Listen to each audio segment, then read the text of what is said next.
Obinwannem Global Cultural Movement Foundation. Our mission: to restore the honor and dignity of Igbo nation and its citizens. To restore the pride of Ndi Igbo through the re-establishment of our self-esteem in the true spirit of love and support for one another. To ensure that our past trials and tribulations are turned into a glorious future. To rebuild the strength of Ndi Igbo through her bond of unity. To ensure that Igbo nation reinvent herself and get back on track in order to regain her pride of place in the world. To reinvigorate the ingenuity of Ndi Igbo through self-rediscovery and self-actualizations. To see that no Igbo child or citizen is left behind in the grand scheme of things. For inquiries, call Director Nwachineke Ugu OKECHUKWU, Ukraine on +380 975 221413. With over 87 million people living in extreme poverty in Nigeria, corruption and poor governance only worsen the situation. That's why Caregivers International Corporation, an American-based organization, is committed to making a difference. We prioritize helping the poor and vulnerable in the 5 Igbo states: Abia, Anambra, Enugu, Ebonyi, and Imo, providing aid to those in need, empowering youth through development programs, and promoting accountability in governance. We believe that those in power must be held responsible for their actions. That's why we'll take any governor to the highest court of law if they abuse their power or engage in corrupt practices even after they've left office. Join us in our mission to create positive change. Follow us on Facebook, X, formerly Twitter, YouTube, and Telegram at Caregivers International Corporation. Together, we can build a brighter future for the vulnerable populations. Signed, Chief Daniel Chika, Chairman, CEO, Caregivers International Corporation.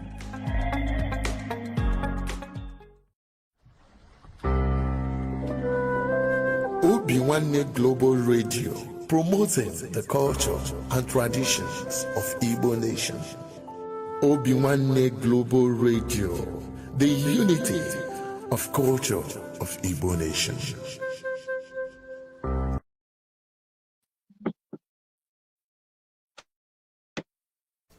Oma, ugwa. Chukwu am na-akpọ kwa ka m na-akpọ.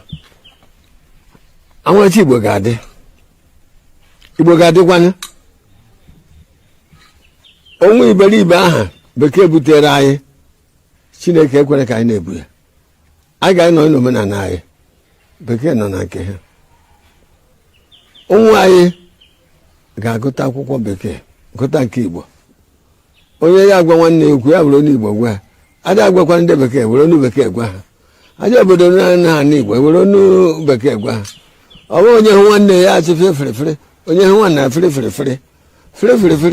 ndị Hausa anaghị asịrị ibe ha, Yoruba anaghị asịrị ibe ha.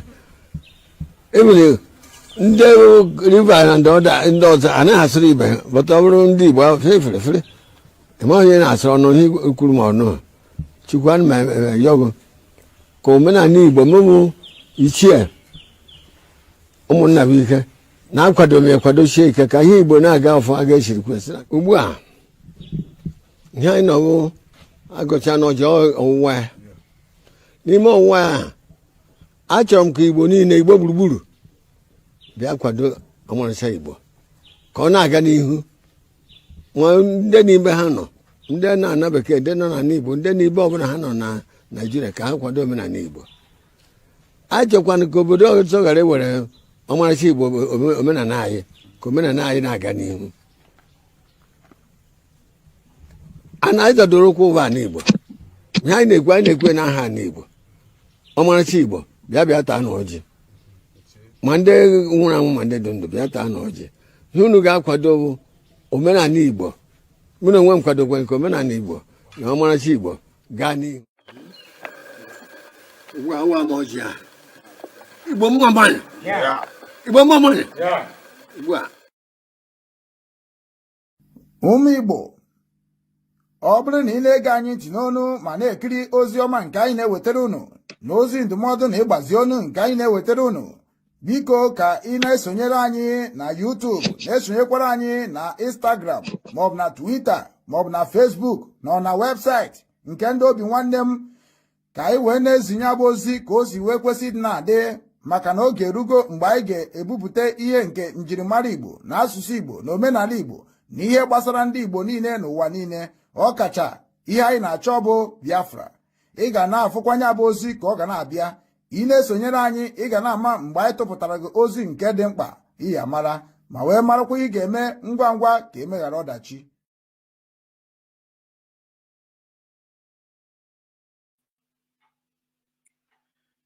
Igbo bụ Igbo ndị ọma na-ege m ntị, ekenekwa m onye ukwu, kenekwa onye nta wee na-asị nke onye chiri ya zere. Ya mara anyị niile mma n'ụbọchị tata bụ ụbọchị Afana, ma bụrụkwa ụbọchị anyị ga-enye Chukwu okike abịa ma ekene n'ife ife ọma ha na-emere anyị na ndụ. Anyị nwa bụ ụmụ Chukwu, anyị nwa bụ ndị ji eziokwu na ezi omume na ịhụnanya na ịdị n'otu wee na-aga. Ndewo, dịka isi wee na-ekiri anyị n'ụbọchị tata na Obinwanne Igbo TV, Obinwanne News. Anyị nọ na YouTube, anyị nọkwa na Twitter, anyị nọkwa na Facebook wee na-agbasara gị ozi ọma nke ụbọchị taa. Dịka nsi wee nọ wute ụmụnne m n'ụbọchị tata, anyị si ga-abịa tụkọrịta alụ ka ọ ga-esi wee dịrị ala Igbo na mma, dịkwara ụmụnne anyị na mma, wee mekwa ka ụmụnne anyị marakwa ebe ha kwesịrị ịdị na-etinye aka ka ife na-aga aga, maka na ala Igbo dị mma, ọ dịrị anyị niile. Tata bụ ụbọchị Afana, anyị na-ayọ Chukwu kere n'igwe kee n'ụwa ka o were afọ fọtara anyị ihe ọma, fọtara anyị ọganiru, fọtara anyị ịdị n'otu, fọtara anyị ịghọta ife anyị na-achọ ka anyị mee n'ala be anyị, bụ ka udo dị, ka anyị nwekwa ezigbote ndị ọchịchị, nwee ezigbo ndị ndu ga na-edu anyị duba anyị n'ebe ahụ niile ebumnobi anyị dị. Dịka anyị nwa bụ ndị nọ na mba ofesi, ya bụ ebe a na-akpọ Western World, a lot of things dị mma n'obodo ahụ. Ọ maka na ọ dị mma ka ọtụtụ ndị be anyị ji anụta aka n'obodo ahụ. Ụfọdụ na-anọcha 20 years, 30 years, 40 years, 50 years anaghị ana. O nwere ihe gbata ha ji anọdị. Ọkwa n'ihe a ka anyị si ka anyị bunata na be anyị, ka anyị mara ha ga-eme ka anyị abụ ife ahụ anyị na-achụje n'elu ka ọ dị n'ala, maka na asị na ihe a na-achọ n'oke enu dị n'oke ala. Ọ bụrụ na anyị niile bịakọta ọnụ dịka anyị si kwesị ịbịakọta ọnụ dịka ọ dị na gboo, dịka nne na anyị si wee mụọ anyị, kụziere anyị ka esi eri n'ofu efere, kụziere anyị ka esi ejekọ ọnụ. Obinwanne bụkwa onye anya na nwanne ya, maka na ọ bụrụ na Obinwanne gị mee gị, i wee chedebe nwanne gị, wee jube ese nwanne gị. N'ọkwa ya ka anyị na-eprichi na Obinwanne Igbo TV na Obinwanne News. Anyị na-asị ka fọtara anyị niile udo na ịdị n'otu na nghọta nke ụmụnne, ka anyị ga-eji wee bịakọta ọnụ wee mara ihe anyị ga-eme ka edozi ala Igbo. Na ndị niile bụ ndị na-esonye anyị n'ụbọchị taa, asị m na ọfọ niile unu gọrọ, ma nke m gọrọ, ma nke aka ya ga agọ, ka ọfọ soro ibie ree n'aha Chukwu kere n'igwe kee n'ụwa mụrụ nwa onye kerie. Ekwere m ise ndewokwa mụ na ụmụnne m ajụgo abatago na program, so anyị ezugbo ka esi eri ude n'ọka anyị tụtụzie ngịga. Ọ gaghị esi n'ọnụ m na-abịa, a ga na-akpọ onye ọbụla one by one, onye ọbụla bịa kenebe onwe n'oge nkene ka anyị nọ n'ime ya. A ga-ebidogodu dịka anyị si wee nọrọ. Ana m ebido na nke nwanne anyị nwoke bụ Chinechere m Ezibekwe. Bịa ka ikene ụmụnne gị, gwakwana ha onye bụ, kene Igbo niile, gwa ha onye bụ, gwa ha ebe isi wee na-ekene fa, gwakwana ihe iji wee nọrọ n'Obinwanne Igbo TV na Obinwanne News n'ụbọchị tata. Ndewo. Igbo ekene m unu, ụmụ Igbo ekene m unu. Afa m bụ Chinechere m Ezibekwe. Ọmụnwa bụ onye chọpụta Christian Obi Foundation. Abụ m onye Anambra steeti na-agụwata Amaisi Akalabọ. Ihe mere m ji wee sonye na TV Obinwanne bụ dịka anyị si wee gbanye aka tikọnata aka ọnụ ka anyị wee soro wee mezie ala Igbo n'onwe anyị. So ọ ya ka anyị ji wee sị na anyị ga-abụ ofu na ọ na ofu obi welu mee ka be anyị dịkwa ebube ọzọ. Ụmụ Igbo ekene m unu.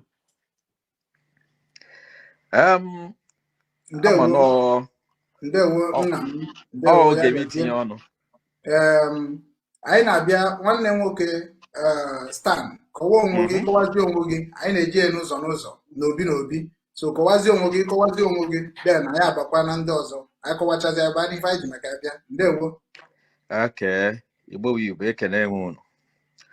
ọ ga-adịla anyị mma n'oke eke dịla anyị mma n'oye ise afa m bụ Stan Ugochukwu Anaeto abụ m onye Nnewi mana anọ m na England.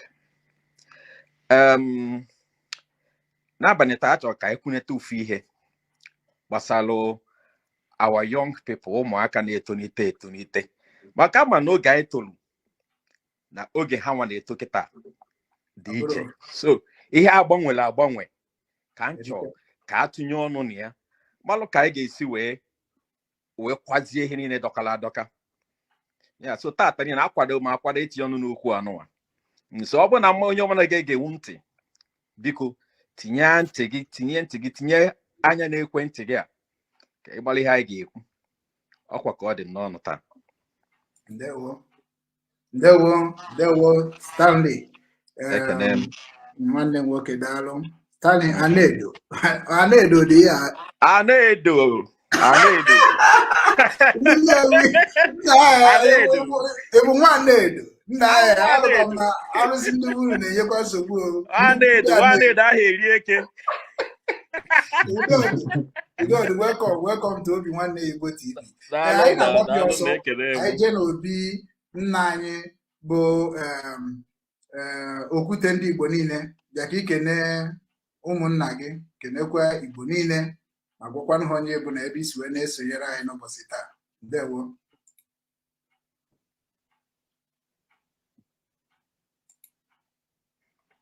Omute yourself, bidokwa n'isi. Igbo makana, Igbo kwenu, Igbo kwezonu. Asị na ọ ga-adọrọ anyị mma n'eke, dọrọ anyị mma n'orie, dọrọ anyị mma n'afọ, dọrọ anyị mma n'nkwọ. Eva m bụ Ikechukwu Okeke, eji okwute gị na-abụnọ nke Igbo ọgbụgba ndụ wee mara m. Then President and founder New Rangers Sports and Culture for Hamburg, if I were Pan-African Sports and Culture Club. So, Broker CEO PHSL, Rep and Artist Stones Limited. So, Obakai no Nokarai na Obinwannem Global, the Obama. Then our bond partnership in this media table, co-housing and the comment by hearing by the word. So can I make one and room there? Because I'm son of man, I need to watchman over my people. So women go into the over by Nage corn, Kai will not, I cut I head down with whether you and assurance in the union or get you when I'm man. Come on, only Chineke na asio. I had to name na anominated to Ndewo. Okwute ndị Igbo. Okwute iri na abụọ deje. Anyị na-abakwa n'obi nna anyị bụ Emeka Okorie. Nnukwu nna anyị na-ekene o si na Abuja wee na-anọnyere anyị. Emeka Okorie bịa ka ịkọwa onwe gị ma mekwa ka ụmụ Igbo mara onye nọ n'obi Obinwannem n'ụbọchị taa. Ndewo.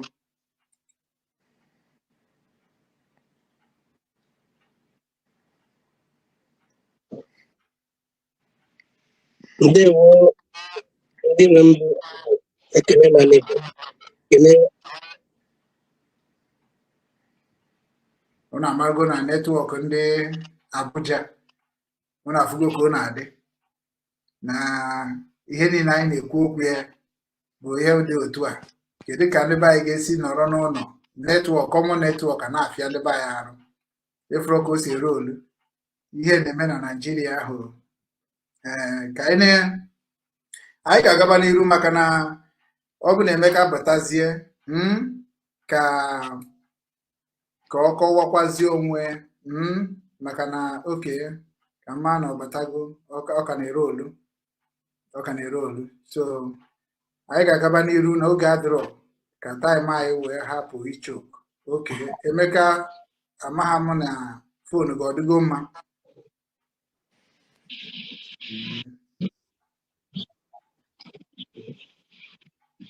network ga-adịgo ma Emeka. Ọ dabanyego ya. Gaba n'iru ngwa ngwa. Emekele onye ọbụla.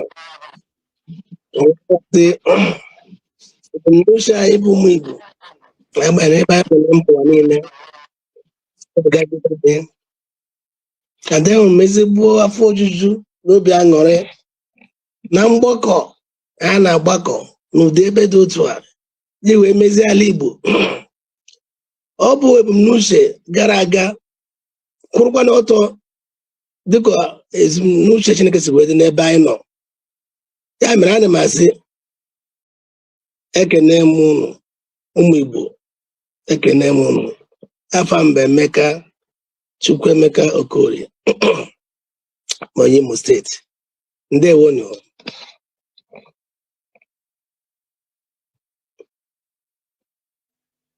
Ndewo Emeka, ndewo daalụ.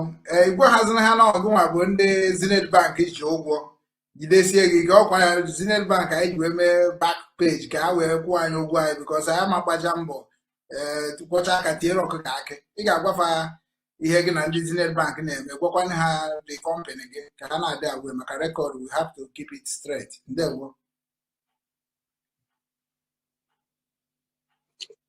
Daalụ nwanne nwoke. I'm the managing director and the chief executive officer of Owis and Obis Nigeria Limited. Na okwu a ebunitere na mgbakọ gbasatara ije anyị na Zenith Bank Nigerian PLC gara tupu onye banye n'aka ndị ọkaikpe ndị gagharịrị ụzọ eji egwu Chineke na ndụ ha. Ya mere njiri n'ọnụ ọgbakọ n'oge dị ugbu a ka mba Igbo niile na mba ụwa niile dị iche na-anụ anyị n'oge dị otu a were ghọta ije nwanne ụnụ nwoke na-agabiga n'ala Naịjirịa. Ndewonu. Ndewo nna anyị, ndewo. Ọ dịgo ka ọ ga-adị. Unu n'anya unu afụ na isiokwu anyị n'ụbọchị taa anyị ga-ebido na ihe gbasara ndị Zenith Bank ka ịkọtụrụ anyị update, gwa anyị update ebe ị nọ now. So ana m handụrụ Okwute 12 stone microphone ka ọ jụọ ọgba gị ajụjụ ọnụ ka ị gwagodo anyị update ebe ị nọ, ebe gị na ndị Zenith Bank jedobere kịta. Ha na-akọplai kwa ka ha ka na-agba isi akwara, nke bụ na ọ bụ na ha ka na-agba isi akwara, then we bring another strategy anyị ga-eji mee ka ha kwere nọ na-eme, maka na Igbo karịrị mfe ha na-eme. So Okwute ndị Igbo, achọrọ m ka ị were microphone were nkeji abụọ jụọ ya ajụjụ ga-ajụ ya ka ọ saa ka anyị wee banye n'ife ọzọ anyị ji maka ya bịa. Ndewo. Ndewonu ndị be anyị, ndewonu ndị ọma na-ege anyị ntị. Emeka Okorie, ndewo. Then okwu anyị ejidoro ahụ a na-ekene ọha na-akpa ma na-emekwa ka ha mara our stand. Anyị ga na-eme isi ya wute Igbo Igbo ka mma ndị ọzọ na-ala ala Igbo na-ege anyị ntị na-aghọta ghọta ebe anyị kwụ. So ihe bụ isiokwu anyị bụ na anyị na-akpọku Zenith Bank.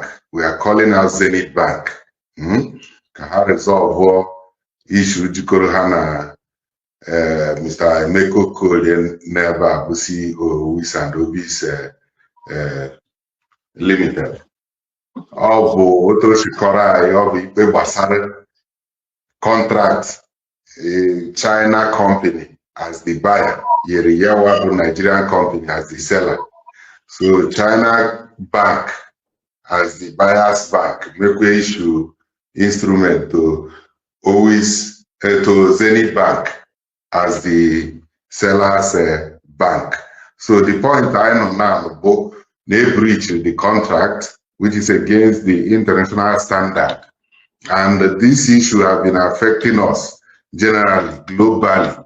of issue of trust behavior degrade Africa in the business world because na so na the corrupt ihe ọbụla ebe asọrọ Africa ball akụere akụkọ okwu eji help egbuwe so mee na a na-akpọ anyị third world so ihe ka anyị chọrọ ime ka ọ kwụsị ọbụ the purpose of our foundation maka anyị wajere mba asị na ndị ije na-aka ndị isi ewu ihe wee mara anyị tichego foundation anyị ji build trust ahụ and onye na-ekwe ekwe anyị ekwetere because ihe a bụ oge Chineke dị restore na ahụ o kwere anyị na nkwa so dịka anyị na-ekwu Mr. Emeka Okorie achọrọ m ka ịkọwara ndị na-ege anyị ntị I want you to clearly explain to our listeners at what point, because you have a four-way contract now involving the buyer and the seller,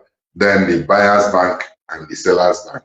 So at what point can a breach this contract and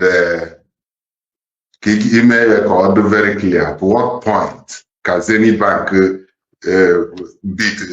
breach this contract and they will anything Hajieka your agreement with them or terms of with them as your bank game na ha jidere aka si na ha breach that contract in short at what point then before I in the bank.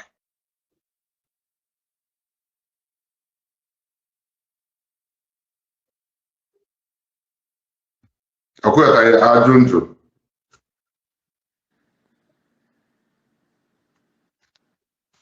Hello?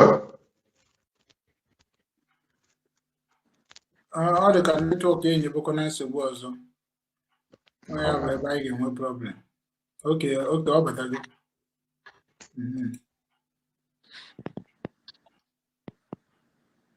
Ma onye bụ netwọk ndị be anyị ama m o kwesịrị inwe ezigbo netwọk.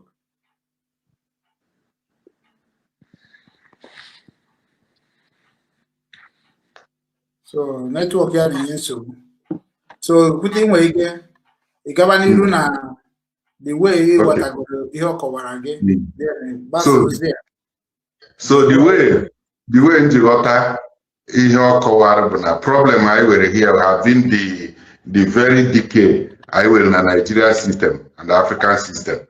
Na a na-eme less ma ewere eka shift from the developed world. Okay. So Meko Kori, na-anụ ihe anyị na-ekwu na Mr. Emeko Kori. Yes, okay. Now, like I said before, you have a four-way contract, meaning for buyer, seller, then buyer's bank and seller's bank. At what point can any bank breach this contract and it can acquire in contact with the buyer, that is the people who gave you the contract, to bear witness in case.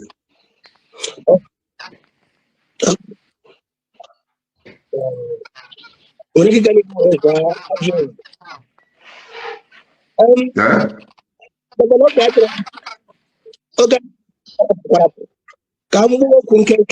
me come to the point. Yes. As rightly said,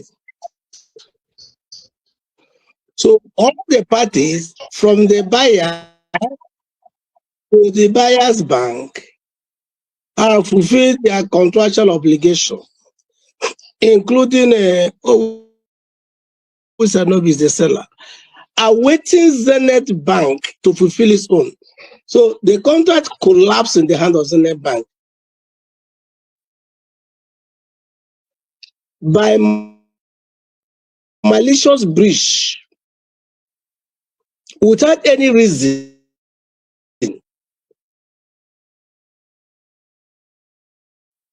After Zenith Bank has collected automatically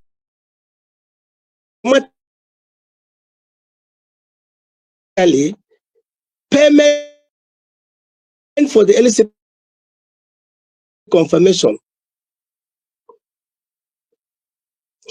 which irrevocably binds Zenith Bank as a confirming bank to perform its contractual obligation, Zenith Bank without any reason whatsoever. Out of there's no reason. The record compiled by the court is in 2 volumes, volume 1 and volume 2. Till date, Zenith Bank has not told the court, this is why I breached this contract. This was the reason. So this is what made the panel of judges in a dent in the image of Nigeria.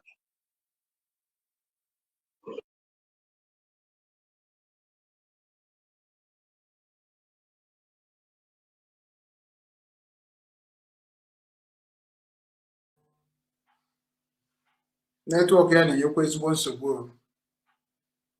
Network ya na-enye nsogbu. So you see, in this in issues like this, you don't expect the opponents to be quiet, and it's very unfortunate that Africans are so, I don't know how to describe it, but you cannot rule out some sabotage when they understand that we are really doing this to create awareness that we correct the anomalies.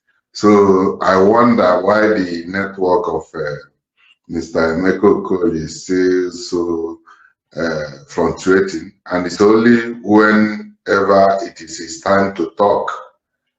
You understand? Because I believe all of you can hear me very clearly now. we are hearing you. Okay.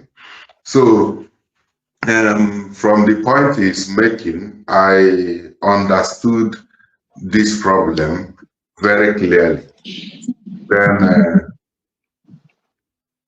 I just wanted to get gradually to know the point. Okay. Okay, are you back now? Okay. So let me continue. Yes.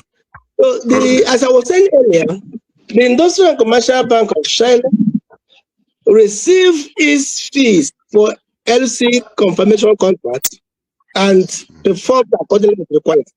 When it gets to the resolution of Zenith Bank automatically received the LC confirmation fees, but without reason, refused or failed to confirm, which is a fundamental breach of the contract. Now, if you stop there, Zenith Bank went into the foreign accounts of always and notice. The money that secured the transaction, Zenith Bank disconnected the transaction notification message link, known as alert, both to the SMS and the email, so that we will not get any notice of transaction. So they did this in the dark, entered into the account and moved money from that account, automatically activating the default liabilities of that contract without reason. Now, Zenith Bank has not come to tell the court, this is the reason I did what I did.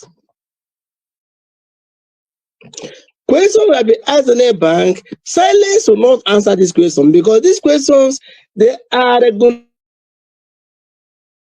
questions, they are investor questions, and they are global market questions. How can you receive payment to carry out a job and you refuse to do that job and you not refund the money without notice? Zenith Bank has not answered this question up to today. Now, this contract is a contract that is documented, bound by agreements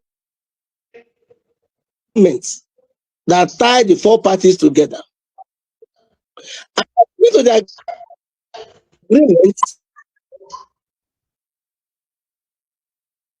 which Zenith Bank breached, Zenith Bank is bound to offset the specific default liabilities it activated by itself. So the issue now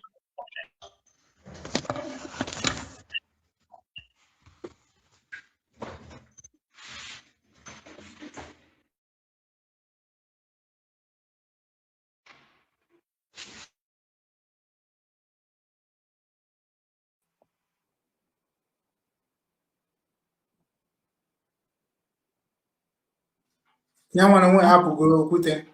So The network.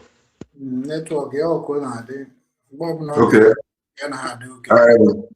I heard him very, very well. Then, according to the point he made, Zenith Bank, it was an intentional act because they blocked the alerting system that normally comes to OWIS and OBIS for any transaction.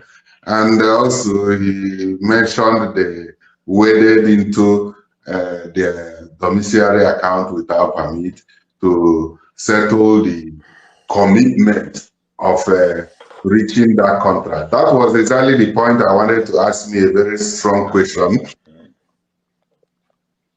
Did the Zenith Bank now use the fund belonging to OWIS and OBIS to refund the 2% performance bond commitment to that contract? That is the important question we wanted to hear from him. Then before we advance to the level of the first court and second court, at what point the courts started forging documents to cover up this very shady deal. It is really, really very, very disgraceful the way things are going in Africa, especially the Nigeria. Nigeria is like a scale used to measure Africa, and anything happening in Nigeria is like used to qualify the whole of Africa. That is why now the very big battle there is the commitment, like we are talking of even the youth problem, is the leadership and the religion, the corrupt, very corrupt leadership that never does the right thing. The decay has gone down to every level of the society. Tell me, how can a society function in this situation? The decay have gone to the judiciary very badly. That we can, if it is an allegation, you understand me? I don't think this young man here, Mr. NKWO, will be here on air, talking about Supreme Court of Nigeria forging documents to counter own High Court judgment, dubiously. And the way he explained and the way I understood it in the last broadcast is that this judgment is not existing in the Supreme Court file. But how then are they managing, you understand me, to keep the management of Zenith Bank out of accountability? How then does it manage to, are they managing to block the whole system that nobody can call them into accountability? But little wonder. It is like that. We have found ourselves in this very contraption, and it is our duty as a people to rise up and say enough is enough. It has affected me so badly. That's why I'm doing this thing. I'm doing it out of passion to build trust in our society, out of passion when I remember the pains I've gone through by people duping me during the process of business, by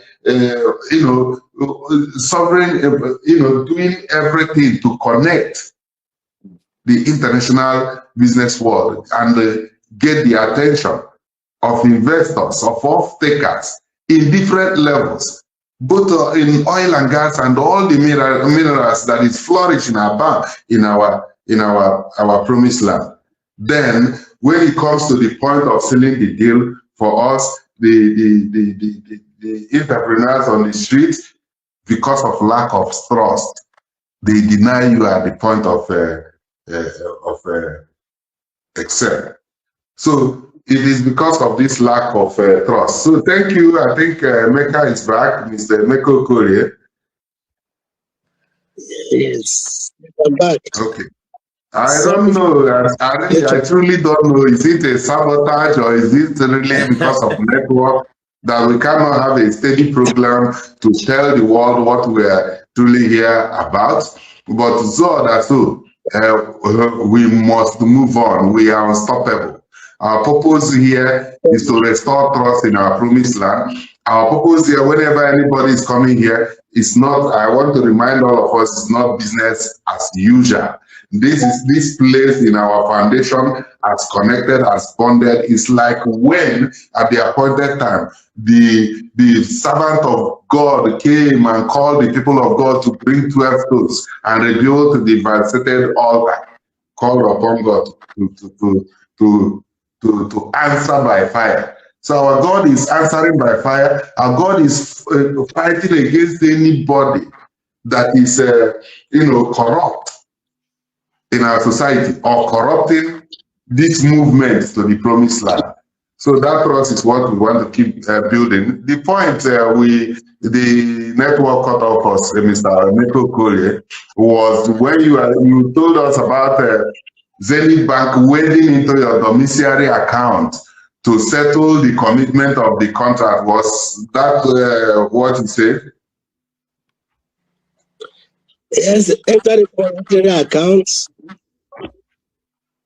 Disconnected me from the message link. And they removed money from the account without notice. It's like stealing. In simple language. Was it to settle the 2%? Was it to settle the 2% performance bond? Yes. Yes. Mm-hmm. And the agreement did not say so because we breach any contract.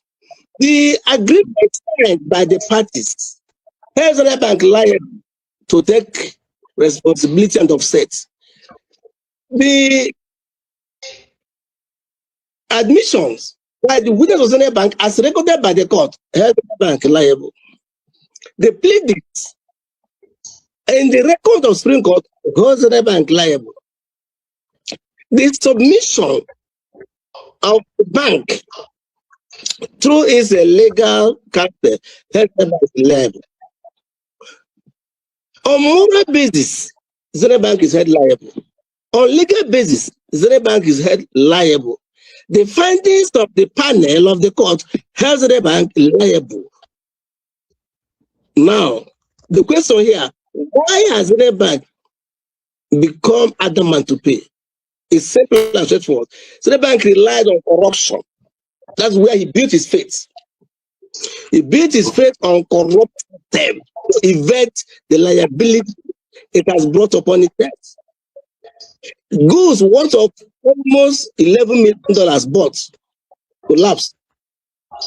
As at the time this breach court, we have certified about $6.9 million already certified for shipment. So the entire transaction collapsed without reason. We came to court, asked the bank to tell the court the reason he breached this contract first. We don't know. Up to date, so the bank has not told the court or told Nigerians or even why he committed that attack. No reason to date. Now, the liability, the bank keep posting us today, tomorrow, unreliable and unreliable assurances and the promises to offset those liabilities to no avail. So we have no choice to approach the courts because of what they are seeking for, due to the corruption in the system. We find ourselves where we are as they colluded with some corrupt judges to defraud us of our hard-earned investments. Okay, if I may ask again, at what point did you realize, were you informed by your business partners, the Chinese company or the Chinese bank, that this contract has failed since Zenith Bank blocked your alerting system? Okay, then the contract is a time-bound contract. Everything was stated in black and white. So when the contract become operative, and Zenith Bank refused to confirm and were trying to us, we see the time is running. It's open. It's an open contract. So at the time was running, as days we are counting, the time was running to the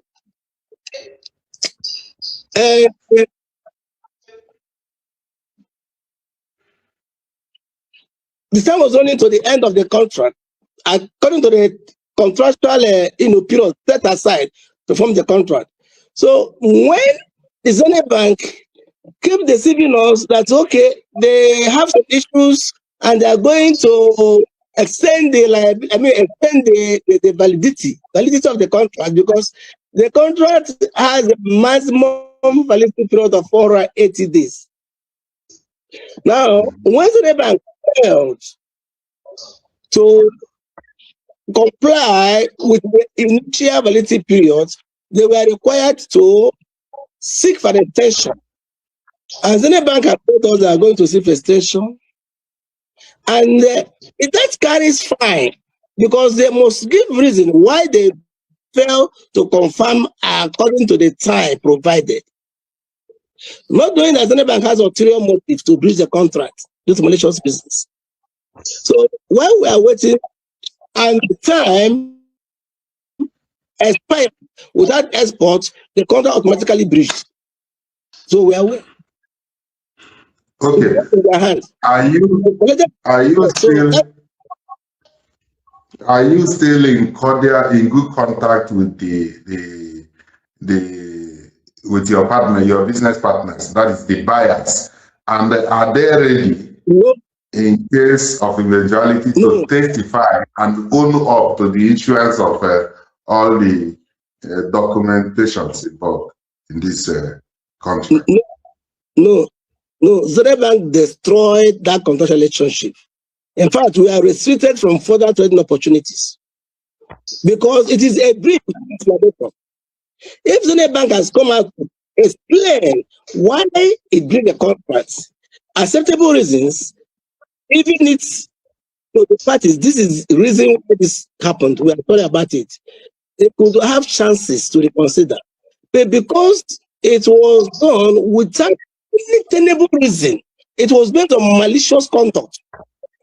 Because the bank made an illicit request to us, which we could not honor. That's the background story now. We're not talking about this, so that malicious attitude is what automatically resulted to the foreign parties sitting us and blocking us from further trade opportunity because they cannot trust our bank anymore.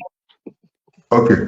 Now the point remains, even if they're blacklisted, I know it's normal, and that is the same system is what caused the blacklisting or the restrictions. There are levels of restrictions of African businesses in international business.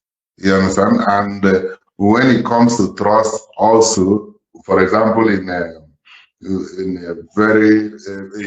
oil and gas and other expensive minerals like gold, it is only one of the 50, sometimes it's lower, qualified international banks that are qualified to issue payment instruments for the issue of trust in making such binding contracts. So the point now I am making is this: even if they blacklisted you, you have the name of the company, you have their data, you can Google them, get their telephone, get contact for them, because there might be the eventuality that will rewind this case again to a point they will be called to bear witness. Because we are just facing Zenith Bank alone, calling them out to right their wrongs. Of course, we know we are dealing with Pharaoh. What we are here to prove is that there is another power higher than that of those Pharaohs. That is what we are here to prove. So it's not like power. Now tell us, are you able, or will you be able to have a level of contact with this Chinese company to testify in accordance with this scandal?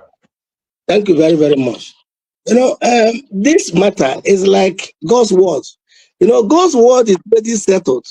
You don't argue it and you don't contend with it because it is already written. The contract was a documentary contract. Everything about this contract, what will happen against breach, or what will happen aftermath, everything was stated in the clear terms, and all parties signed. So the Chinese firms have given their testimony during this period of Zenbank breach. All the statements and issues they raised about the matter were compiled by the court record. They all found in the court record. So anything now is confined within the court record. So in order not to make the matter longer, we'll all questions are answered within the confinement of the court record. So anything we want to ask the people is a court record. Right now, we are owing the brokers about $4.5 million as default liabilities. Now, this money, according to the agreements and subject to the UCP rules, is paid to them as required. Then, what will it achieve? It will clear off my records. The damage records the bank has already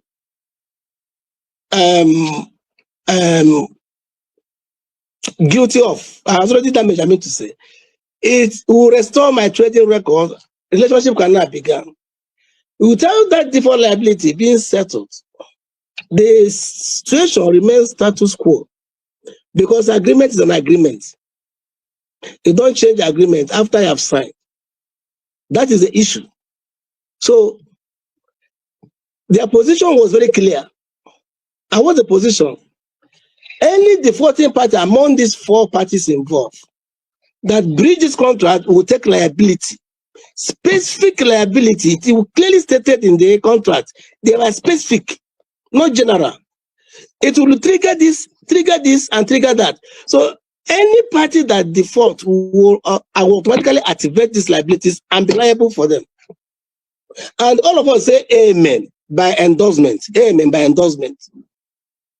Now, Zenbank was in the court, and the lawyer during cross-examination asked Zenbank, did you read this agreement of default and liability clearly before you signed? Zenbank admitted it, read it, and it understood it before it signed the contract.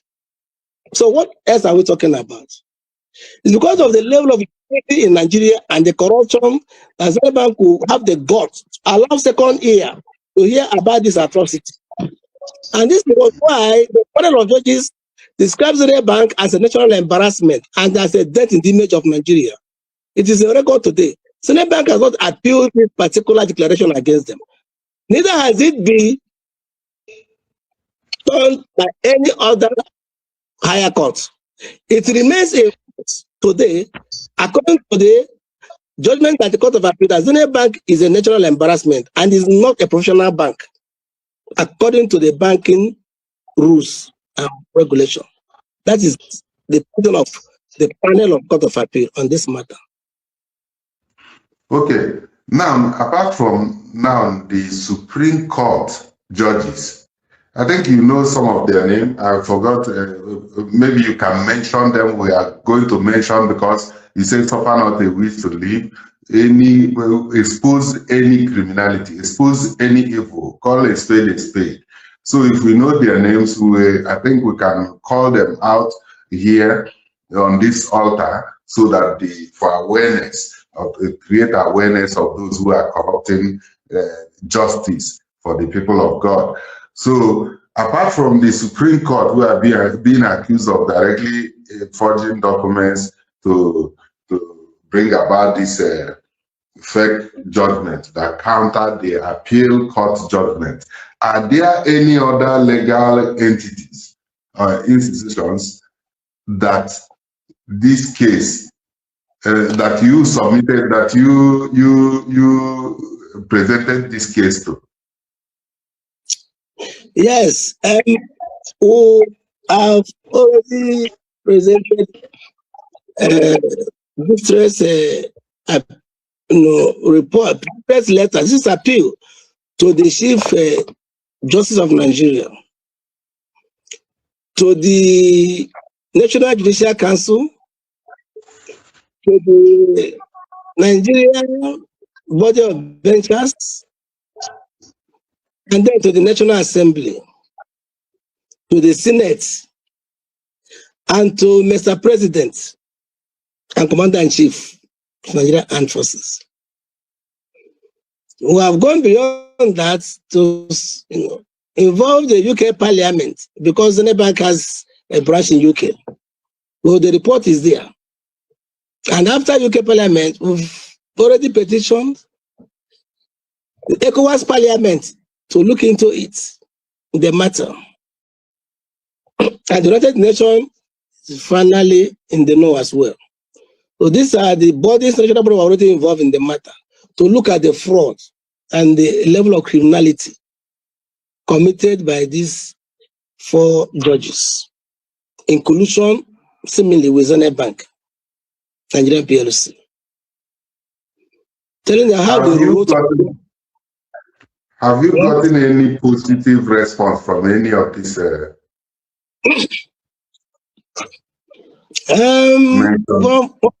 Yes, from UK Parliament, there are positive moves, but it's an institution. It has its own bureaucratic process, so you cannot influence that, because it's not a system that runs like our Nigerian system. So, but United Nations, they're in the process, yes. They are waiting for their response to communicate to the federal government of Nigeria and they ask reason why they should violate the global commercial treaty and then rewrite it fraudulently by 4 judges to explain to them why such fraud, to desecrate the holiness of such global ratified treaty. Why? So we are waiting for that communication, and we are made to understand that they will not only communicate the federal government, but the culprits, similarly, that the 4 judges and the Zenith Bank will be asked to explain why Zenith Bank will receive money to honor a global agreement and fell.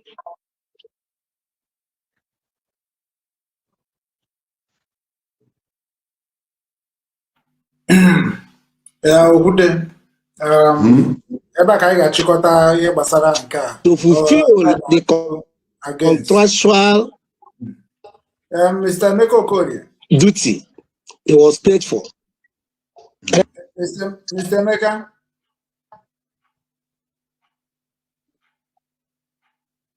Yes. Your network is disturbing and is making the program not interested. So, but at all, yes, we are making move. At least we can host the program again, and I wish that you can look for better network, or maybe you can use a record and explain everything concerning this issue, so that we can be playing it when we come on the line, because we cannot be waiting and doing network like this. So, okay, I just want you to summarize it so that we can now talk it another day. This is almost 1 hour we are here, so we need to make a move to another program.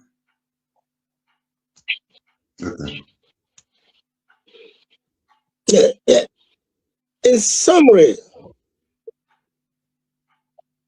Zenith Bank has committed this breach according to the contract terms, not according to my allegation. We are not alleging anything here. It's a statement of fact that Zenith Bank is liable to offset this default liabilities vetted. So we're asking the bank to respect itself and respect the collective image of us as a people and honor the agreement it entered into and all the damages it caused due to malicious behavior.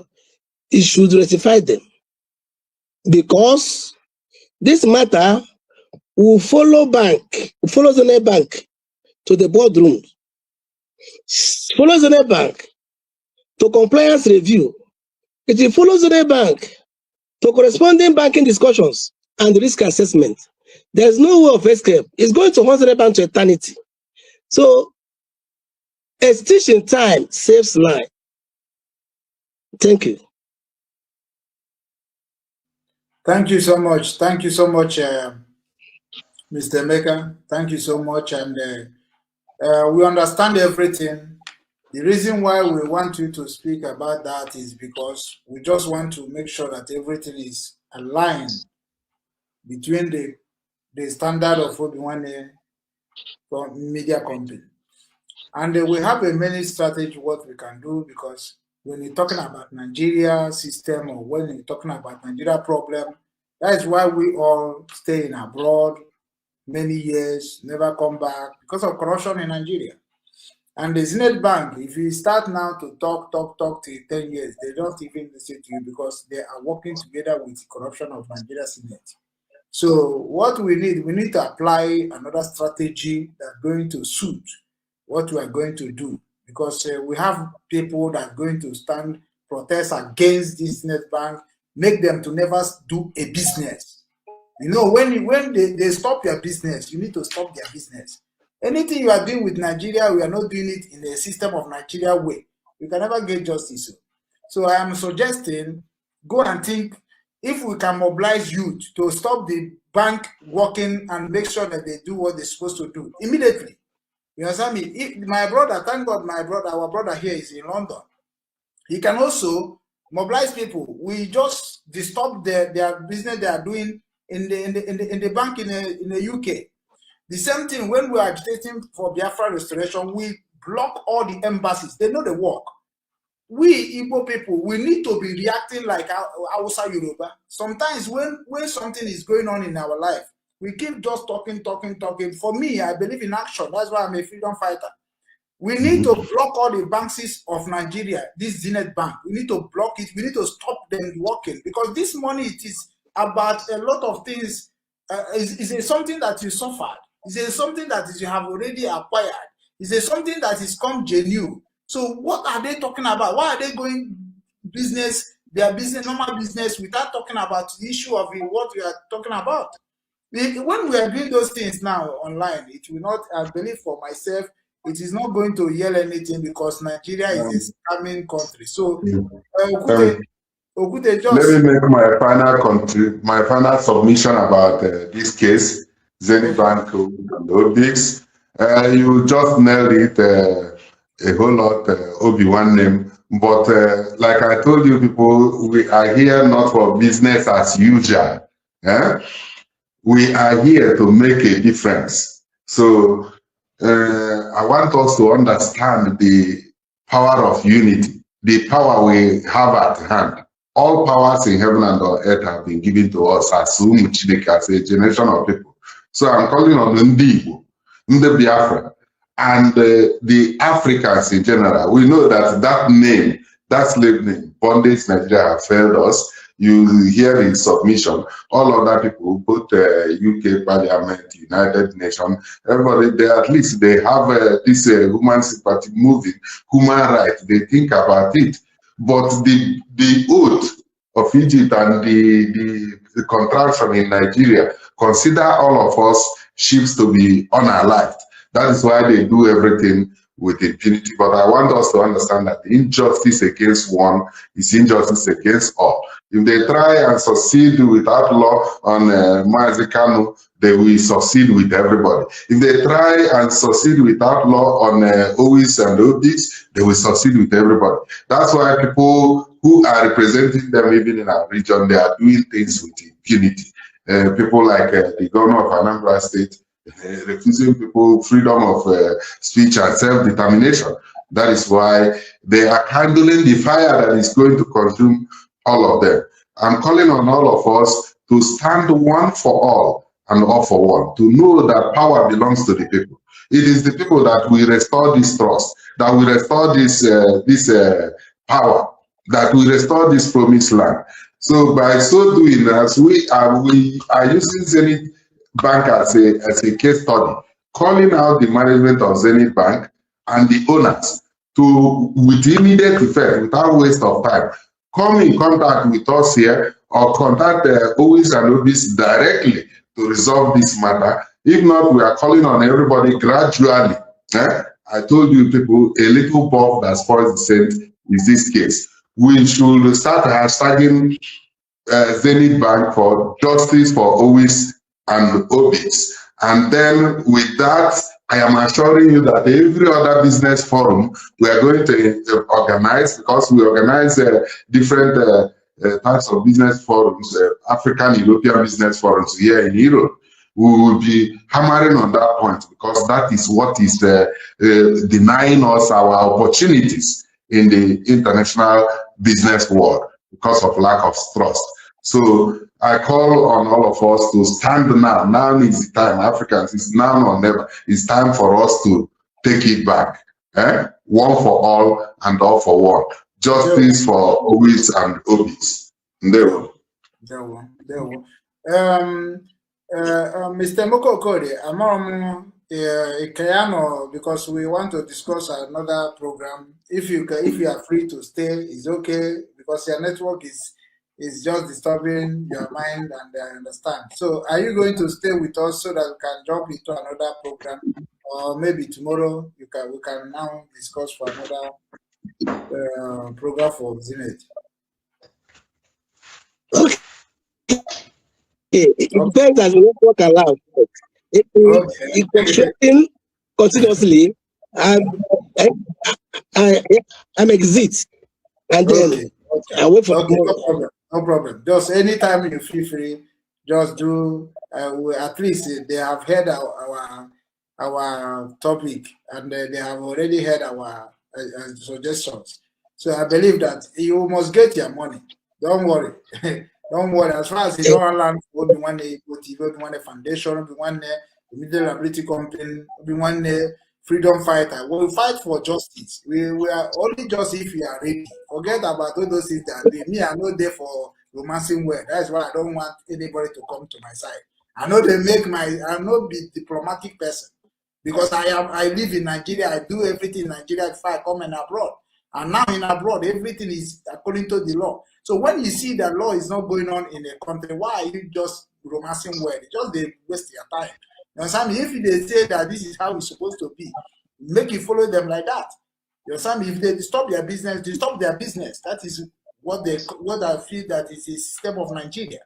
You understand? But I assure you that your justice must be on your side very soon, because you did not do anything wrong about them.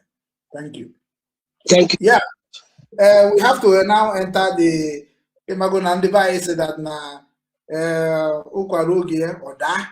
So unu mana anyị nwetere onye ọhụrụ tata na program anyị, and nwana anyị nwoke a bụkwa somebody makwara ihe Igbo na-amasị. O sokwa na-achọkwa ka Igbo dị mma. O sokwa na ndị gbagoro mbọ ka Igbo dị mma, mana ọ sokwa ọbịa n'Obinwannem Igbo TV n'ụbọchị taa ka o wee tinyekwa ọnụ, mekwa ka Igbo youth mara the best way ha kwesịrị ịga wee gata ya. Maka na ibe n'ala Igbo ugbu a lot of ndị youth anyị they confused, to be honest, because na ihe na-eme n'ala Igbo or something na ekwesịrị ịbịakọta ọnụ mee ya ọwọkụ na ọ bụ na ha dị ezi onwe ha ori. Mana ka anyị nụgoro n'ọnụ nwana anyị nwoke a wee malụgoro ka o si wee kwado, maka ọ sị na tata ga-abụ ụbọchị aha na-ekwu okwu ya, ka o wee sikwa wee pas ya meseji ka o ruo ndị youth anyị ntị. So anyị na-anabata nwana anyị nwoke bụ Stanley Anedo odogwu na Nnewi, agaba na London were oche n'ọgụnwa nwe oche a pịa ụmụ Igbo, nye ụmụ Igbo knowledge a ga-eji mara ife, maka na ife emebiela. Ndewo. Omutu were aka gị omutu he. Half on the mute. Yeah, yeah, yeah. Half Stanley and Nato, or Stanley and Nato, or Okay. Stanley and Nato, one Nato. Okay, Aneto. Okay, Aneto. Yeah. Because half from teen, I can half go me of Aneto. The moon I want them okay, go na Ukraine, no more, yeah, Boko Aneto, Munia, Oh, we call in name, no, we call in name, quite call on ye, Ogidi Nazapa Nato. Okay. Yeah. So, problem was Nigeria. Because in my case, we need to open the youth in Nigeria without talking about youth in the Igbo, without people to open Nigeria. You know, because million cities were now, you will make it a look in the toilet. So no matter how twice we are one more kinds of one problem Nigeria, corruption this way, and weakness of the law. In case my brother now, but lack of accountability. But that's what the man that he may hear. What he had Jagwagi. No matter who you are, no matter. That's why money is not that. Mother Ghana, mother and EPA. Mother will no mother alone name business and I can tag Kutuya. You got to do a court. They don't a court ever. They will go. So court only gonna arrange. Onya mele ni go to court because they already set the court for injustice. So primarily, or strengthening the law and the legal systems. Even Obodo yeah. The prime minister, you can stop it. One man who say prime minister, a restaurant here. You can't come in here. Then he and they respect his opinion. You take Ajun na daju. Of the man in our Batano Bodan, or most of us Batana UK. We obey all the laws. Can you say men are not Nigeria? Or man walk? Nah, can not do fa. The I don't weapon danger. I don't danger. If I ever speed light in Oketa no one, I say red. Uno na pussy, whether no, you might find the police guy saying stop. Uno na pussy. All right, man, about 20 miles per hour. Uno na where. But in the Hana Bulapa, Banu Wenu, that bata Moritara Mohammed. He change. He changed Joseph. But language ever had to go different. From the airport cave, you don't know go. From the airport cave, you don't know saying an email, email. From the airport guy saying throw in Kitaniga, intimidation everywhere. If I am to give from the time if I am to get airport to zebra crossing, I got So back to what I'm saying, the system, and we'll get a lot of problem, and I'm with you. Okay, so one thing I've noticed that Basalo Mwaka, young people need to Nigeria. Melon Juekuni Nambo, no guy you want to, no guy when they took it down. A lot of things they change. You go. My social media, my influence from peer pressure and the rest of them. Meluhan Chanine on your bona. So, number one problem, first, over ambition. Over ambition. Okochicho. Now, why not? I go cha 1, you go 2. You go cha 2, you go 3. You go cha 3, you go 4. And you got guapo. Like you can still get a if you hear me. Each one pass a quo. Also, you no matter how intelligent he is, you might keep passes. I didn't surprise in Canada, Nigeria. One of my friends in our cousin. See, they had a message no one. Can't go one in any. Niane message and parents are involved with this. Parents are aware. No makabia akwo ugwo onye akwuru ugwo gada. Ikwo ugwo e pass ya. If we go now, the educational system, first of all, it collapse. Go. And you will see OKECHUKWU now, even the educational system. But can that you know? In that time, I like what you intend to mother way to Oga School. My own mafia. So over the Tory gas school, a mafia, Hantani Nebu, step by step, by step. Obra mother no kata if mother does a primary school of war, Ojemebe to Apoko, Osina, no make it here. Because you don't understand the value of money, you cannot apply it properly. If you are a club, Olego, first. Because you know the value of the money. You want the value because the time of but here. Of when God went over there, we went out of when they went. 8 hours, 9 hours. He got us here to impress somebody because he turned off with his way. So over ambition. Yeah. Because the first time got and as more on the MSB concern. On the MSB concern, I have a TV show and I call Boys Can Cook. I'm the managing director of Garden View Holiday Cottage, a hotel in Ebonyi State, Abakaliki, and many other accomplishments. Now, these things which are in this my 53 years of age, that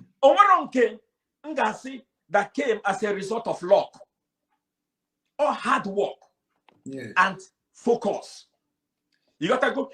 On a stage in Kanwa, you face here, dedicate your man that a shortcut. It's a shortcut to destruction. Yes, shortcut is a shortcut to destruction.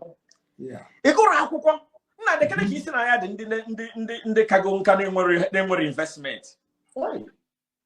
Check Kenya, mad is 3 years old, or couple tenants in a bit money. Mad is 64 years old of business. It at all lot to not teaching a daily. So the reason why these things happen because each year future way, each year past way. So now is the only time he gave we make a plan for this nka. On one day work so loan nka kaifu. Yeah. Nka na abia.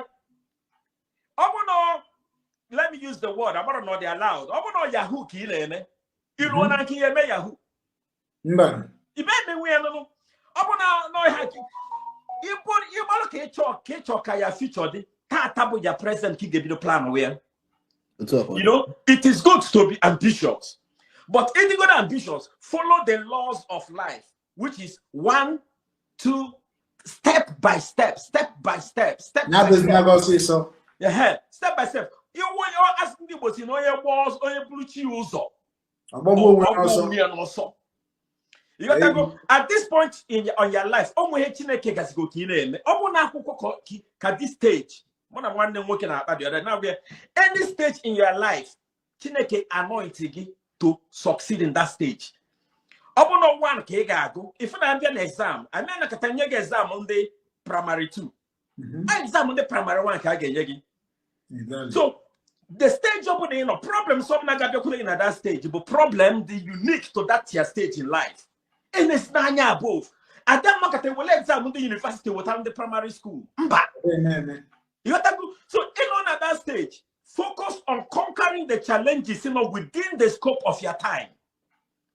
In of Magafe, you move to another level.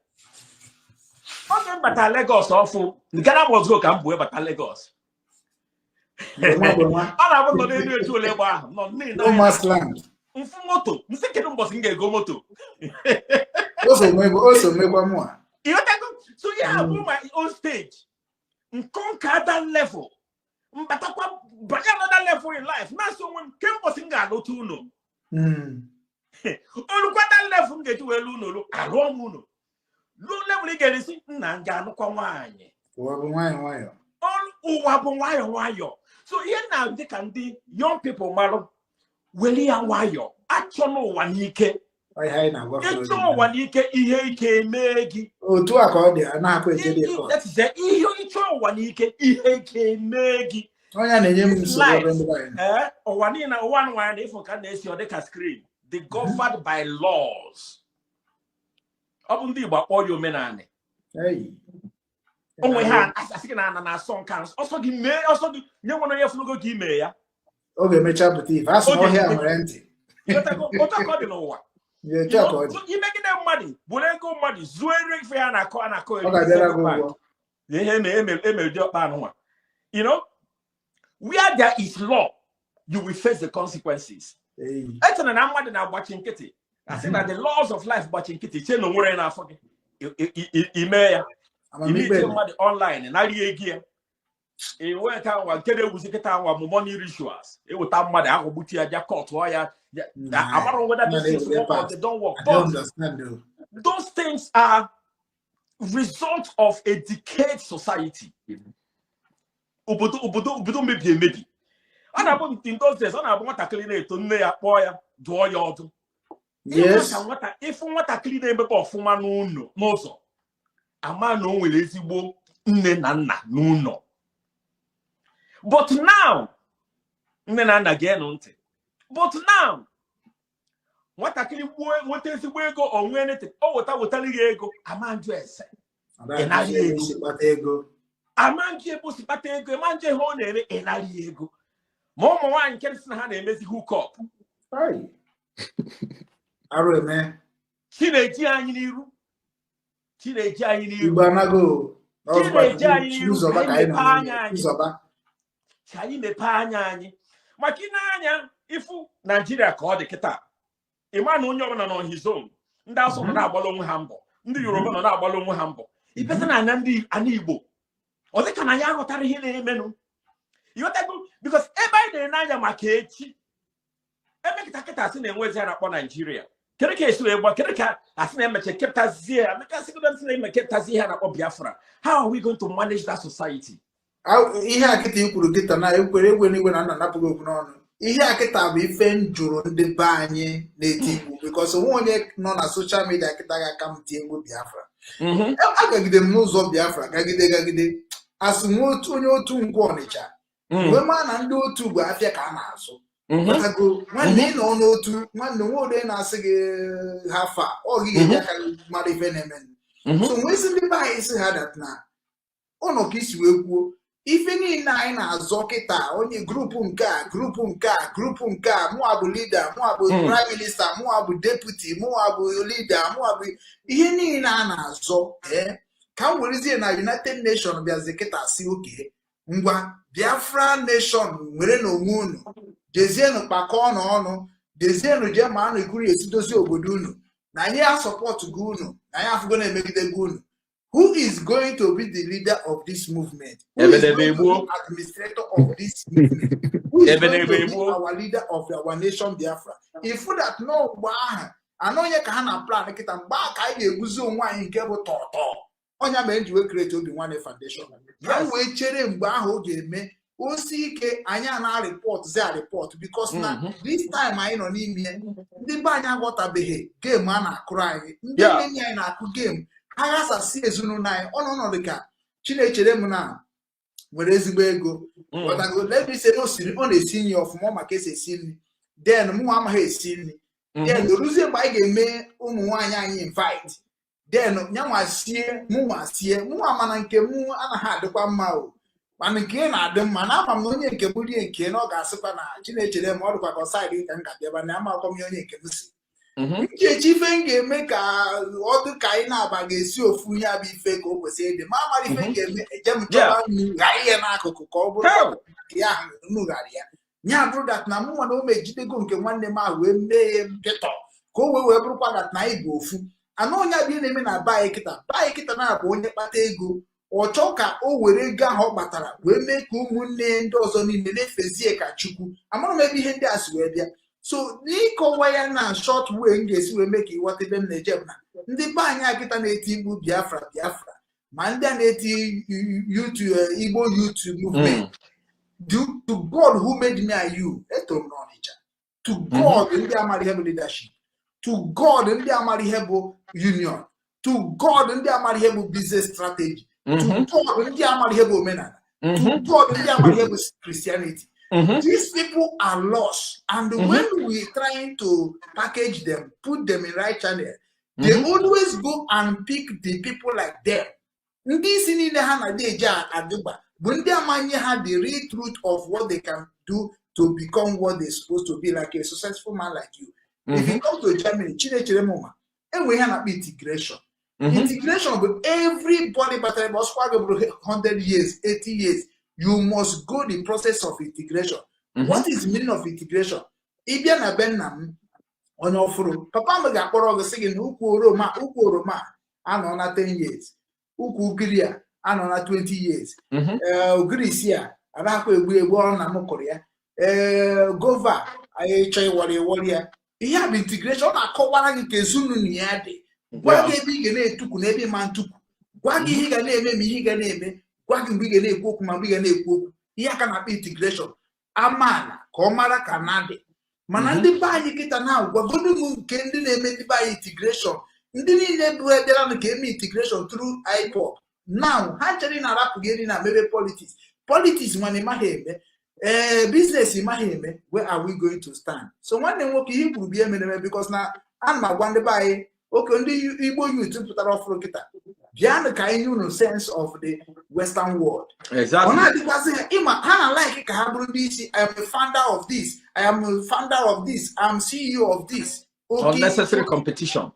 Somebody is here funding he fund there future in 2 years. What are you going to be? What is funding of this foundation? What are you going to be in 2 years? If no man kumwe, kedi na na ro o man ko wan, kedi no o man ko wan. So if for that na ayi wan us no bodo yibo, buzinde Maria, ana asa ayi batazie hegu anyi. This is the you want to go so which is 90 the criterion never one them dalo na do money you cannot be na go no. Yeah. So usolo, the systems of life. You must obey the systems of life step by step. They go to Suene and the Hine before about orientation. People need to understand the foundation. Nobody matter here foundation. Nobody matter to hear foundation. You cannot build successfully on it. Never. And tomorrow, one way. One way come. One way they come. Oh, one way. Now way down. Can you but need a mepe? Exactly. I know I was I watch also. Oh, at the end of it, so all this advice in there, but all this hidden and young people off for the future. Exactly. For the future. Or for the name shortcut. Because they don't understand that money is a sacred thing. Money is a very sacred thing. If you mistreat money, money will run away from you. Yes. Nobody respect ego. Ego will never respect you. And no matter how much you get, it is not a guarantee you get to see till tomorrow. So, they don't have any sense of investment because tomorrow. For them, I may meet a lot of them, too many of them. And the advice I can then Nigeria wayo. Oh my kids will take go. Take it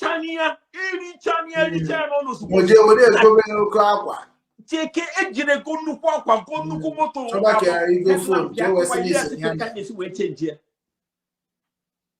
Kereke is 18 years. Now what G-Wagon 2026. Fine. Gabo almost date or maybe. Gabo over Candoli Siburi Kago. Now one nigga now man nagini or ever. No property, no building, no house, no business. What the good one before? I made a hand away. What are more do poison I would So in an aya kowade, in an aya chinekes way ko one. Ela rola ototo. A logo toto. A low afternoon. A long weather. A low nanyase. Everybody must go through this cycle. So I want time when you're not a kitano. Oh, when they're not ototo. Oh, my canon ototo. When they can on afternoon. In an afternoon, I think no shit. Try to say because try because all on with it. Yes, so get that in with time. This is the time you have to invest. This is the time you have to read. This is the time you need to expand your mind. This is the time you need to study leadership. This is the time you need to widen your horizon. This is the time. Time. Oh, now. Time is now. Then wait. Yes. So for the I say, opportunity comes but opportunity. Okay, for I say that for I say that if it's my own, it will come to me. You know, those things are those things are loss, balance loss of because the opportunity nadia just once. Oh, we could be another time when I can't get business gabuzi kwa Joe.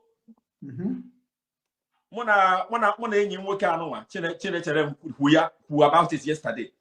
You got to go oh my god gig when wine. If wine like him, where is the wow? I don't put a get one the hook up. I don't put a get one the hook up. You say you done the teacher here, one must carry as a car for passing good money. Oh, yeah, so where's the wow? Immediately working with foresight, intelligent, they hard work, they gamma. Give that man 2 seconds. Exactly. Follow the person. I judge them based on what they have. Because people will always have and people will always lose what they have. Yeah. So some not have manaham with akonuche. Do you understand? Oh no one. Judge people based on their mental capacity. Because all this your mental capacity, Bible says out of the mind. Yes, no more na bo unyem na kpokwa na phone na njeme nja banka.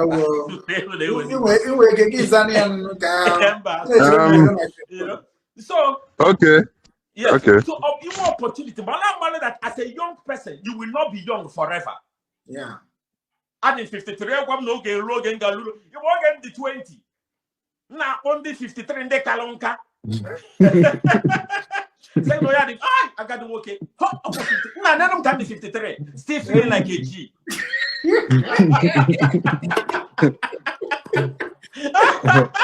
Ụmụaka gị ga-akọkwanụ gị ọnụ ịkọrọ ndị okenye mana asị na ikwu na nwata gị ya enweta n'okenye ana omume ime na nwata gị ya eri ugwu ya n'okenye. Hello. You know, so if you think that if you think that they for you and you don't make plans today, if you think they be guaranteed for you, you may make plans today. Now you're in for some surprises. Yes. You're in for some shocks. You know, so no matter what is going on in anybody's life now, whatever you are doing, whatever your hand find it to do it with all diligence. Broadcasting, life this thing. I got na try to the best of your ability. Yeah. Malo that now you conquer this level very well. Next level will come automatically. Yeah. But also, I think maybe they use when you software to make this broadcasting. December, you using Kimania, you using Kaya Bemekata, oh yeah, cut or off. I think no when you want December. Can you see what a new one? Can you some can they make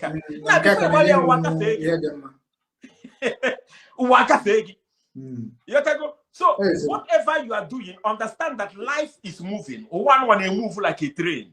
But another advice. Very unique to Igbo. I like him alpha group Ganoa Ufobi. Oi high na lack na Igbo. Oi high need na Igbo. Igbo afro onwe ha n'anya. Cha. Igbo afro onwe ha n'anya. Ina imakwa ana m anya moto from Nnewi to Lagos. The first police meeting also. Onye nwoke na-asụta Hausa onye Hausa ka ọ bụ ozu sụrụ ya akụsa oke ka ọ dị pepa anyị si na we save journey so I feel anyị na agafe elu onwe anyị si na another one I meet ụlọ onye Igbo na side ore ife anyị gịnị nwanụ nse nwanna ka eji please can I see your papers ewo nse na kere ma kwa ka na etunu gị osim na ọ dị chara mbi ebe anu ya ọ dị mana confirm ohe na-eme ndị Igbo yotago onwe ihe na-esi we n'ebe iwe fo onye Igbo we si abịa nyelu gị aka You're not interested. How do I extort you from this opportunity? How do I maximize this opportunity and make money for myself or utilize the opportunity? So I give you the good number. Where do say that one? One the number. If one negative, one negative. Our this popular TV show, host, Boys Can Cook. Oh, a very popular artist, celebrity, Onyibo. They may rap, Mapafia. They may rap. And you working, everybody you working. Every category this guy inviting on my show. Nah, Onyibo one day. Nah, yellow marker. Nah, it's open at this show. Sean will blow finally. I'm going to go get your just come to my show. You're this guy, you know, you're talking to cham. Now, I job you're not saying, hey, nine artist in the Europe, had a yellow one aka. If all let me day, or let me do a yellow yaka, set on your up, on your account, a yellow hacker. Nothing one ordinary to come to my show. Now, you know, feet, you don't agree. It's not your day, no bala. I thought, okay, go for your or Koya come, or Kokam, or Kokam. That thing does not help. It does not help us. It does not help us. When you come together, as you come 1 million or what call you know, we need to understand that. Oh, yeah, advantage in the European and also against us. They can come together. Anytime. Yes. Come together. Only see how quick we get anti. Nibo bokata down together. Only can quote one. Only cause a quote. Only cause a quote. For ya getting on the Yemuni. On the Yemuni. On our Charamozo. Now, is that the language of enlightening people to progress? It is not even our language of our ancestors. Our ancestors, Onyana 1 year. Onyana 1 year. You know, so I never obele advice into it na Okwanoa. You know, I'm whether no will any other thing you expect, but yeah, I so enwechara okwu ikwuru mma ajụchaga ajụ because okwu niile ikwuru dị ka ndụmọdụ and Obinwannem ịbata n'ime ya anyị nwere mbụ anyị nwere solution nwee idea yes I mean so anọghị m na ndị na-akọcha akụkọ ajụbazi gị ka ị ka ga-esi m ihe ahụ ị kọrọ ka ọ bịa in reality you never had any sleep no if you enter in Obinwannem Foundation we give you solution, we give you idea. Yeah. Even Obinwannem Foundation, I educate them. Nobody they tinye, you can aru on our Western world system. Yeah.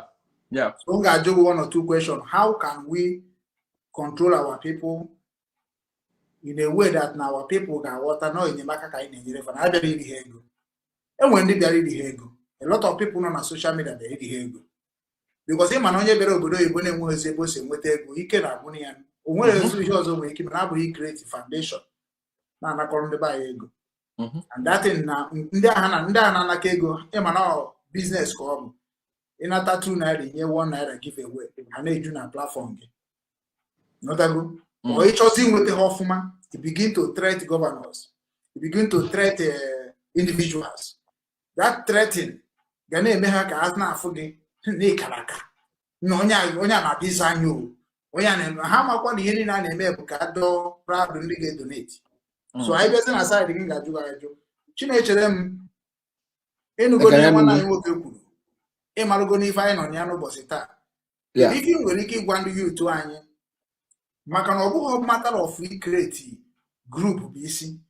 Na Obinwannem na-agwafasị ha na the best way to reconcile or to reconnect our family ka ọ dịkwa ka ọ dị na mbụ bụ na onye ọbụla ga-achọ ụzọ be ya maka na asị na chijie onye ọbụla achọrọ ebe o si bịa ụwa onye jere afịa na-ejekwa nọ na ga-ana ị gaghị atọ n'afịa afịa mechi naba ọ pụtara na anyị niile oke nwanne anyị nwoke bụ onye Nnewi ghọtago gị nwa bụkwa onye Amaechi nwa bụ onye Nsụka nna anyị bụ onye Nkana so automatically anyị niile na-ebe akịta nwere ebe anyị si bịa ọ bụ na asa anyị na bakịta anyị ebe anyị na we are not here because of money we are here because ihe niile anyị na-akpa n'obodo oyibo ọ bụ na be nna anyị adịrọ mma nwanne n'obodo oyibo ka ọ ga-atọ onye na-awọta oroma n'elu na onye nọ n'ala ha bụ ofu ịghọta inye ọta ị na nkata ọ bụ na nkata jụọ si na ojugoro ituo onye ebute ọntịrị eburuo ewe jikwa nwayọ wee rie ka o kwesịrị ịdị mana ọ dịghọzi otu ahụ so kedu ihe nwere ike ịgwa ndị yutu anyị dịka isi wee create kwa foundation in the mission to solve some certain things so gaba n'iru na m Chinechere mmezi ibekwe. Daalụ na ụmụ Igbo before mmalite ikwu okwu asị m ka m kenegodo ọga m maka na asị m na ọfịa m ahụ ime enyi anyị adịghị eme enyi maka ego. O nwere ife ị na-anya anya n'ihu ị ga-afụ na nwoke dị ọcha one of the people mma dị ọcha ka mụnwa asị ndị dị ọcha ma ebe ebi n'ụlọ ma okwu ọnụ ma mkpụrụ obi ma akparamagwa ọya connection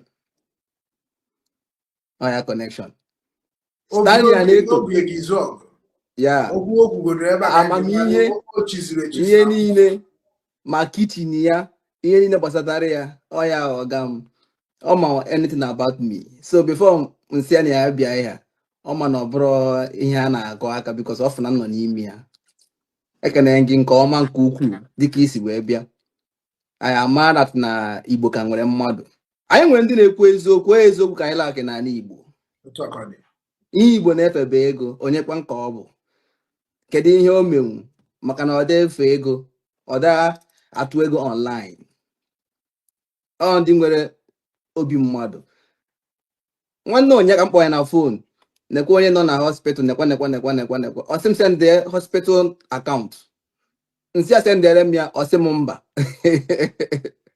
hospital gịnị account eweta ya o made transfer everything adị normal settle everything. That is how the system works.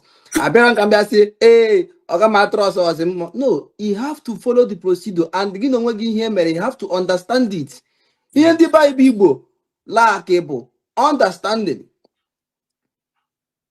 understanding. So Stanley na-eto obi jupụta m n'ọṅụ na mfụ gị na ihu akwụkwọ ndị Bible Igbo anụkwa n'ọnụ gị maka na asị na nwanne ka eji azị nwanne dị na mba ezigbo mmadụ ka ọ dị na mkpụrụ obi. So okwu nna ekwunyere ụmụ ya utu anyị bụ Igbo bụ na anyị apụtago n'ihu akwụkwọ were sị na ihe eso wee nye aka wee bịa chekata ka m ga-esi wee bata were fụra ndị be anyị nwere ihe a na-ala akị bụ ụmụazị be anyị dịka ọga m si wee kwuo ndị be anyị na-ala akị infọmeshọn ada enwe ndidi. Ọga m ga-agwa gị ka m si abịa n'ọfịs ya from Island to ebe a eme nke a sometimes ọ hapụrụ m ọfịs ya mee kwesịrị ime ka mụ na ya si wee dịrị bụ na m gwara m ga-abịa London kịta na bịa ka m ma alanwụ mmanụ na hotel ọ bịa Germany na be m ka ọ ga-alanwụ onye ọcha dọ n'ala Igbo ka nwere mmadụ mana ha adị focus achọ ndị ahụ ga-enye ha ihe ga-abara ha uru. Ihe ha chọrọ bụ TikTok ndị aga na ebe a ga na-ajụ nwaanyị kee gị na di gị mee ka ihe mere nka ị ga-agbafu iro a na-akọ ya ka akụkọ. So ụmụ ya utu Igbo ọ bụrụ na obido taa dịba na mma ọ dịbara gboo o jupụtara m n'ọṅụ na nsị na achọrọ m iso mezi ala Igbo wee wepụta Christel Obi Foundation wee sị na m ga-ebunata ya bụ foundation wee nọrọ na umbrella ndị obi nwanne m ofu obi because ọ bụrụ ihe m ga-emenwu sọsọ m. Gịnị mere m ji kefute that foundation a ekefute m ya maka na ife m na-afụ na-ewute m nwee sị na aga m eso nọ na nkụzi ụka nọ na nkụzi akwụkwọ na ihe anyị niile bụ ka anyị nwee akọ na uche ihe gbasatara entertainment ndị Igbo na Nigeria.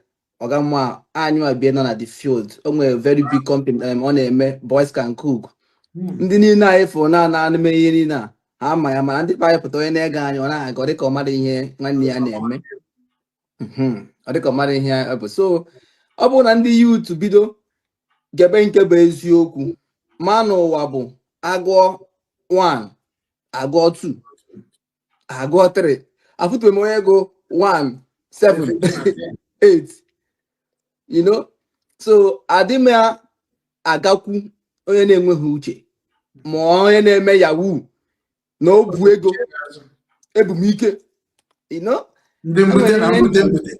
yes enwere ihe nji edobe mmadụ dịka mgbe ị bịa gbe m na Germany anya nọ n'ime ụlọ efu ka si ebi ndụ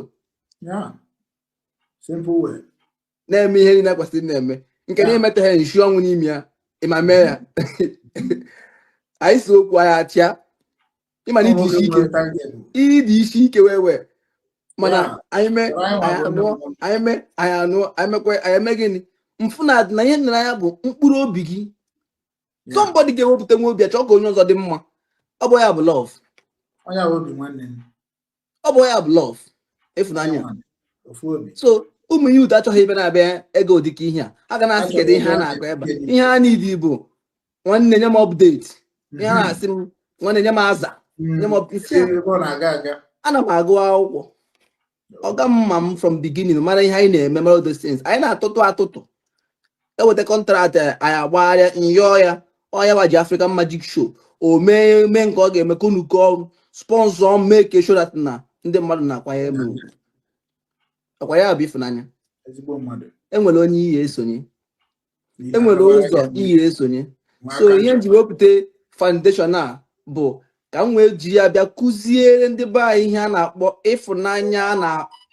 ịfụnanya dị n'ụka ọ bụrụkwa ụka nke iburu gị amụma na ị ga-enwe ego echi na-enwe ihe ị na-arụ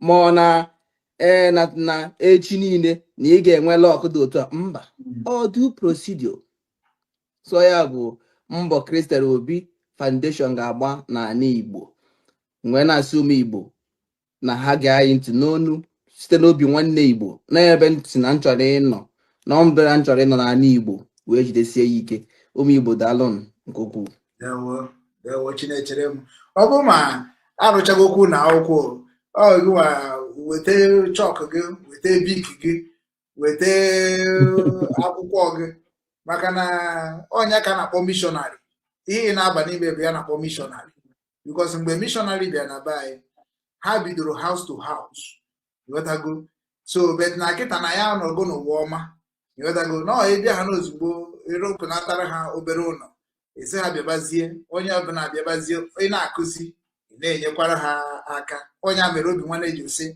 na ọ bụrụ na ya create job na onwerekwa ihe akọrọ ndị be anyị ka ha mara mana anyị bịa create kwa job opportunity ndị be anyị ifu na nke a bụ nke gbakara m isi ifu na onye gụrụ mass comm can never prove about that mass comm. Onye gụrụ law can never prove the law. Onye gụrụ administration can never prove it. Management. Ndị be anyị gụchara akwụkwọ mana isi ha gịnị ka ego esi na ha management. Imezi ha employ. Ndị ife ihe ndị a na-eme ebe ọ dịka ndị na-eji ndị nta akara. So now wonders now say this is the why system can never grow.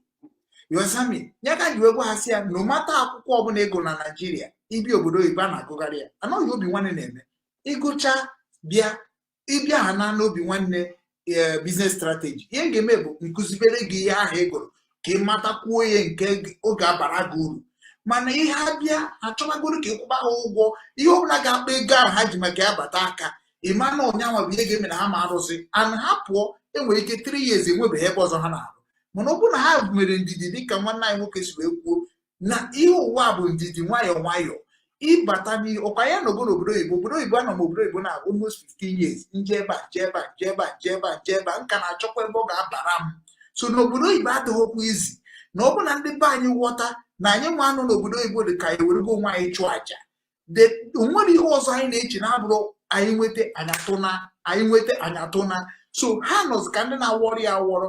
That is why people like us try to educate them. Nobody what ya no ma bịakwa ka o si wee bịa nke a o nkwe ka ọ ga-abịa ọbịa less o nkwe ka ọ ga-abịa ọbịa high so na ya na-akwa abụ ndị na-eji amụma deceive our future. We believe in our practical fit.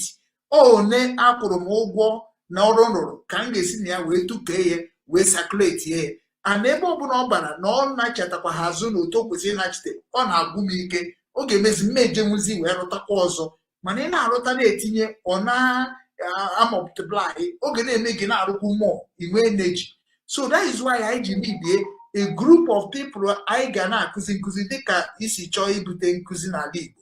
Nkụzi ga ha anyị dị tata ka nke echi o ka ebido bikos na anyị na-agba ọsọ dịka nna anyị nwanne anyị nwoke si kwuo ihe na-eme kịta maka the next generation.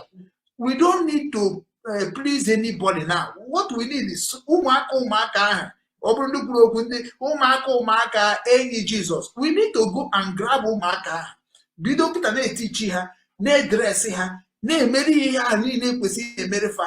Forget about future. That is why I like Western world. Forget about ndị okogiri ha ga-anwụsịsị very soon. Onwe ndị ga-enwe problem atọ ha mkpọrọ, onwe ndị ga-egbu n'ụzọ. N'ụwa ụmụaka ahụ ka enyi dịrị je grab ọkịta ọka ndị Kristian si grab anyị niile nweta ụmụaka, from inweta ụmụaka enweta mama, from inweta mama enweta papa. That is how they do it, and that is what Obinwannem is trying to do. Gị nwa bụ Kristian wee land kwasikwana ga-eme nwanne ọ nọ na-eche mụnwa nọ like ya anaghị na-asị gị batabazi abata because na ndị be anyị kịta na ogologo kwada atụzi ha mana ọnụ. So anyị na-eji na nke okwute ndị Igbo 12 stone bịa ka ịnụgo ihe ụmụnne anyị na-ekwu sensi. Nwanne anyị nwoke nke nọ ndọbịa tata bụ nwanne anyị nwoke bụ Stanley Aneto onye nụgo ihe o kwuru maka ihe gbasara yutu anyị. Okwute gaba n'iru, kedu ihe nwere ike ikwu na ya bụ ihe obere nke ka ọ na-aga aga. Ndewo. Nwanne anyị nwoke Aneto, udo Chineke dịkwara gị. Anụrụ m ọnụ mmiri okwu niile, ọ ga-adịrị gị mma. Ihe a nọ n'ụwa bụ ụwa dị ka ama egwuregwu bọọlụ. Anyị na-pass knowledge, anyị na-share knowledge. Ịwa bụ akpụta akịrị akpụta une bụ Chineke anyị dịchịrị n'otu ya dị na mbụ ka ya dịta ụta ka ya ga-adịgide ruo mgbe ebighị. Abịa n'ihe gbasara ya uto anyị ma pipụ ihe na-eme anyị isi anyị n'aka mana afọ na ndị na-amaghị ebe mmiri bidoro ma ha ada ama ebe o ruru kwụsị. Ihe mmiri bido n'isi gbarụwa ọ bụ ebe ihe gbarụrụ n'ọdụ kịta. Anyị amabeghị ndị anyị bụ asị ụmụ Chineke, asị ndị Igbo, ndị gboo, ndị mbụ na ndị egere, ndị Biafra na Igbo ọgbụgba ndị anyị dị anyị n'isi. So mana anyị dị ka wee jere mba na-eyi m ya na-atọgbara eji mgbe o chetere na nna ebe soro kwado nawa ọ ga-adị n'igwe. Otekwa anyị na-akpọ ha okushi ha na oge ruo mgbe anyị ji ana be anyị. Mgbe ahụ ka m fụtara na 2000 wee gbuoro opi ike n'ugwu nsọ Ọganada, mana asị na ọganada na ọ bụ ndị ole, ọganada na ọ bụ ndị Igbo kpaya m na ọ bụ ndị ole kpaya m nọ. So ihe m ji ekwu use anyị na mụ ibido n'isi gbarụwa bụ na ọ bụ bad example, bad precedent. Anyị hafụrụ omenala na omenelu, anyị hafụrụ omenala jee ụka. Omenala na ụka dị ka theory na practical. So ọ bụ ebe na leadership, political leadership and under Egypt bụ no man's land. Under bondage Nigeria, under that illegitimate name Nigeria, anyị dị ka oru, anyị ka dị ka oru. Ọ bụ ebe wee eze jere mba na-enye nye atọ n'ọnụ ya. Then anyị nọ na-agbata Egypt na spiritual Egypt ahụ na promised land. Then na system Egypt leadership, this political leadership abịago corrupt our society from head down to toe. Ọ bụ ebe na ndị Igbo amaara as diligent people. Enyere 20 pounds anyị were ya gbawa igwe were ya gokpo obodo niile, possess the gates of our enemies. Mana kịta anyị bịa sokwukworo gịnị kwere ụka iri iro mgbe anyị na anyị jejiri wee dị na Nigeria dirty corrupt system politics bịa bụrụ the fastest way to become a millionaire na Igbo kịta. Ọ bụ ebe role model anyị dowere our generation. Because our generation na-asụ ụzọ ụmụ na-akwụkwọ kedu ihe akwụkwọ a na-agụ ude asụrụ udo dịrị because na onye amamihe kọrọ ma na onye ahụ bụ illiterate. So anyị bụrụ generation anyị na-ekpebe n'ụlọ akwụkwọ mana ihe a na-eme abụrụ theoretical education. Ịhụ na practical education dịka ije vocational school na ọrụ ya ka na ije bọyị anyị na-eme bụ traditional anyị na ọka mma na-amịta ezigbo mkpụrụ because na gịnị Chineke mgbe o mechara ihe ịhụba ama ahụ mere na agbamndọcha by your sweat site na swed ịghọtago ọ bụ ebu anyị ji bụrụ ụmụ Chineke. Ndị nke ọzọ bụ ndị ọ gwara anyị na ịkwụọ na emislead ha through the Arab world. Ịghọtago ha na-amụta ụmụ nke ha adịghị ekije ha na-ekijiri ha n'igwe nebọ na-adịghị ekpo isi ala ijewe n'igwe gbaa uveji. Ihe a niile so corrupt the system. So leadership, political leadership na religious leadership ihe corrupt use a niile a na-achị na corrupt. Then use bịa bụrụ lazy use under Nigeria dispensation. Lazy use let Buhari kpọrọ ha bụ because na gịnị ọ sị na ọwa ihe ewuru nke ọ bụ sọ power belongs to the people.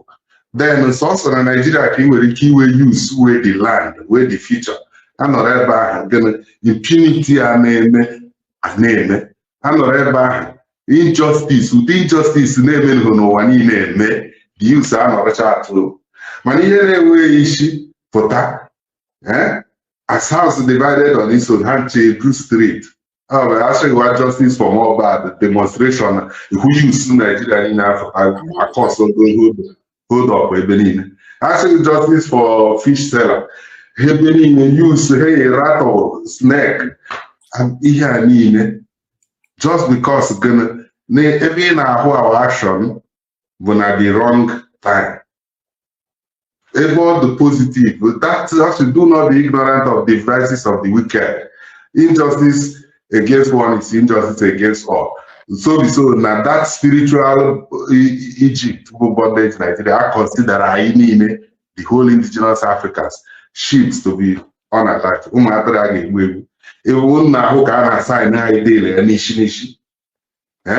Then maybe adopt ideology, corrupt the whole youth, collectively under that bondage, spiritual Egypt. Or corrupt the whole youth collectively, because the whole youth may have divided on its own. Now, people are role model and the BDM. And meanwhile, BDM embrace spiritual psychologists, who know tribal maybe or an envious person. This is why all the art of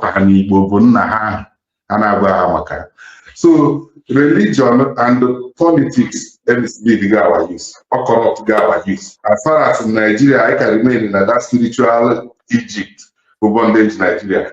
The whole thing can never be well again. Or can I corrupt until I mean I abrogan abros uru na kandiro.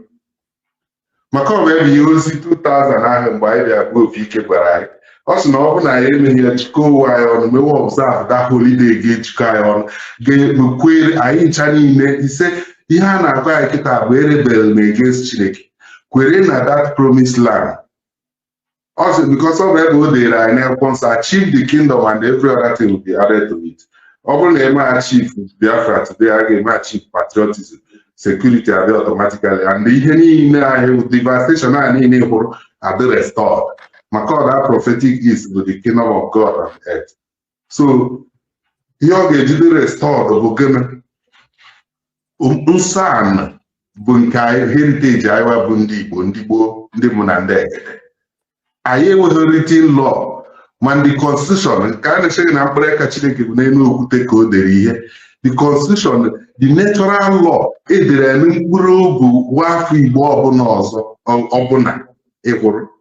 because ihe niile a si na egbere aga ọ bụ ewuru ọ na-esi o si n'aka fere karịa ya aka generation ehuru ọchịchị na nna bụ nwa bụ nna bụ gana a na-akọvere ha through the living water anyị na-akpọ mbụ ihe na the living water that comes from the father. Age form human spirit after 40 days and 40 nights. So that is why Chineke saying here for adulteration. Ihe niile ka anyị ga-eme observe due to na anyị bụ nsọ na-edo nsọ bụ ndị Igbo. Ọ bụrụ na restore the land, ọ bụrụ na anyị mewe abọmndụ, ọ bụrụ na anyị bụrụ a nation, ewere ihe eji mara anyị as a nation. Ọ bụ ebe ozi opi keta 30 December na-akpọ anyị. People ebido hụtawa anyị as a nation, kwewara anyị as a nation. Ịghọtago so mana kịta anyị ka bụ anụ na-agba nna na-ejide anyị n'aka na anyị amaghachara nọ n'Ijipt, anyị amaghachara na Promised Land. Even ndị na-egosi anyị Promised Land ha na-asị were okwute tugbuo ha ebe Chineke wee zolite. So ndị youths anyị biko mara na amara na ihe a bụ ọsọ osisi. Dịka this my brother kwuru, anyị nọ within the level of 50s. It's just like yesterday. Ebe oge na-eme ọhụrụ nna m ha Ugwueze mba na Ogwugwueze. Ndị na-emara nka n'Obuzuru mara Ugwumba. So they were the youth, the very vibrant. Ihe a niile ji mmadụ ịfụ ha na ọ dịka yesterday. Now na anyị wabụzi papa, a na-egosi anyị ụmụ anyị, ịfụ na ụmụ anyị akachago anyị ogologo. Then mistake anyị na-eme ma ada transfer that knowledge. Ọ dịka onye goro moto ọkwụ decoration ọ chọrọ ịdị na-ahụ, he didn't transfer it to the next one. Anyị ada akpado nkata with our fathers. Yeah, he just remove from generation otherwise corrupt born through way. Then this is desperate. Also, I do not be anxious over anything, but with prayers and supplication, present your case, the Lord is there. We open and this desperate. Do donate your desperation mission.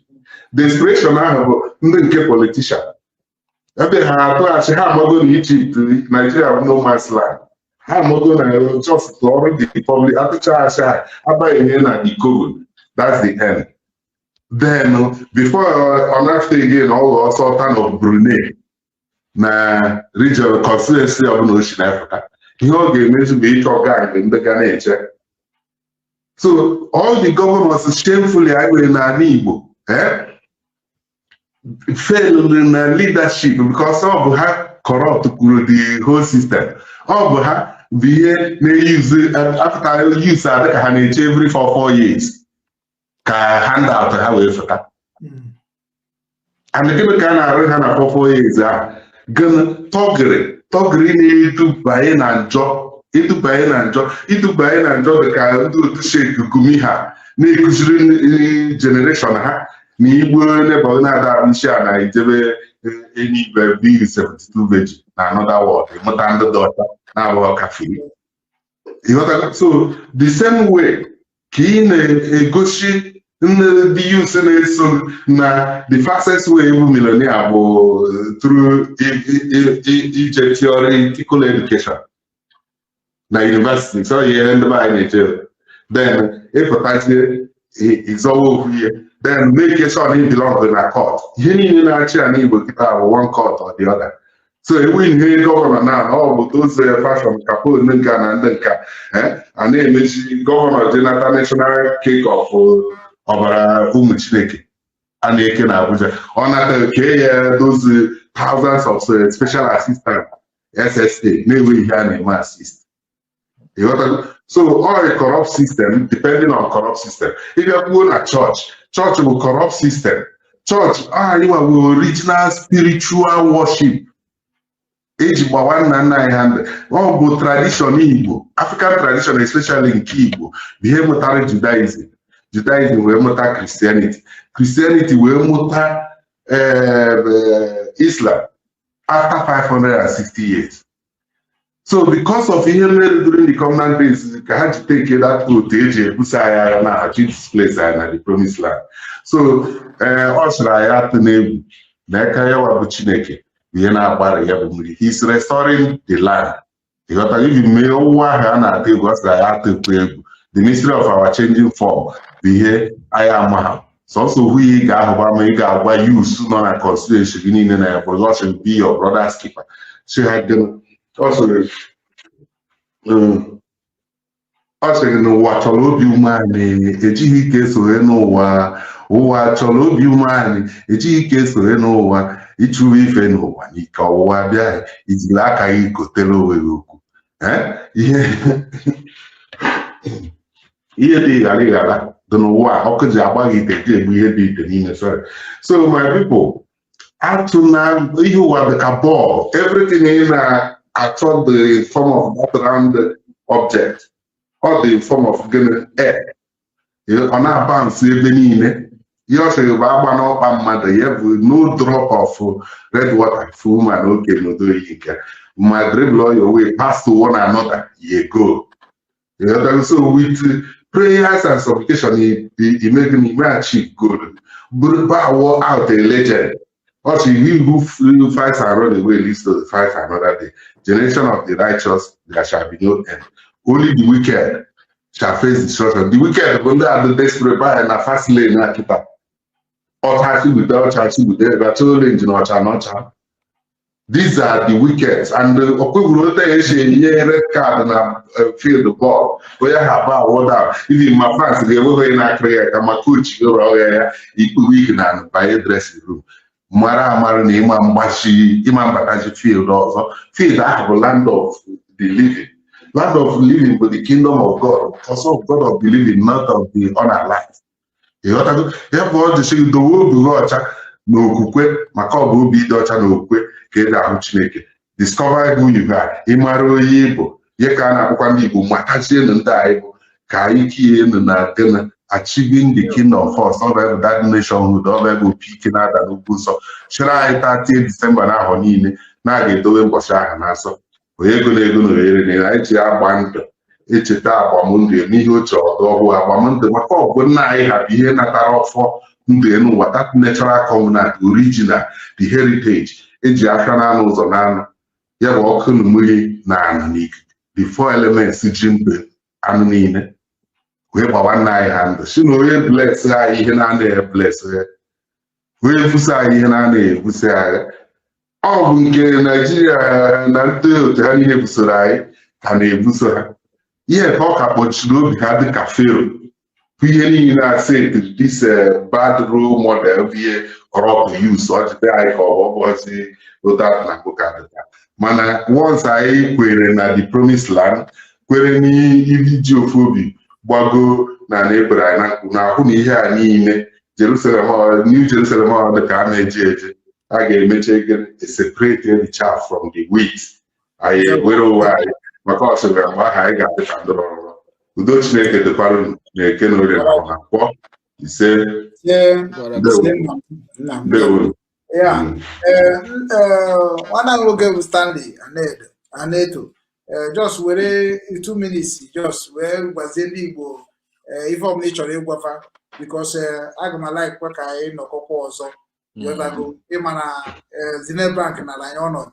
So and I have 1 or 2 hours now, which I not like I go there.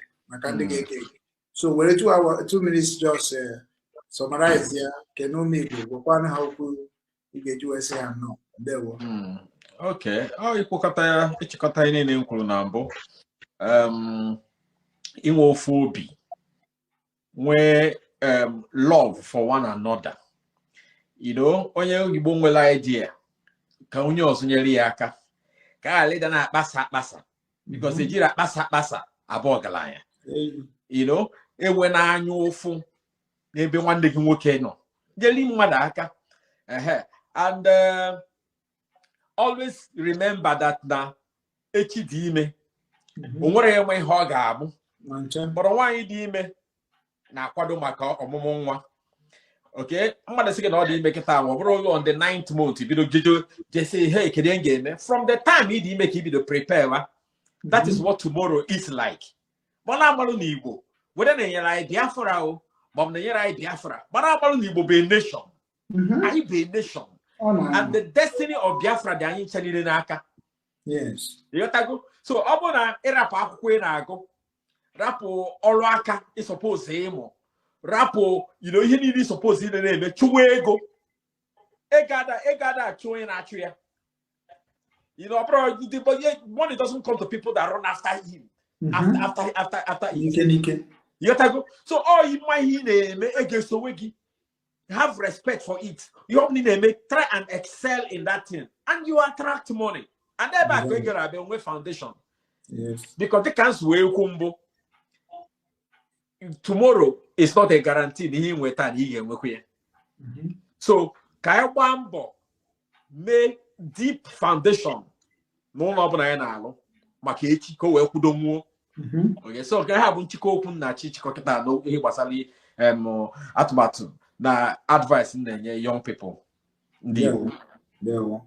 Chinechele mungwan ukolo gwazie ndị be anyị okwu ka anyị naba. Chinechere m gị maka anyị na-ekwu bịa gwazie ndị be anyị okwu na anyị anabaghị okwu ahụ. Ọ dị ka ọ naghị anọzi ya. Komutu.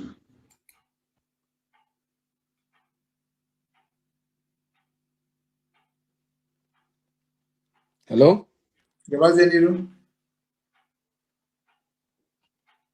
Gaba n'iru. Chịkọọ okwu. Ngwa n'okwute. N'ife na-ekwu. Anyị na n'ife na-ekwu. Chịkọzie. Anyị na-eche gị sensị. Ihe mere bụ na ihe ga-eme ka be anyị bụ Igbo, ka anyị nweta ihe anyị chọọ bụ ofu obi anyị na-ekwu okwu ya, inwe obi nwanne. Ọnya ga-enyere anyị aka, and mmadụ inwe nghọta mgbe nwanne gị na-akụziri gị ihe ka ị gbaa anụ mbọ ghọta. Ụfọdụ ka ọ na-abụ ị na-akụziri ife ihe ha na-ewe iwe. So ka anyị nwee ofu obi wee mara ihe anyị chọọ site n'ihe gbasara anyị Igbo. Daalụ.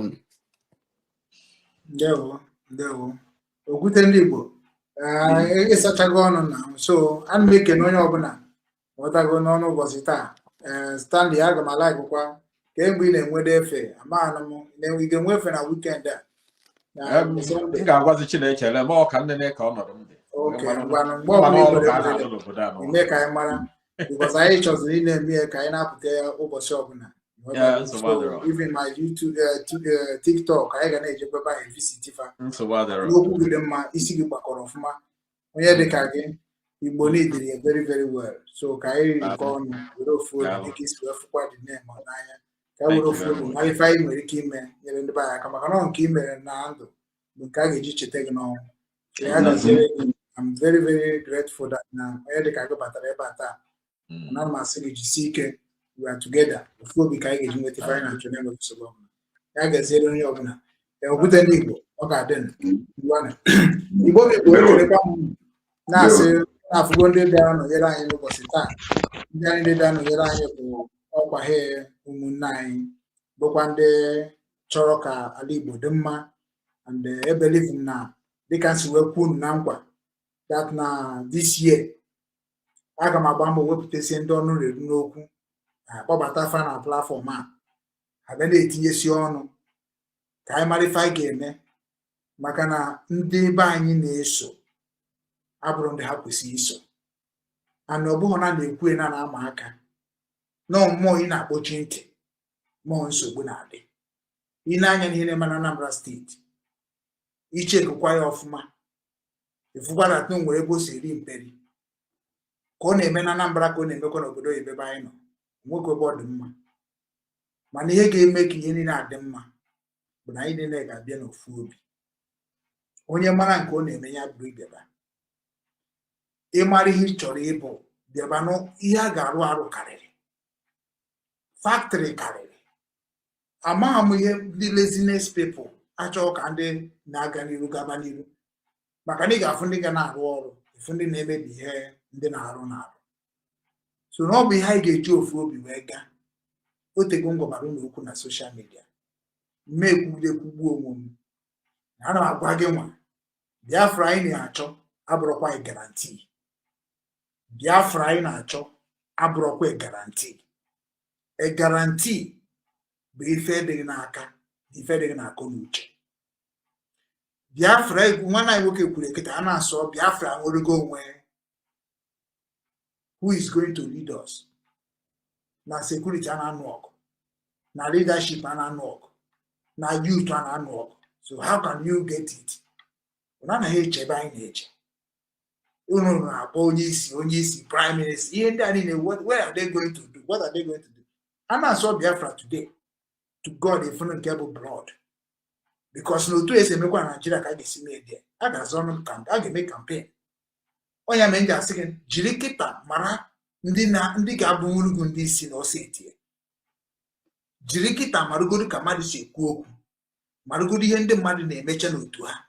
Ndị ahụ na-egbuso maka ha na-asị gọvanọ if you don't do this anyị gbuo ogu anyị nwere ike anwe nke ọzọ nwanne ebe ha nọ na-ekwu okwu a far away mana ịbịa n'ala Igbo they no go talk am ka anyị chere nne n'ala Igbo they no go go gị nwa na ọzọ n'obodo Igbo na-akwado ndị na-asị gbuo tọọ ifụkwa na how many years we still dey talk we still dey boast aka na agwụnye ọmụwa bụ Obinwannem ndị Igbo. I started in 2013.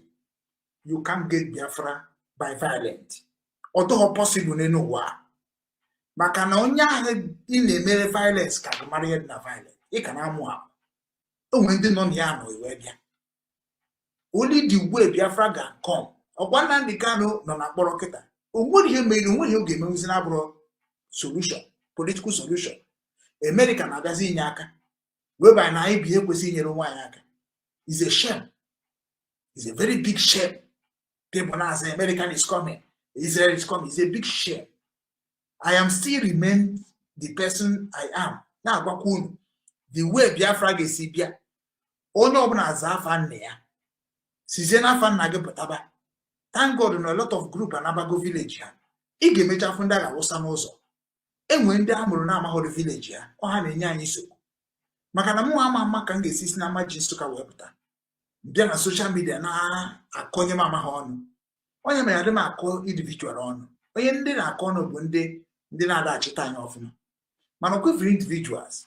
Onwuru ha bara. And onwuru ha gabara m wee nwụkwa. Every individual. Because na otu a nọ kịta now, I am working according to the system of the place I am. Ịbịakwa na Igbo. The system eji arụ ọrụ na Igbo na-eji azụ afịa adịrọ mma. Corruption dị n'ime afịa. Corruption na politics, corruption na unoka, corruption even umona, corruption no matter. Do you see why in Jaguru na I can make a combo why well? No one I ask for Indiana call on even on social media for somebody tasking it, only abu Fulani, only Fulani Muria, only abu Honi. Give one a who are you? You know, they ask yourself this question. Give one answer now, onya abu Fulani to barime, onya, who are you? You too, bu Fulani to barime. There is no record on what we are doing. Although there are no content can make the way roll them. Yen no munaka. Anyone on a league.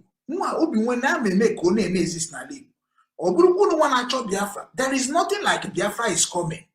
What is going to come according to your imagination? It is the good government that going to tell you what is your occupation. Here, Soludo Nemen Anambra State. Iche can do this side. If one not go okay. Iche can open up that na how one hay more fuma. You only make it a kedi many money joro. Nine I walk on mother joro. Papa Monday will wrote a chupa inside their call. So Soludo Suru Jafia were easy. Mana anyị nwa na-asị na anyị nwa na nwaanyị achọghị ije afịa nwere reason. So no that reason now the Soludo na-adị ya. Nya bịa ka anyị kpọọ ọfụma. Nya nyebe anyị promise that na Nnamdi Kanu na ya malapịa. Na ụmụnne anyị bụ ndị eji eji because ha na-asị na ọchịchị unu chịrị achịtara na amalapịa. That is the only thing ga-eme ọ dịka ndị dịka ya na support na they against Soludo na government. Mana onweghị ndị ka emebi obodo karịa youth. The whole Igbo youth are corrupt.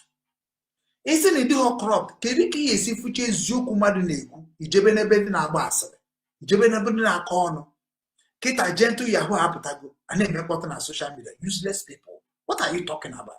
A man of that is living security of the area. In my female, name important on social media. I carry them dumb selling. In our family, those on a marriages. Just you will go see to check up that. That is nonsense. I don't support that's why I don't support anything concerning security.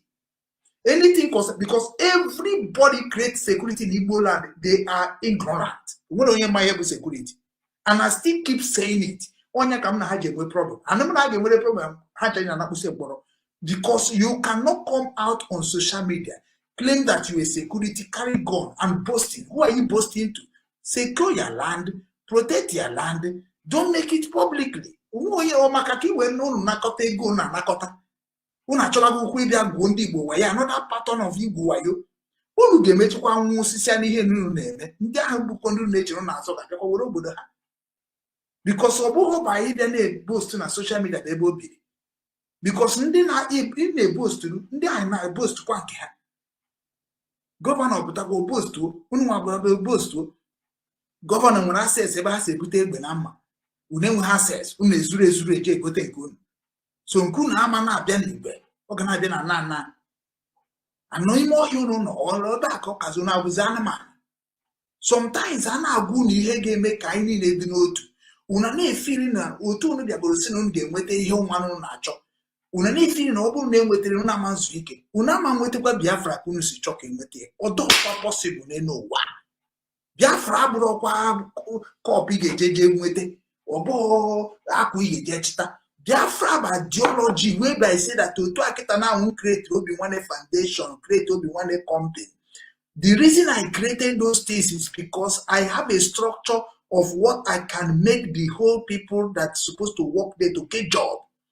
This year, Obinwannem may go about almost 5 people employed, handling not almost 100,000 salary. This is my dream. Your dream is supposed to be kedu ife nwere ike na-arụ ka ị na-edozi obodo. Ọ bụghị everyday bịa na-akọ ọnụ Gentle bụ nke a, Nnamdi Kanu bụ nke a, Simon bụ nke a. That makes you lazy.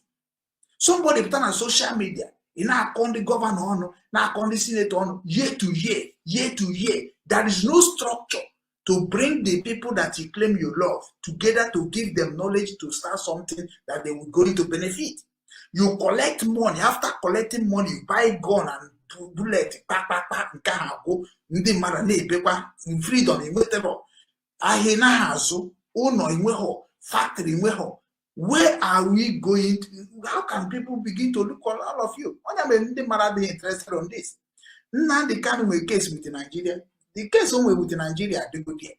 Ndị lawyer na-eji ijie, ndị professional, ndị diplomatic people na-eji ijie.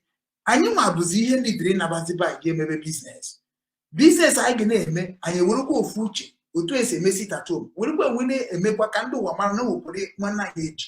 Imagine because na nna ga abatara isi na alahụ ụla ịlahụ n'ụlọ oru echi mgbe ị ga-eje akwụkwọ ịlahụ ụla, you miss a lot of things. You cannot use because of na eji onye eji mama gị n'ọrụ, eji mama gị wee sị that the man move forward. Ihe a bụkwa arụ ka ọ bụ. We supposed to be trying to settle our problem in Igbo land. Mana many of you people think that na Nnamdi Kanu ga-abịagodo before iwe nyebe nne gị na nna gị. Nnamdi Kanu ga-abata before iwe wee develop bebe nna gị. Simon ga-abata before iwe mara ga-eme na. I swear unu ga-eluzie kwa. Agwara m ya agwa. Unu ga-eluzie in total. Anonya ma eji bido n'oge na-ekwu okwu na-ekwusie ịgbawa. Ị na-eji ekwu ka mmadụ hapụ isi na ntara na m na-asọ okwu asọ ọ na m na-enwe ha ịmụkụ na nkwụ na-ekwugo.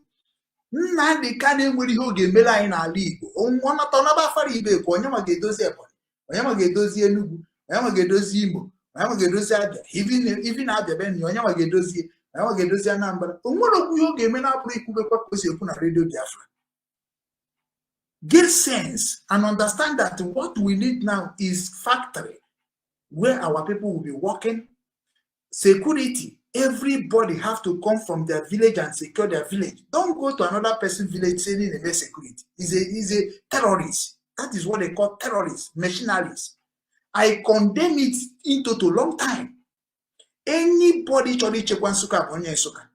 Unye ge chekwa Anambra ga bonye Anambra. Ihe unu na-eme unu nọkọta na mkpokọta ndị mmadụ onye Ebonyi eje n'Imo na na-eme unu ga-anwụsịsị n'ọnwụ. Akụbe m ofu ikpeazụ ihe niile ma Gentle pụtachara kịta mgbe m na-ebido wee gbaba ihe mkwesị na-agwa maka Chukwu ga-anapụ n'ime no matter ọfọ ọbụla ọfọ na ịnọ ga aka m kwụ ọfọ. Make everybody go home. Ị mara ebe ị nwere ike ichekwa obere abalị, don't disturb public. Oh, ihe unu na-apụta na public pollute everywhere. May the people don't get sense. Isi ibia na social media gị na-ama aka nweta gị okwu na-ekwukwu sef adụkwuru the encouragement. Ndị unu na-agwa okwu enweghị ụdị level na ihe ha na-eme. Ị na-etereti onye nka kedu ihe Ikenga na-eme? Ikenga nwere ihe ọ bụ n'ala Igbo. Chukwuka Ofe Igbo nwere ihe ọ bụ n'ala Igbo. ndị akịto nwere ihe ọgbọ ka enwee kwucha okwu unu abịa na-emebisi ihe niile anyị gbara mbịa from the beginning. Kedu mgbe gentle batara n'ihe na-eme na struggle or because of onye bute egbe mgbe ha na ogbune na-esie? Why can't you people follow who get sense? If one night nwoke si London wee bịa, ndị a bụ ndị nwechere akụnụba n'ala Igbo chọrọ ka ndị be anyị benefit on it. Iwu na ọbụna be na social media na-achọba ndị na-akọ ọnụ, ndị ahụ bụzi ndị na-agụ unu mee ihe unu achọghị ime, anaghị egosi ihu otu a. ị nwere ike ịfụ onye na-egosi ihu ega na-ekwu nonsense. Ndị na-agwacha epush unu jee mee ihe dị ona bụ ndị na-anọ n'okpuru. Youth Igbo youth apụtago si na ha na-eme Igbo youth. Emegoro m interview nke mbụ jee chịkọ n'onwe n'ọnụ. Unu amaghị achịkọ bịa ka anyị unu structure. Because Igbo youth pụta unu eje na-eme na unu na-edistop gọvanọ. Mebe na ihe nke unu economic crisis. Enwere economic revolutionary. To God, open unu jide economy na-akọ ọrụ, na-akọ ji, na-akọ ede, na-azụ ọkụkọ. Wee bụ na ọhụrụ nwa na-efidizi obodo. Mgbe ọsọ ọbụla so na ụnụ ama bute ahịa n'afịa. To God, agụ ndị mmadụ. Bagoro na ọrụ aka, baanụ n'ọrụ ugbo. Unu ga-ebi without government. Unu ga-emeke ihe na-ewuta government. Who is government? Government bụ ndị ahịhịa. They are beggars. That is why ịbịa n'obodo a tax a na-anaghị too much. Because without tax, ndị agụụ nọ na government amaghị nri. Government is nobody. If not that gun and bullet, they are nobody. And there's no way they can find you. Now, brother, na Gimanumogu Mesrika, Imanon Hanim exist. Which is not ya kind of a cotton. First of all, ndị a na-anacha anyị ego tax, which mgbe nọ n'ọnịcha ihe na-eme, ndị a na-abịa na-ego revenues. Anyị na-enye ha ọsọ. Onye si na ha si ọka ya enye ha ọsọ, na-arị ara. Onye bụ onye ka ebu. And onye gọọmenti ga-ezite na that area na-abụrụkwa onye bụ onye area. So we know how to handle our case without government to come. Even police be made mad arrest na Wallywood. Police agaghị akpụ mmadụ pụọ. Whereby you to know there. The reason even in Nigeria, inquiry and research mere.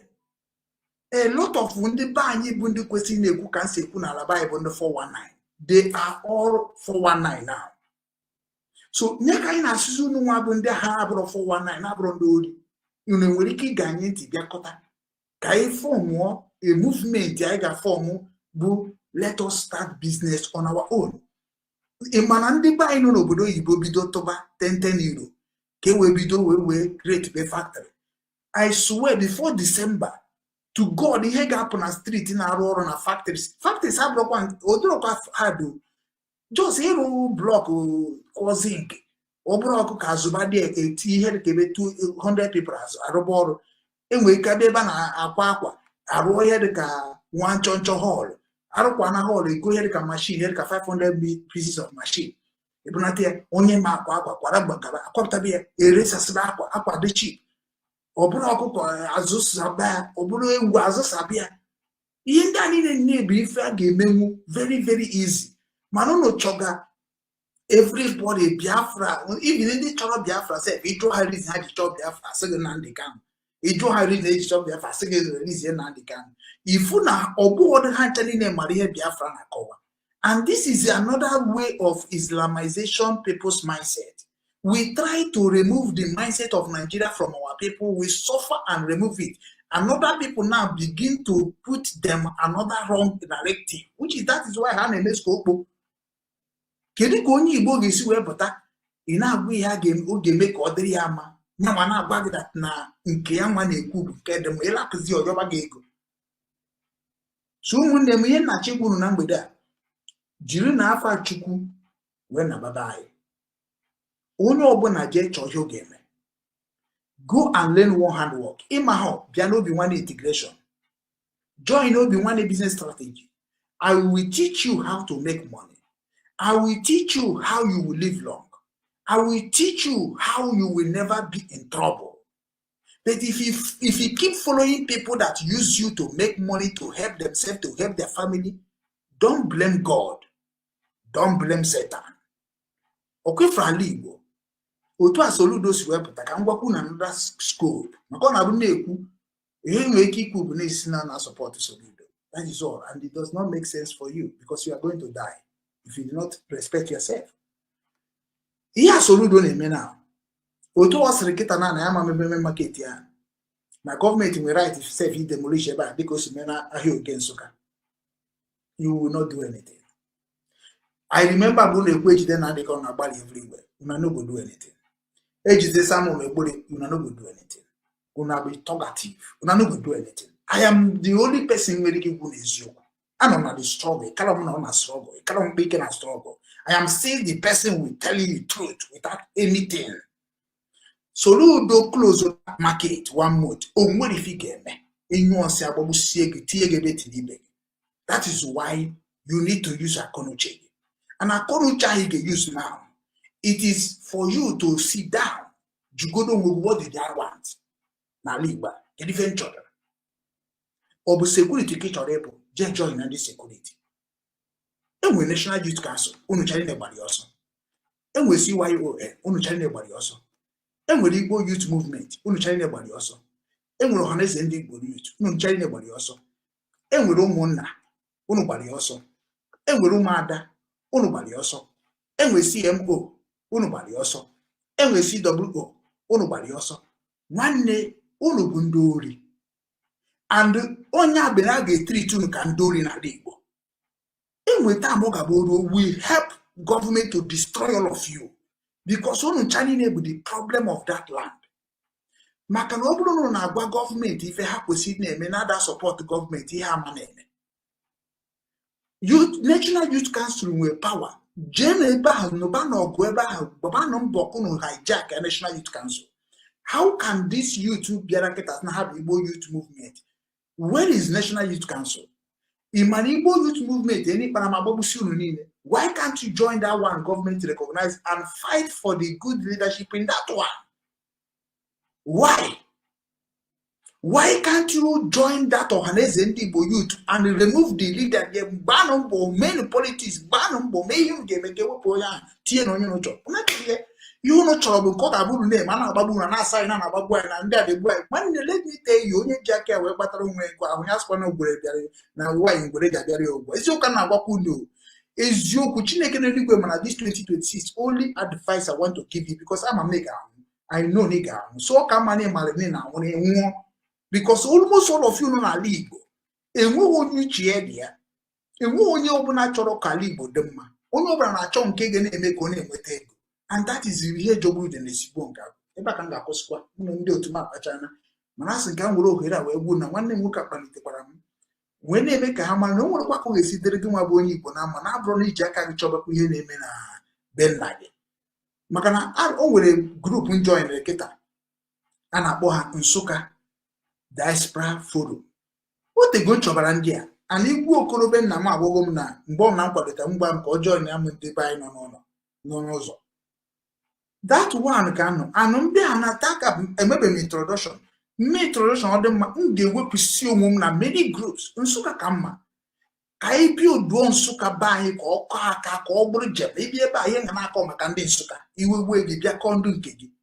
And my guru na very soon the gap on a social media gerine, the gap also gerine, Makanai Jihanolo. A Jihanolo. When no one name NSUKKA, and can name NSUKKA and also one nimbo, I got Kosia. All open at you when you go with the Akana time I do Jose. He named Biafra and with the penny and the cook with Igbo carry Biafra. Igbo carry Biafra. The only thing Biafra is begging in Igbo land is just to become a leaders. Because Biafra not just government. That is nothing Biafra. Biafra don't have anything in Igbo land. Yeah, baby, yeah, UGWU and what a crane was I just within those created. Mani Guana Bagi Imonye created Igbo. Imonye Mary Igbo Igbo. Imonye Mary Igbo with the same format Biafra and Igbo Igbo. Mana do to no chani nebundori, une will go religion mindset way to wayo, when I chose a Biafra Bia, came with the log guy, the Ziono Bonabi, Bonoli, Biafra Pokunon, or God had been possible. You must go back to your fatherland. You must go back to the constitution of your village. You must go back and confess what you have done to your father. Biafra shall never ever save any single person in Igbo land. I forgive any now na chime. We soon no survive here. Man on abana eku odiko hate don't know what they do. Man o ka man agbadu na ezio. Biafra nwere ihe nwere ike imeru na abụrụ destroy all of you, put you people in safe. Nya ka unu ji we chebeze the medical genyero na aka. Nya ka unu chebe na Israel genyero because unu be slave. Unu be slave. Unu be beggar. Igbo anaghị ekwete na mmadụ ga-enyere ya aka na if Igbo say mana Biafra is a beggar. They are begging America to come and help them. Come on with ordinary akwụkwọ nkịtị. Ordinary akwụkwọ nkịtị ka enyere na ndị kan. Onye ọbụla na-esusu ya na social media. What is this nonsense all about? Biafra we are thinking about is more than paper. Unu chani ihe unu na-eme ka unu ọ bụrụ na mmadụ gụrụ akwụkwọ na ọma ihe. Unu na-egbu onwe no nya sometimes people fuchu the meru na ebere. You can't get Biafra in the way you are looking on it. You can never, even into one action watch. First of all, who are you before you talk about Biafra? Who are you? That is why I'm Biafra. Manono Biafra can never save you. Rather, he will destroy you. Biafra aburi heje ekwu na social media. Biafra aburi heje ega no. Biafra bi heje echete ihe mere mgbe gbogbo. Biafra is like a novel, it's like a book. It's a book that you have to read. It's like a foundation. A foundation of Ojukwu and other people created to make sure they save their people. But what about the origin who you are? You know they think that place. A man and Igbo will never allow you people to bring that in home.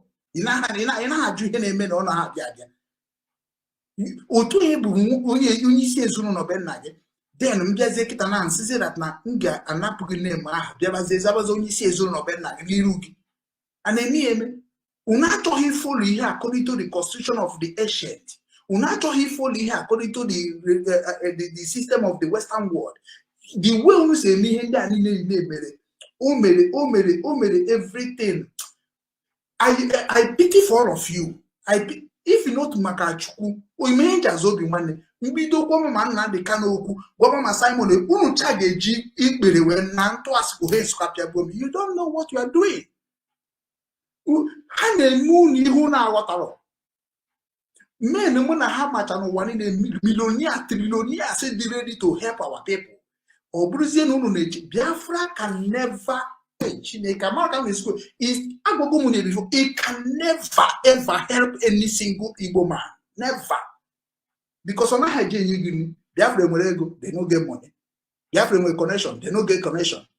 Every country in the whole world they don't like to hear Biafra name. Because Russia major her, America major her, Israel major her. So when they are hearing the name, they remember what they did to these people. So nobody will like to go where their name is not neat. You understand me? So what we need, I was using Biafra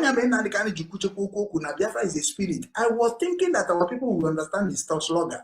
Spirit, it means that now I'm a market and I'm the Obodo Igbo and Obodo Igbo Mbiara. I know that now Umunnem why Umunnem woke need Yamakam.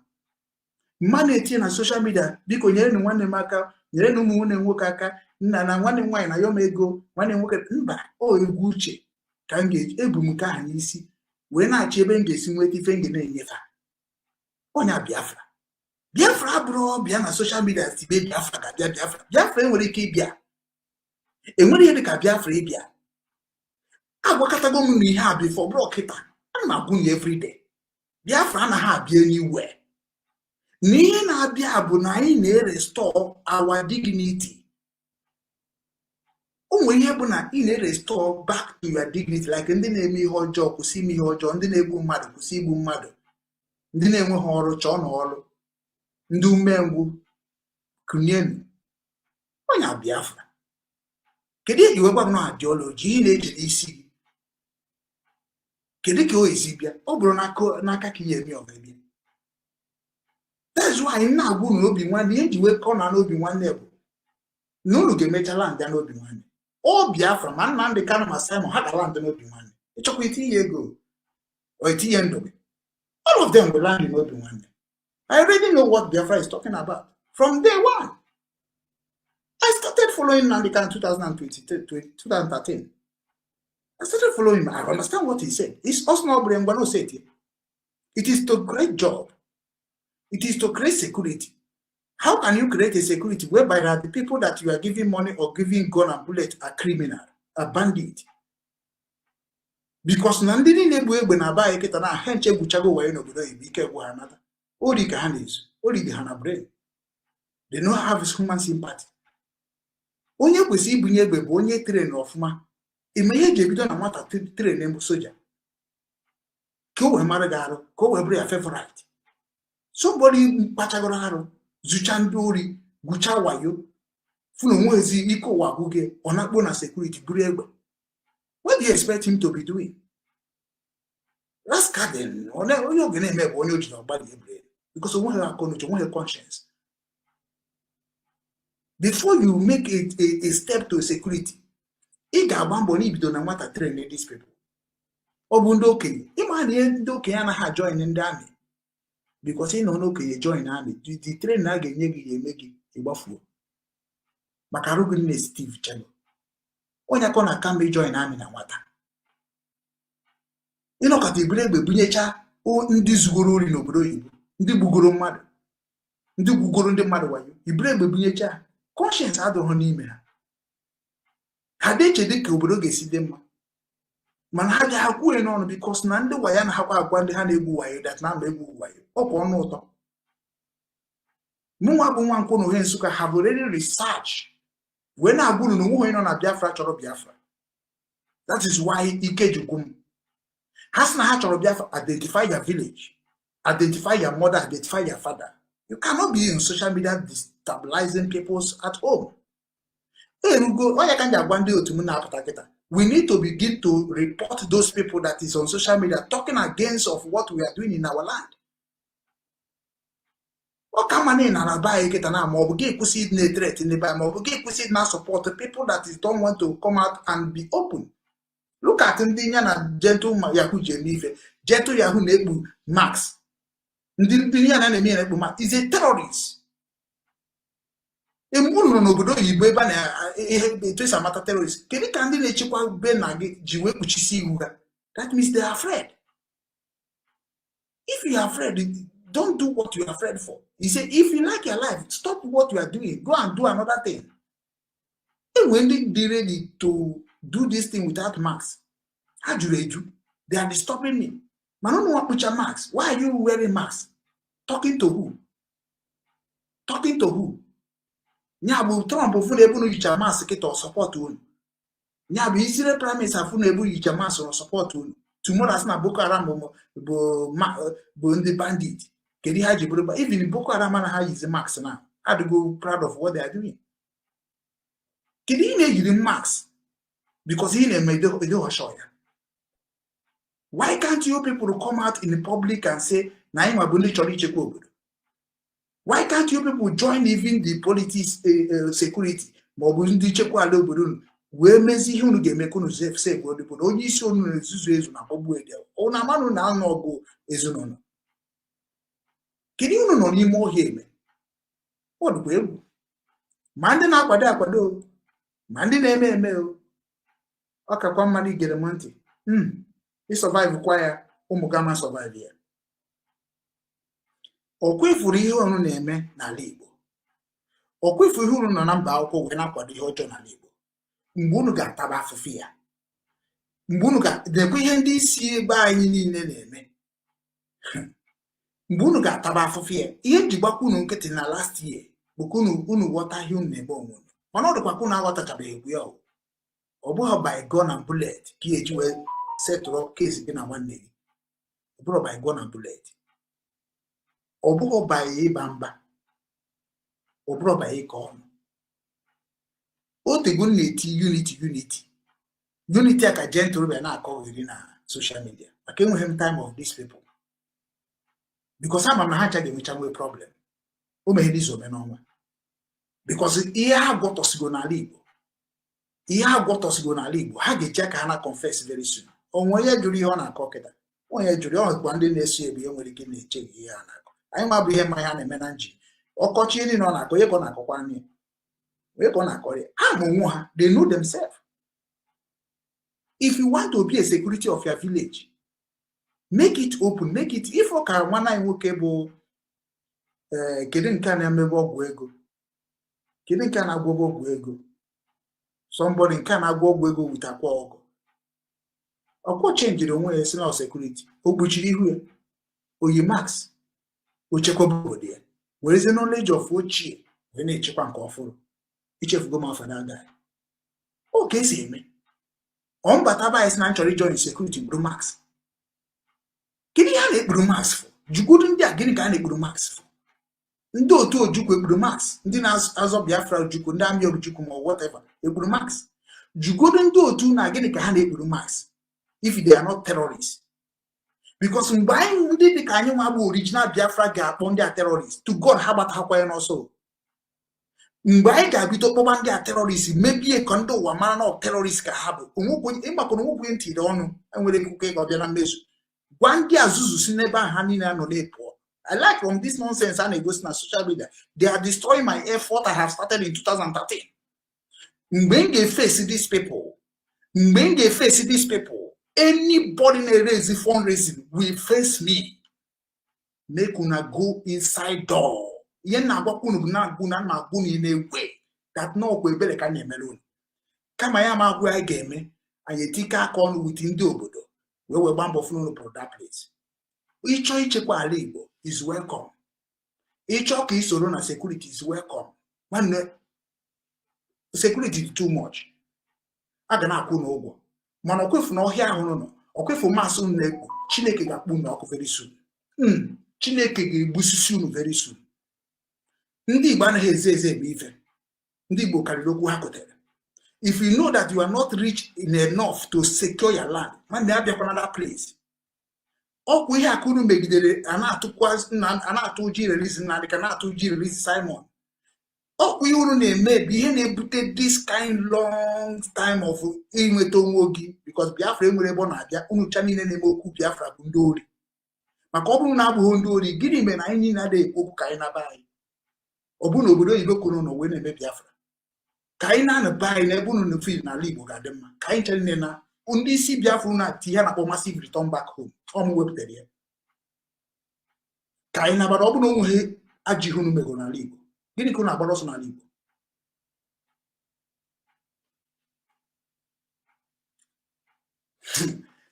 Okwefuru the same thing na-ada agwa ndị isi unu.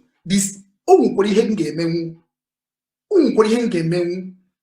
Pụkwanụ na ihe gbasara Biafra, ihe unu na-ekwu na social media na-akọsi ego, pụkwanụ die one letter ịtala ụkwa afọ die. Ihe unu na-eme kịta adịghọzi n'ihe a na-eme. Otu a jentu Yahoo batara nya jee village echekwaba village ya. Amara m onye ọrụ. I don't want to know him. N'Imo steeti ya ha protect bịa. Ha protect Imo steeti fa. Ndị Anambra man kunu ga-esi bịakọta ọnụ chekwaba ebe nna unu. Ndị Enugu the same thing. Ndị Ebonyi the same thing.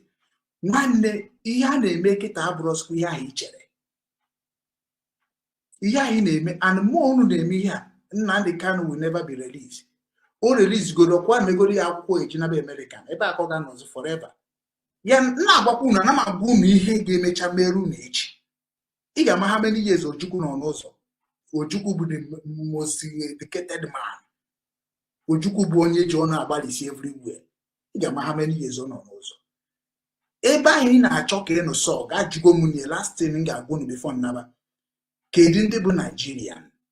If they say Nigeria be a problem, can you be Nigerian? Papa again na mama again. So you have to keep papa again na mama again to put you win Nigeria. If I'm not going, we're in the get the share beno na banya. Isn't an anok, Musibo Gike, and when we had a Nigeria na Libo, and when we had a Biafra na Libo. One leggy boni bukina chibu, Makanote. One leggy boni bukina china punkia, Makanote. gwagodem leadership ọ karịkwara akarị. Ichi bụrụ National Youth Council, ichi bụrụ chairman local government chairman, ichi bụrụ even your foundation chairman, mana mee ka ọ dị a line-up of government of your land. Mee ka ọ dị a line-up. Ọ bụ na mba ajọ mmadụ mee register Obinwannem na Nigeria. Ọ bụ na mba ajọ mmadụ mee register Obinwannem n'ala Igbo. Ọ bụ na m na-achị bịa mebi emebi ma anọkọta otu a wee na-eso ndị na-abịa nara ma nara. Mana unu nwa bụ ndị na-achọ ka ala Igbo dị mma. This year ka ọ na-ebi agaziri Igbo niile. Achọghị m ụmụnne m bịa na social media onye ahụ anaghị efolozi Obinwannem. Why? Because na how many years ka unu ga-achọ Biafra? How many years? Mụ nwa nọ ịka m chọọ Biafra, ịkara m chọọ Biafra. Enweghị onye nọ na social media ka m chọọ Biafra. So that is why we have to listen. And if you don't want to listen, onye a na-ekwe kịta ga-ama gị. Onye asịkwa na m agwara ya unu maka Obinwannem ndị Igbo. Onye asịkwa na m agwara ya because na ababago mbe nna m, onye ọbụla na be nna ya. Ana m ana be nna m, I like m Nsukka Union m bara kịta. To God ga-eme onye amị ndị agwa onye Anambra na-eme na Anambra bịa disturb bakwa bịa kwubekwa. Obinwannem platform nọ here. Onye ọbụla ịchọ ka agụ gbara gị n'obodo Igbo gwa m ka anyị tụọ gụba onye ahụ.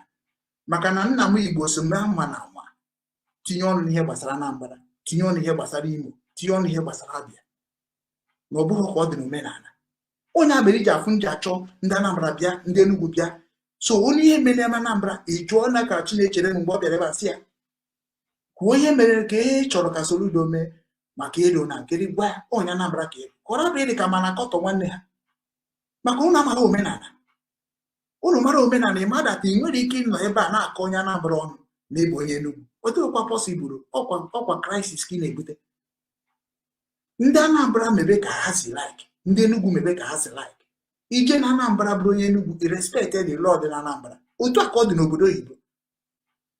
Amara m ihe unu ji chọọ ịghasasị anyị nwa bụ ihe bịara ndozi n'ụwa. Mami unu ji ya ọ maka na anyị na-anọkọtakwa gba nkịtị ka ihe mere eme ka ọ dịkwa ka asị na ihe na-eme na ya marọ. Anyị kwube ka anyị ha unu amafụsịkwa ụzọ na social media. Anọ ihe ga-agwa ndị otu ma we have to be talking it reality. Because onwekwa ebe ga-esizi unu ndụ na-abụrụ na-agbara unu eziokwu n'elu. Maka na ị na-adọ ọjọọ ya mere ndị na-agwa m sị na ịmacha nke bụ eziokwu na-atọ ọchị, ị na-adọ ọjị nke na-adọ ọjị nke. Achọghị m ime ka ihe tabara afọ ya. So kwanye n'onwe n'ugwu, respect ya n'onwe unu chekwa na ọma mbe. Ọgwụ ka nsi eme ana m ebu ụzọ ma ọkwa mbili bifo ozuzo. Maka na mụ nwa ma anọkọta ihe Chukwu emegeze na ije onwere ihe o chetara. Ọ bụ igwe achebe ka ọ ga-eje so chete, igwe Nnewi ka igwe Ebonyi ebe o jedebere. Nwanne onwekwu ihe unu na-emezi nwere isi o. Onwe ihe unu na-eme nwere isi. Ọ kịta na-anwụ ka anyị ga-eme ka o nwee isi. Everybody jee to village gị, si na village gị pụtaba. Even Igbo youth a kịta ekereticha, ịwọchị ha kereti state by state. That is why they like ya. Ndị Enugu mebe nke unu, ndị Anambra mebe nke unu, ndị Imo mebe nke unu. Unu na-echekwa Biafra. Unu na-eche Biafra ka Peter Obi ji na-eme unu ihe ọ na-eme unu. Unu na-eche Biafra. Biafra abụrụ otu isi echie ka ọ dị. Afụgo m na unu na-eche nonsense. Ọ bụghị otu nsi echie. Because na nwere ihe dịka Biafra otu unu si ekwu ya. Nwere ihe dịka ya. Before a fly go to Biafra, now Biafra ka eji control the southeastern region of Nigeria. Mmadụ ga-anwụ anwụ, agaghị akwagote ya ọnụ na nke nwụrụ anwụ. Maka na ọnọdụ ka ị ga napụ nwata, ịbịa wepụ nwata ọnụ n'ala nne ya. Gọvanọ na-eri from Nigeria. Senator na-eri from Nigeria. Local government chairman na-eri from Nigeria. Ndị ụka na-eri from Nigeria. Ndị business na-eri from Nigeria. Who are you going to fight now to get that thing, to use Biafra now to change all of them? Who are you? What are you going to do? Ọgụ a na-anụ na-aghọtara ya. Ihe anyị ziri bụ oziọma na IPOB. Na-ebunye egbe. Oziọma ka m ziri, anaka na-ezite oziọma. Egbe ama nzọ nwa ma mụ na nwanne m so okwa ya maka anyị si edozi. Mụ na onye ilo so okwa ya maka anyị si edozi. So why egbe? Isi na ọka ịchụpụ ndị Fulani. Fine and good. Obodo niile bịakọta ọnụ si na boys oge ka anyị jee saachị ime ọhịa a na-eme ewu nsọ onye ọbụla na a na-enyekwa gọvanọ otometo gọvanọ Enugu be anyị gwa ndị Hausa ka ha hapụ na-abịa be anyị chanere gọvanọ gbe ya yut agwa ya na mbọsọ na anyị wetara onye Hausa anyị mee ihe anyị chọrọ ime nwoke ya ga-afụ ya ana ha chọọ ndị be ha bịa ebe a ọkwụ gị na be gị ka ha ga-abịa were e nwere sistem eji eme ife n'ụwa onye ọbụla aba ọ bụ na ọ bụrụ ego unu na-abịa anakọ ndị be anyị na soshal midia nwaanyị ji eme gosi nọnsens ọ na-egosi ọ kwa disenti ka eji mee Simon Ekpares otu anyị ajetụ yahoo bata ndị nke ọzọ bata yicha mas bụrụcha egbe n'aka jidesie egbe jide akụpe everything eji na-egwu egwu jisie n'ike ndapụ ka Chukwu nke abịa ma gozie onwe bụ ndị chọrọ udo ma ndị na-achọghị udo ka kwa n'obi ka ji n'aka. Ụmụ Igbo, ọ bụrụ na ị na-ege anyị ntị n'onu ma na-ekiri ozi ọma nke anyị na-ewetara unu na ozi ndụmọdụ na ịgbazi ọnụ nke anyị na-ewetara unu, biko ka ị na-esonyere anyị na YouTube, na-esonyekwara anyị na Instagram maọbụ na Twitter maọbụ na Facebook na na webụsaịtị nke ndị Obinwannem ka anyị wee na-ezinye abụ ozi ka o si wee kwesị ịdị na-adị, maka na oge erugo mgbe anyị ga-ebupụta ihe nke njirimara Igbo na asụsụ Igbo na omenala Igbo na ihe gbasara ndị Igbo niile n'ụwa niile, ọ kacha ihe anyị na-achọ bụ Biafra. Ị ga na-afụkwanye abụ ozi ka ọ ga na-abịa, ị na-esonyere anyị ị ga na-ama mgbe anyị tụpụtara gị ozi nke dị mkpa iyi amara ma wee marakwa ị ga-eme ngwa ngwa ka emeghara ọdachi.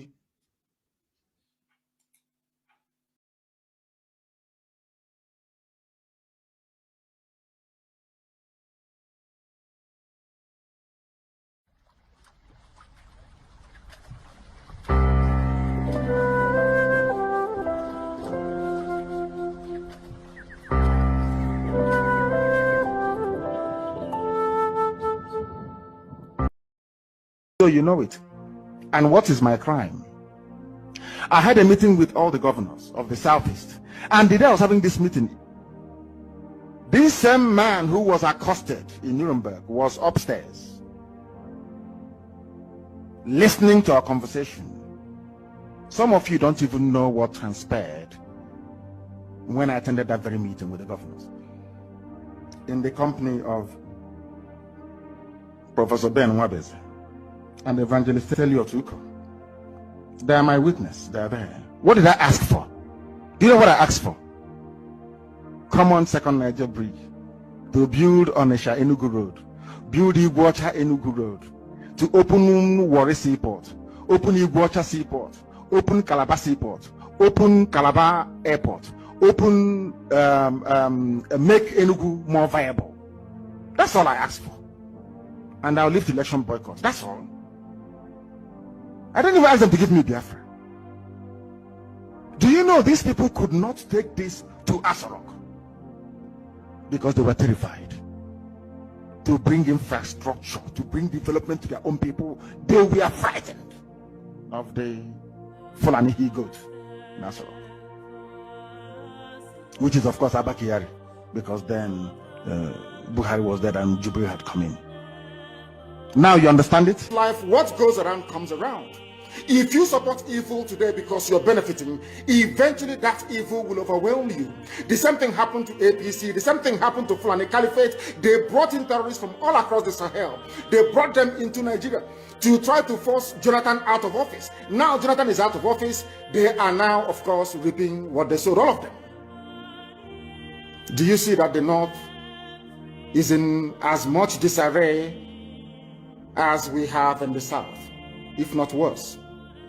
When they were grooming and breeding these terrorists, they thought they were doing it just to assume political power. They never knew there was another dimension to it. That these terrorists that they all created will come back to consume them. Tell our governors that Ebukobi said, if they cannot go to Asarok, help will still come. Tell our ministers, if they cannot go to Asarok, help will come. Tell our senators, if they refuse to go to Asarok for us, help will still come. Tell our leaders, if they refuse to go to Asarok, help will still come. Who knows if it's for a time like this that you have made a governor? Who knows if it's a time like this that you are made a senator? Who knows if it's a time like this that you are made a priest, a pastor, a man of God, keeping silent a time like this? Who knows if it's a time like this that you are made a senator, a governor, House of Assembly member, minister, pastor, celebrity? Don't keep quiet. Igbo mụrụ nze m ọzọ, ana m ekene unu. Aha m brother Paul Chigbo. Ụmụnne m ọkwa ifuru obodo a bụ Nigeria, ọ dịgo ka ọ ya adị. Anyị ekwukata na kwukata. Enwerekwa nke m anọghọ na ya, anọ m n'udu mmiri, anọ m n'ọkọchị. Oh yes, eso m were lead the riots mana secondary school. You know, a lot of places, even mana Lagos, also Agbara, also Abiola and other stuff. I had a body also n'ife njebanye de martial arts, you know, taekwondo, karate do, nwetacha my black belt, mecha, you know, nwere ife eji ụmụ ife eme, apart from self-defense and the self-confidence. So na mmadụ bụ Bible apụtahụ na asị ka azọba anyị Igbo, o nwere nke m anọrọ na ya, egbe pụta ya agbakwa egbe. Oh yes, ama agba ọsọ wụọ abụrụ sin. E nwere ọgụ ya agba anọrọ udo ya adị maka ọ na-abịa ekwukọta okwu udo. Ọ dịzie ka ya asị na mmadụ bụ cowards. Ọkwa ụnụ fọrọ ndị anyị na-akpọ ndị na-anọchite anya ya kemgbe eji kpechi ikpe MNK. O nwere ihe onyonyo mere wee kọwaa sị na otu o si welụ kpọọ iyi to the justice adịchara mma maka otu esi wee na-ede ya. Ife abụ n'anya ndị iro ka ọ nọ n'aka ha for now. Mana ine n'anya mbọ ọ na-aba dị n'ọda. Afụgo m sinetọ ọjọ ụzọ gaa n'ebe a jụrụ ya, ọ na-ekwu okwu maka mbọ ọ na-aba dị n'ọda. How many years? Egbuo nne, gbuo nna, gbuo 28 boys na be ya, gbatọsịa be ya niile wee jide ya, tọrọ ya from Kenya. Ekwuona m ya ọtụtụ oge na ọ na-ekwu okwu like a wounded lion. Anyị nwa bụ ụmụnne ya ka emejọ, ọ ofu onye ya ekwu, mmadụ ya aka ibe ya. Ife ụfọdụ ndị ọchịchị na-eme ọpụpụta political career ha nwụọ, unu enwe political career. Unu n'anya fụ na ndị nwanụ na-anọchite anya enwebara onye kwuru okwu. So nke mfugo bụ nke sinetọ ọjọ ụzọ Kanụ. Ama m na-abalị ibe sinetọ abalị ibe na ndị ọzọ nwe ndị na-ekwusi anyị maba ebe ndị agha kwụ. Unu n'anya efu na ike ekwere mmadụ nọ na nga, o nwere mgbe o ji ekwu ife gbasara ndị Igbo nọ Nigeria PDP. Ọkwa ụnụ fụrụ ya. Onye ndu ndị Igbo na Lagos mgbe o kwugharịrị ọnụ maka ndị Igbo idifendị onwe ha. Kedu ife menụ anwụrụ ya tii na nga, ọ nọ detention, ejide MNK jide ya kemgbe. Ife niile o kwuru abịa na into manifestation. Ife niile o kwuru ọ meseji ya ka ife our Lord Jesus Christ ji wee ka nọrọ taa a na-anụ onu ya bụ his message dị alive, and ọ Chineke bụ okwu ya, the word of God is God. Ife ya eme na MNK nọkwa as onye Chineke zipụtara ikwuru ndị Igbo ọnụ ha, the spokesman for the oracle. Ọkwa anyị wee na-akarị the message, onye ọ na-eti eti na-akpọ akpọ. Ife niile ọ na-ekwu na aka ji eji ya were eme. Ụnụ fụrụ Chibok gears, ebe ka Lia Sharibu nọ taa. Ekwute n'okwu ya ruo taa, over 100 gears ka na-efu from 2014 wee ruo taa. Aka na-ekwute okwu ya. Kankara boys ọkwa ife a na-eme kịta ka emere okporo ụmụazị nọkọta kpochigheta ha. Afọ ebe kpochigheta ha community na-enwe aṅụrị. Ewere anyị mere object of caricature. Ke maka Sunday Jackson nke star bụrụ onye Fulani maka na ọ bịara igbu ya, ọkwa self defense, anwụrụ ya ma ya ikpe ọnwụ.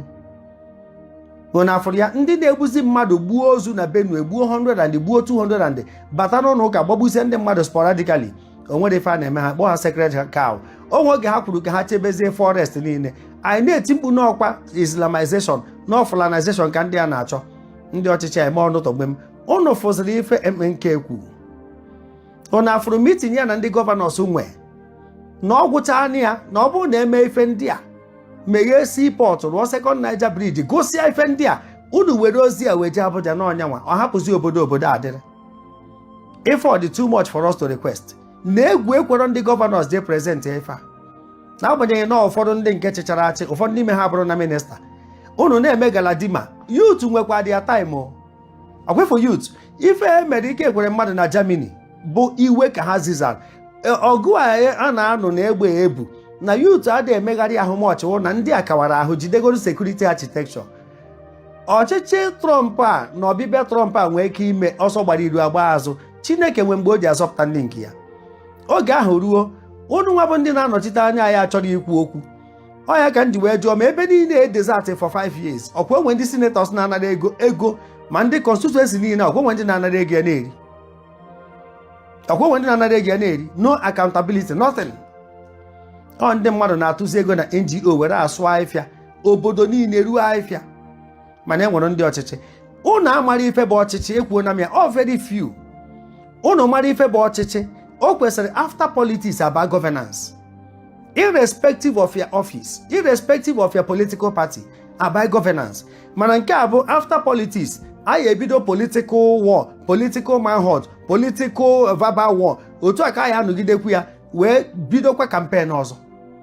Unu aka na-anụkwa 2026 na Nigerian calendar. Nke ahụ adịgonu exited, ọ dịgo erased. Ada ekwuzi okwu ya ọ 27 nke onye ọ na-akpụ n'ọnụ. Mana ka o si dị unu ka 27 ọ ya work. Ọ dị unu ka ọ ya work. Ife na-eme kịta dị worse than ife mere oge nke Jonathan. Ọ dị worse. Ebe ọ nọ ka njọ bụrụ bad market maka ndị Igbo niile a na-amakpu APC bụ ọ bụrụ na APC maka obodo a kwesịrị ịba na state of emergency. Unu ncha na-amakpusi onwere onye ọdịdị ka ife niile a na-emenụ ne our farms agụụ dị adakọzi ọlụ ndị a jide onye ọbụla hostage. Anyị nọ na anarchy and doom, anyị nọ under siege. Ọ bụrụ nke apụta na-aba ịfụrụ onye ezowe ike mgbe ọ nọ Rivers ọ na-aba na anwa akpụrụ efi bịa kama ka ọ paịpụ ọrụ ha mmiri from ebe a to north. Enye ha anya ife ọ na-eri maka ọtụtụ mmadụ nwere prize, mana enwe ndị nwere prize, enwe ndị nwere integrity. Ife na-apụ ya n'ọnụ pụọ ya n'ike sọkapiti eju na 1 week. Otu a ka ọ dị ndị ọchịchị anyị, ife na-adị eme. Obia na ọchịchị Anambra steeti protect ha nwa bụ ndị na-achị efi na-egbu mmadụ ọ nawara Amerịka ruo ebe ahụ na-anwụgharị Chiwawa. Otu a ka ọ dị gọvanọ chịbụrụ Enugu steeti Ifeanyị Ugwu anyị, ebee ka ọ nọta? Kedu ife anyị ebostu ke maka Tioji, ke maka Okezi Ikpeazụ? What a shame. Ife na-adị eme ya, kedu ife unu bụ ọchịchị? Ife anyị na-ayọ ndị gọvanọ nke nọkịta unu ekwekwara ka eji strati unu na-eka Kano dị na-eka Kaduna dị. Mmadụ ka m gwara ya jeero m Nasarawa o wee ruo gosikata m iro iya anọ n'iro 2-3 hours moto ada agba, mana ifu ka esi wee mee ya with double gota, ifu asphalt, ifu the thickness. Abịazi ebe enwe population density ebe esi ebube ego ma uranium ma gold, ife niile a na-enweta na be ha eji wee na-agba this war ha che na ya mara onwere nke na-eru anya aka mbụ the proceed. Mana ebe a ka a bịara crude oil ma na na-face out nye ka ha bịa tinye isi were ya na-egbusi mmadụ. Ya na ebe nwere green pasture ebe a na-egbusi mmadụ, ebe ha ya bịa na-azụ efi ha maka na ha ka nwee desert na mgbago. Ma cotton ma zinc nke ọbụla dị ha mkpa ha bịa ebe ya fụrụ ediclear war were ya, mana nke ha war ha declare we protect ya ka anyị ghara amara ka esi wee na-amanye ya. Nya ka ezipụ na ndị ya eje America ka ama the result of their congress. Nya ka ha kpọpụrụ ọsọ. Ke maka service chiefs, chief of army staffs ndị chịrị achị ka egasị ya mmadụ na-emegoro akaụntụ. Ife na-ada eme ndị Igbo when men were men, anyị Igbo dị otu a. Anyị Igbo a zọtara wee nye unu n'aka otu a ka ọ dị. Ekwuona m ya na nna m soro na-eme efe a this act of cowardice, I will disown him, I will deny him. Maka ọ dị very shameful. Ọtụtụ n'ime ndị ọchịchị anyị anọ na anyị Igbo a enwechakwana ndị ụmụ ha nọ na ọfisis anyị amara ọ. Nwebere oge a na-adị n'ite ọzọ ọ bụrụ kọmishọna. Ha amadị na-ekwusi okwu ike. Ha ere njichakwa na ụmụ ha ka unu ghọta ka ọchịchị obodo a si aga. Abịa n'obodo ndị ugwu ya na-anụ maka Erufai nwa ya nwoke nke ikwugide okwu wetara nna ya Ojukwu ọnụ. Ihe ada anụ maka nwa ya esogbu ike ọkwa ọ sị na ọ ya agba ndị amị akwụkwọ mbọ nwa ya. Ka you imagine onye a na-ekwu ebe ogogasị property abroad ndị EFCC ekwuru opekem ka nwa ya meghere ọnụ. Ofufe mma bụ na before God no impunity, no immunity for impunity. Before God no immunity for impunity. Ọrụ niile nwere ụgwọ. Emecha ụmụ niile abụrụ vagabonds maka ego eji wee zụọ ha bụ ego ezute n'ori. Ka efe kpata ndị dị lack conscience, most of you. Ego nọ na Dubai, ego na UK, ego na America, ego na ebe a, ego ebe a. Ife niile unu na ego no good hospital. Ọkụ na-enwu ọsọ na be gị. If I na-akpata ego ma nke a na-withdraw over 100,000 placement to VIPs, if onye na-akpata ego ịkpatara na-emove to VIP, ya VIP were very important personalities. Ya ife ọpụtazi bụ na ndị anọghọ side ya abụzi VUPs, very useless personalities. Ife ọpụta onye abụrụ VIP ịmanọ VUP, very useless personality. Maka ọ category na abụ ka enwere good or bad, hot or cold, black or white. Ife niile nọ in pairs. Ọ na ịnọghọ na nke ịnọghọ na nnukwu ịnọ n'obere. So ndị nnukwu mmadụ onye anọrọ na ya nọzi n'obere mmadụ, very useless personality, VUPs. Then ịkpata ego VIPs. Mana n'obodo oyibo o nwere onye mụọ ịbịa beach amara ego one dị na akaụntụ gị.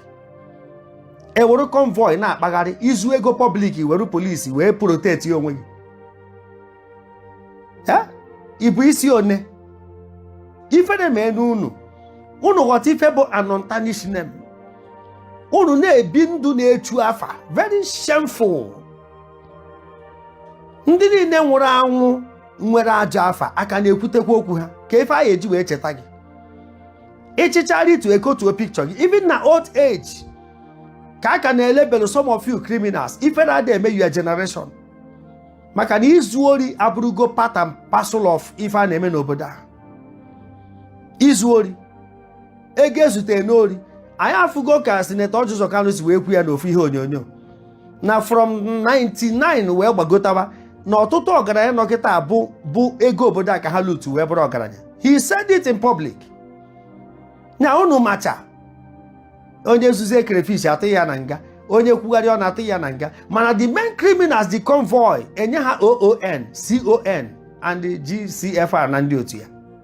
Na-eke obodo a dị na ndị na-egbusi mmadụ ka ha dị, enye ha visa on arrival, ha batasịa. Kịta ha nye aka zọta election 2014, zọtakwa nke 2000 and gịnị na-emezi. Ha nakwazi enu ngwongwo akarịa na moto, adreesị akago leta. Ịfọ na nwa bọya aka n'ọga, ụnụ chụpụkwazie ha. Ezifọrọ Boko Haram, Al-Qaeda na ya, ISIS na ya, dreaded terrorist group enwe na the whole world. Ọnwụ nọ Chineke si n'aka Trump wee chi ịzọ ndị enwere onye ya ekwuru ha. Nobody can stop it. President Trump is just a medium. Ọma mmadụ mgbe nke ha mechara Congress je na ha ya akọrọ unu ya. Ife a niile iwe apụta kịta afụ ofu powder ka ya afụ n'elu, ndị niile anọ n'ime ọfịa ala ha ụla eso na anwụkọrọ ha wee na moto ebe ha ya enweta onwe ha ebe ha marọ. Eburu ha jebe where they don't know. So powder unu apụta na gorilla warfare afọ na m ndị na-analyze ya na ha si ebe a na ha ya ama ụzọ onye egosa. They will monitor enwe na ndị bịabụrụnụ mgbe Jonathan na-achị ma ndị Israel ọ ndị France na-asị mba na ya egbu ndị aka ha dị ọcha. Ndị America land ebe iche ka ife anyị ma n'obodo a ekperime ọtụtụ ekperime yicha uniform akpagharị. O nwee ife ha ya afụ n'ikuku onye ọwa na-alahụ anwụkọrọ ha ebe ha nọ chana na-eme kai n'ime ọfịa. Kedu ụbụrụ ha nwere na teknọlọji ha ya eji wee maachị ya wit ndị America. Ha emechago Congress, ha ma gwa ndị delegate ese ndị kịta ha ma not the same people na people that orchestrated all these things. They know iche na ha ya agwa ha the outcome. Ofu ụbọchị ọ ya ebi. Ị bụrụ onye ọchịchị, if you do what you like, one day you will see what you don't like. Ife dị na ya ebi. Even well expiry date. Onye ya emekarị Abacha, where is he? And there's so many others. You live as if that you are going nowhere. You just came. You existed on your own. And well, spiritual forces and entities in our control human beings. It will expire one day.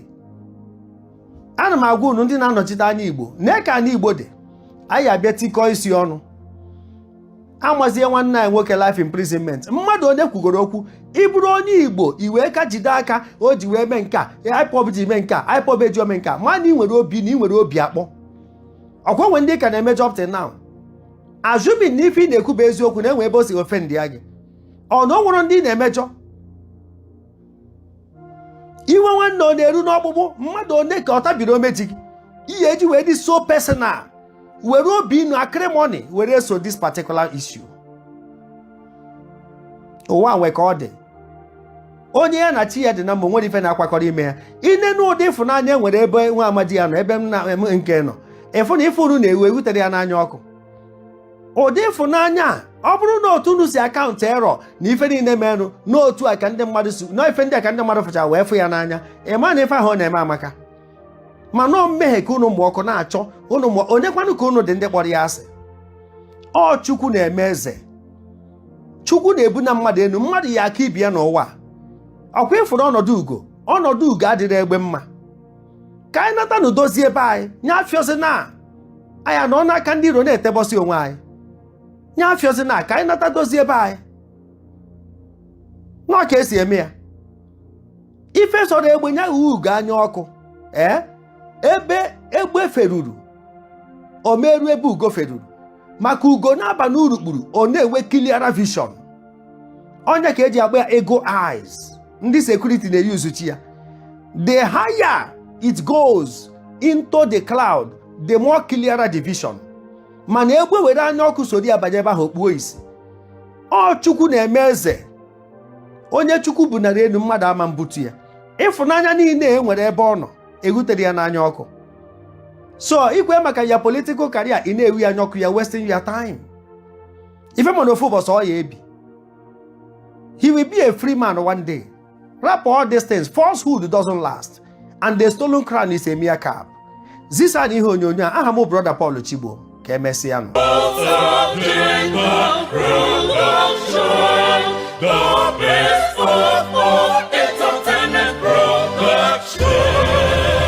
So you know it. And what is my crime? I had a meeting with all the governors of the Southeast. And the day I was having this meeting, this same man who was accosted in Nuremberg was upstairs, listening to our conversation. Some of you don't even know what transpired when I attended that very meeting with the governors. In the company of Professor and the evangelist tell you of IKUKU. They are my witness. They are there. What did I ask for? Do you know what I asked for? Common Second Niger Bridge.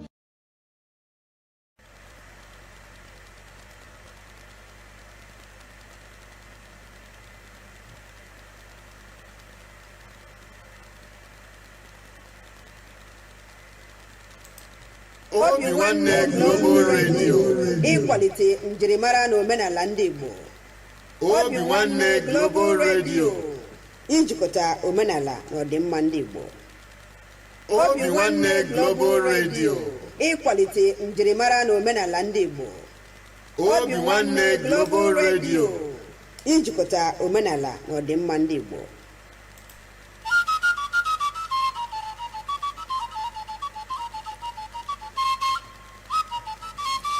Obinwannem ndị Igbo Global Cultural Movement Foundation.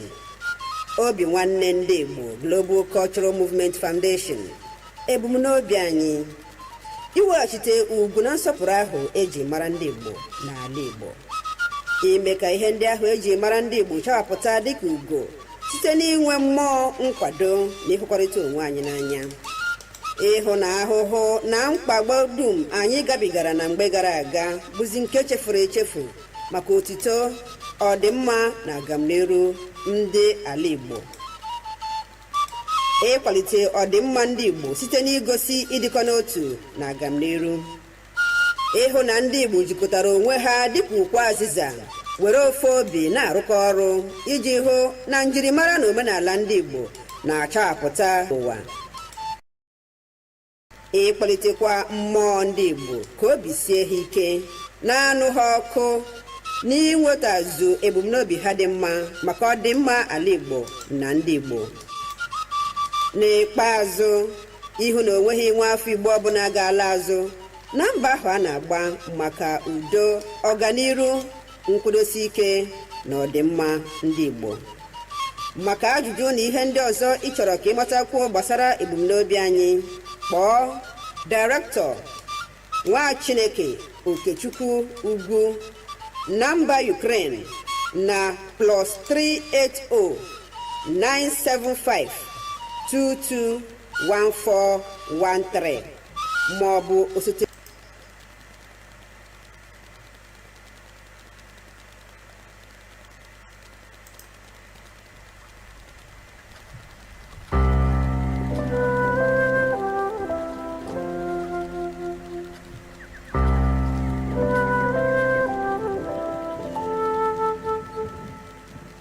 Obinwannem Global Cultural Movement Foundation.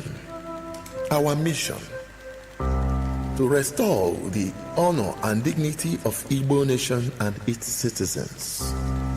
To restore the pride of Ndi Igbo through the re-establishment of our self-esteem in the true spirit of love and support for one another.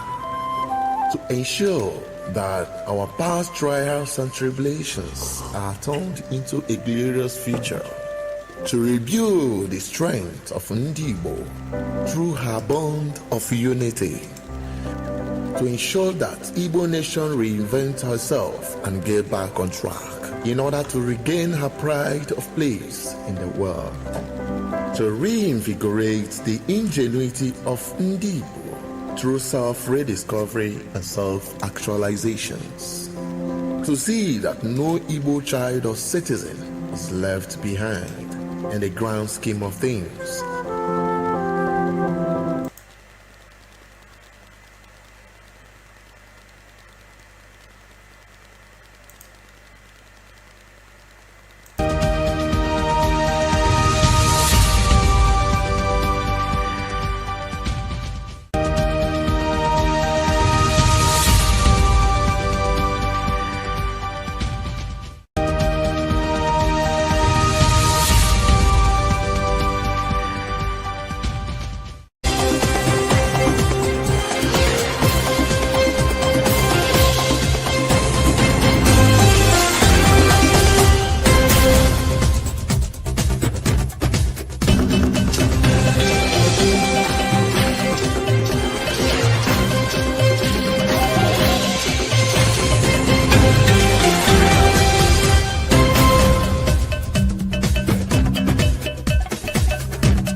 ọma ugbu a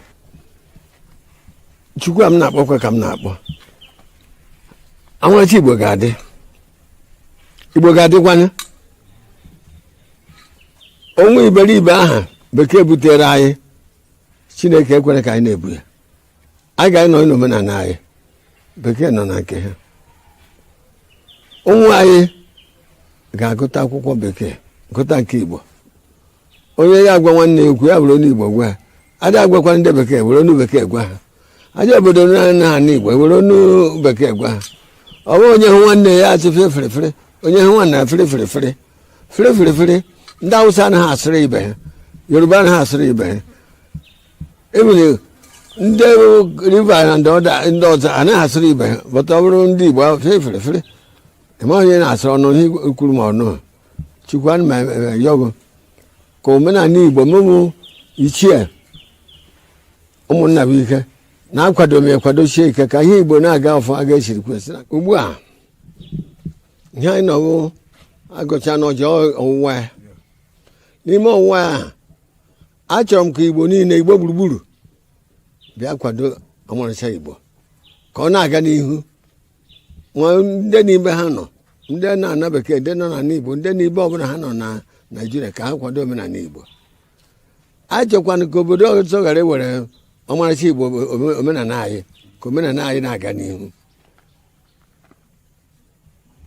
a na-azọdoro ụkwụ ụwa n'Igbo ihe anyị na-ekwe n'aha n'Igbo Amarachi Igbo bịa taa na ọjị ma ndị nwụrụ anwụ ma ndị dị ndụ bịa taa na ọjị ihe unu ga-akwado omenala Igbo mụ na onwe m kwadokwa nke omenala Igbo na Amarachi Igbo gaa n'ihu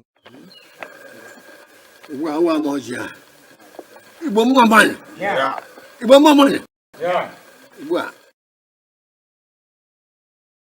Chineke Chukwu Malụnzu Chukwu Abịama Malụnzu ndị mbụ na ndị egede Malụnzu ichie ukwu na ichie nta Malụnzu ndị niile ihe ọma na-adị mma Malụnzu na-akpọ ndị niile bụ ndị bịara be anyị ihe ọma ka unu ji bịa ihe ọma ka unu ji eji na a sịrị m unu biko ndị niile bụ ndị ihe ọma niile so unu ya malụzukwe nzu ise na-akpọ ekekere ụwa ahịa na-anọ ụbọchị na-ada eke ori afọ na nkwọ Malụnzu na-akpọ onye ụwa masachi onye adịghị n'izu na ọnwa ama mgbu ya asị m ndị niile na-agba izu na ndụ asị m ọnụ biko nụ malụzukwe nzu ise.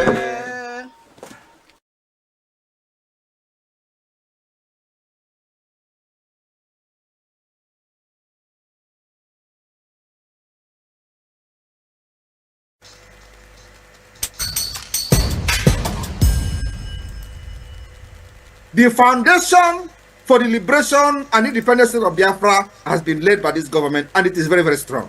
We build this particular foundation of the liberation on solid rock. Are you not seeing it? We are not shaking. I am standing very, very strong, making sure that I'm taking the bullet that they are firing at Biafra people, because their target is you. They believe that once they take Mazen Amdekan out of the way, they will come for all of you. That is exactly what is happening in other parts of Nigeria, because nobody is there to stand on the way for them. And they are annihilating people, killing them, sending them to IDP camp. I told them, you see this face, okay, deceive them very well. To deceive you. The momentum of the Biafra liberation today have necessitated all the discussion you see. Everybody is talking. Release Mazen Amdekan. Why are they keeping him? Some of them claim that he was not fighting the way I'm fighting, but you kidnapped him. Some of them are now addressing him as a gentleman, but you went and they kidnapped a gentleman. They say, oh, he's more reasonable. He's not, but you kidnapped him. What were you thinking? All of them contributed money. When Mazen Amdekan was speaking, It was their headache. They couldn't sleep every day. Oh, Mazi Nnamdi Kanu, he's destroying Ala Igbo. Oh, Mazi Nnamdi Kanu, he's doing this, he's doing that. Today, Mazi Nnamdi Kanu is no longer destroying Ala Igbo. Mazi Nnamdi Kanu is no longer causing problem. Mazi Nnamdi Kanu is no longer is the good man. Is the only man now that is very reasonable. And I have not even started. Because you see Woto, Agaku Nigeria Igwe. Agaku Nigeria Igwe. And you know the next level is by taking all their terrorist barracks, taking all the government houses. That is the next level we will go, because it is part of the defense of our land. These places are places where the attack against our people are being planned.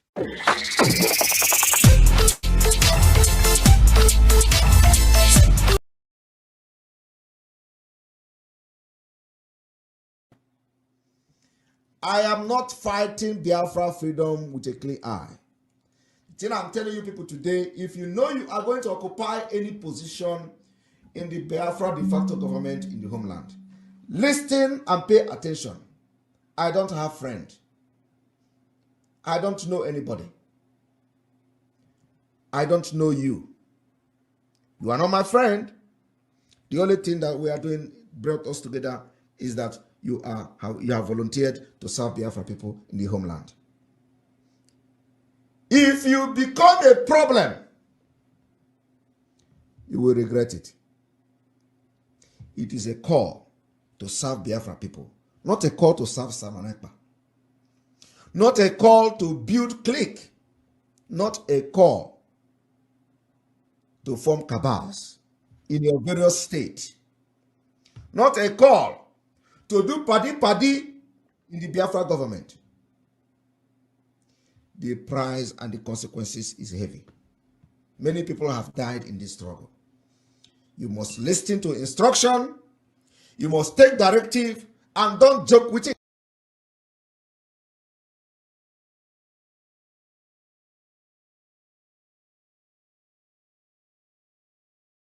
The Nigeria Service Chief have joined the chorus of those crying. This particular issue has exposed the heinous truth of what has been going on within the Biafra territory. We understand they have used terrorism, they have used force against everyone, so nobody has got to speak up. But hey, those of you who are in position to speak up, why are you not speaking up? Today they have come to say Nigeria is an Islamic state, and you have pastors who all they do is to scam the people of Biafra. We are going to impose a very heavy sanction on the church, especially those that are having services in Biafra territory, because you have failed to uphold your values as people of God. So the Biafra government is putting you on notice, since the church and Christians in Biafra land have refused to speak up in one voice against the systematic conquest of our own people. We will make you to stand on your toe. You are being addressed as an Islamic state, and you dare not to talk, and you expect the Biafra government to look or overlook you, when you are in a better position to educate your congregation of what is going on in Nigeria. Going forward, we are coming with a very stringent measures against you in Biafra land. Biafra land will no longer be conducive for those who are hiding under Christian and supporting the Islamization and the killing going on in Biafra land, because your voice would go a very long way in bringing the awareness of our freedom to show that we are not accepting Islamic State. But that you have refused to do. All the big pastors, fathers, and whatever, the Biafra government is taking charge very, very soon.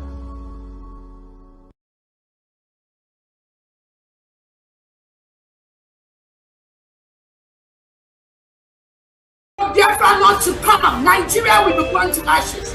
And I promise you today, instead of Biafra not to come, we, every single individual in Biafra government, in all the structures that our PM has laid down, we will burn Nigeria down. I want all the 40 states of Biafra to be resolute. More than ever at this time, the Biafra Liberation Army and Biafra Defense Forces, now is the time to be more resolute. Our PM has given instruction. Any Nigerian military, Nigerian police, Nigerian Air Force, anything wearing Nigerian uniform inside Biafra land, they are the reintegrated terrorists that Nigeria want to use to kill and stop Biafra. So the Biafra Defense Forces, this is the time to increase it towards our final restoration.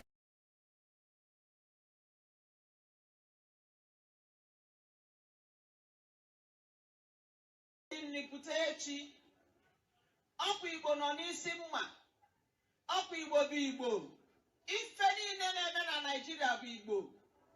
Aka Igbo dị na etu Naịjirịa si wee kwụrụ. Onye mbụ n'ụlọọgụ Naịjirịa wee nwere onwe ha bụ nwa afọ Igbo. O wee nyere aka wee bulie Naịjirịa elu. Ọ bụrụ na ndị na-achị Naịjirịa ekwe si na fa amara ife na-eme na Naịjirịa na fa amara ọzọ etu Naịjirịa si wee dị, fa bụ ndị asị. Ndị na-achị Naịjirịa na-abụrụ ndị Igbo na ụmụazị Igbo ụfọdụ tinyere aka wee na-egbu Naịjirịa. Na-egbu ndị mmadụ n'ala Igbo bụ ndị politicians ndị Igbo. Ndị politicians ndị Igbo chịkọrọ aka fa na ndị na-abụrụ ndị Igbo wee na-eme mpụ n'ala Igbo.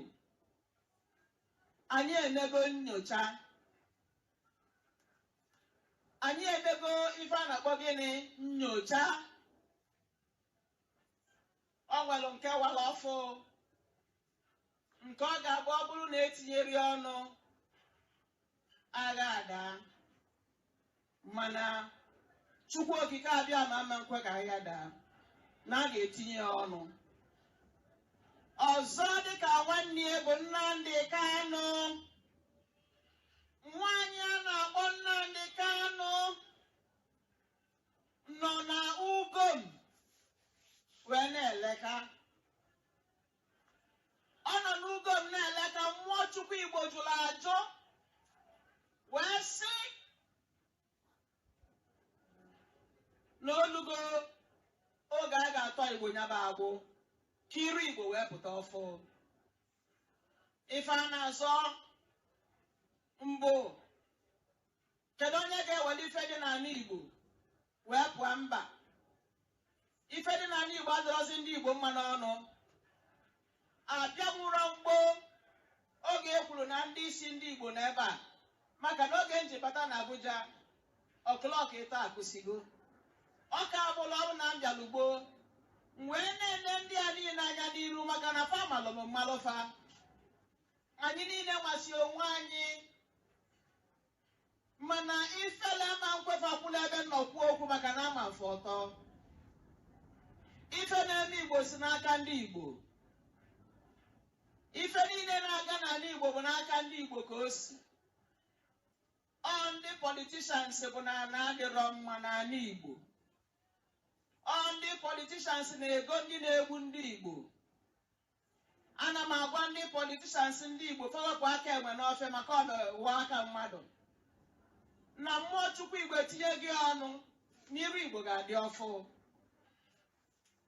Ụzọ ife one na one nji wee bịa, ndị mmadụ ekwusigo okwu na ya, mana Igbo a na-abụ na-achọ ka ntinye ọnụ na ya. Ofu bụ ezinụlọ. Unu nwa bụ ndị nne mụrụ ụmụ n'ebe ife a. Onye ọbụla ma nwe ya. Ọ nwere nwaanyị ọbụla nwaanyị Igbo gasị na ife nwe ya na-eme na ọ marọ. Anyị na-akpọ oku nwaanyị ọbụla bụ onye Igbo jide nwe ya. Nwaanyị ọbụla bụ onye Igbo jide gịnị? Nwe ya. Maka na mmụọ Chukwu Igbo eritego. Ọ nwere ife ndị na-asụ Igbo na-akpọ penalties. Oge gboo, ọ nwere ka esi edu ndị na-eme etu omume a.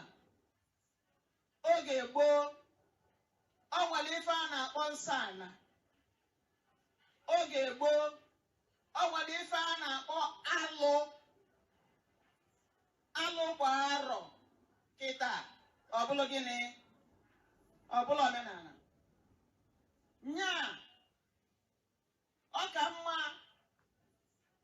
na anyị bịalụ kụzielu ndị nne ife ụfọdụ ma n'oge adịrọ. Nke ịbụa, ọgụ a bụ ọgụ ndị nne ga-anọ kịta. dị etu nwa bịara oge ndị ọcha bịara n'ala Igbo oge gboo nwaanyị nnọchiri ọnọdụ ya 166 or 65 years ago ka nwaanyị anwa abịa chie ya nne mmanwụ Igbo niile. Nwaanyị a wee malite wee fee aka sị kedu ndị ga-eso m jee ọgụ a, kedu ụmụ nwaanyị ga-eso m jee ọgụ a. Ụmụ nwaanyị wee wepụta onwe fa ewee nụọ ọgụ a nụọ anya nụọ ife. Oge elugo mmụọ Chukwu Igbo na-ajụ sị ụmụ nwaanyị Igbo kedu ndị ga-ewepụta onwe fa solu nne mmanwụ nne Igbo niile jee ọgụ a na anyị zulie. Nwa Adakali nna na nne ndị ọchịchị nọ n'obodo a mana anyị bụ ụmụ nwaanyị Igbo kunie na nsogbu adịgo na obodo a na-akpọ Nigeria. Kedu ndị ga-eso tinye aka n'ife na-emenụ ka anyị kwuo ya kwụsie enyi ike ka ọ bee. Onye marụ na oge eso afịa ga-aba n'akwụkwọ maka na oge anyị ga-alụ ọlụ alụsị ọlụ a Igbo na ụmụ ya ga-ana anyị aka.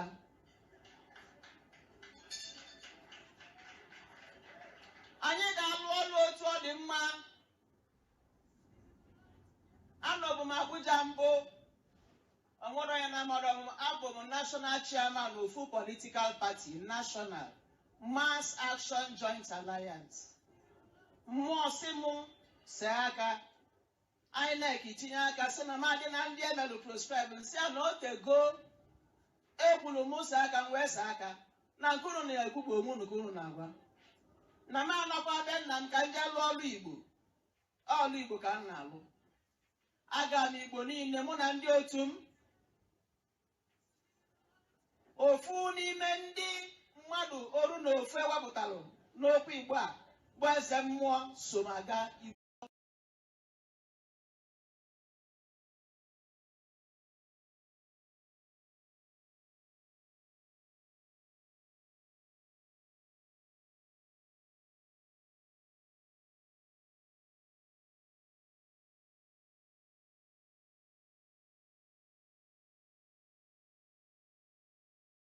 With a Kenga, including the wife of Mazi Nnamdi Kanu, to Finland to submit a petition, a copy of the petition that was sent to me, but unfortunately I don't know whether I deleted or something happened. But a copy of the petition was sent to me. They accused Simeon Ekpa. DOS sent a petition to the Finnish parliament accusing the minister in exile of Biafra, accusing him of terrorism, of killings that are going on, accusing one of their own. The same people that were accusing Mazi Simon Ekpa of being Nigeria agent, they are the same people that voluntarily organized themselves, wrote a petition and took it to Finland, accusing the same Simon Ekpa of whom they say that is a Nigerian agent, accusing him of terrorism. Imagine, the same people who are online deceiving people, saying that Mazi Simon Ekpa is a Nigerian agent. Are you getting what I'm saying here? This is the problem we Igbos have. They are the people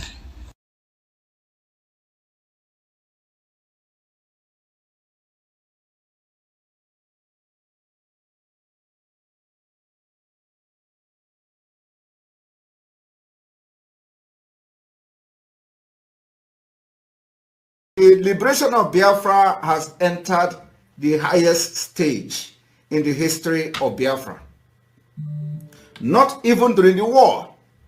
I am telling you, it has entered the highest stage ever. And we are going to do everything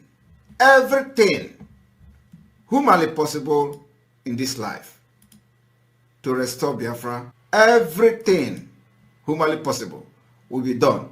And I want you people to understand that the Biafra liberation is step by step, segment by segment,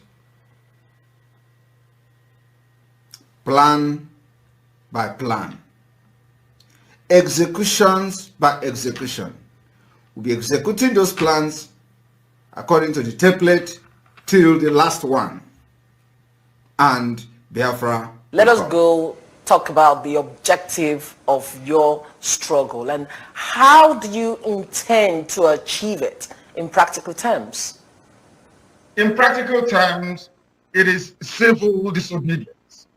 The same way that Reverend Dr. Martin Luther King Jr. accomplished civil rights in America, the same way that Mahatma Gandhi led India to independence out of British colonial rule, the same principles we are applying, and might I add, very successfully too.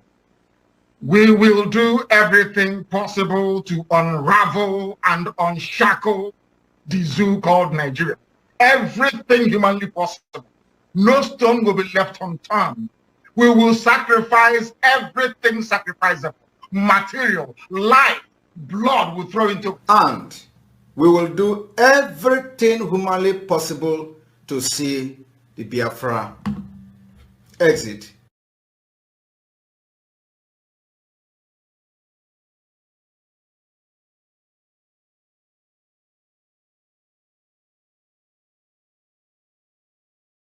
ọ bụrụ na ị na-ege anyị ntị n'onu ma na-ekiri ozi ọma nke anyị na-ewetara unu na ozi ndụmọdụ na ịgbazi ọnụ nke anyị na-ewetara unu, biko ka ị na-esonyere anyị na YouTube, na-esonyekwara anyị na Instagram maọbụ na Twitter maọbụ na Facebook na na webụsaịtị nke ndị Obinwanne m, ka anyị wee na-ezinye bụ ozi ka o si wee kwesị dị na-adị, maka na oge erugo mgbe anyị ga-ebupụta ihe nke njirimara Igbo na asụsụ Igbo na omenala Igbo na ihe gbasara ndị Igbo niile n'ụwa niile, ọkacha ihe anyị na-achọ bụ Biafra.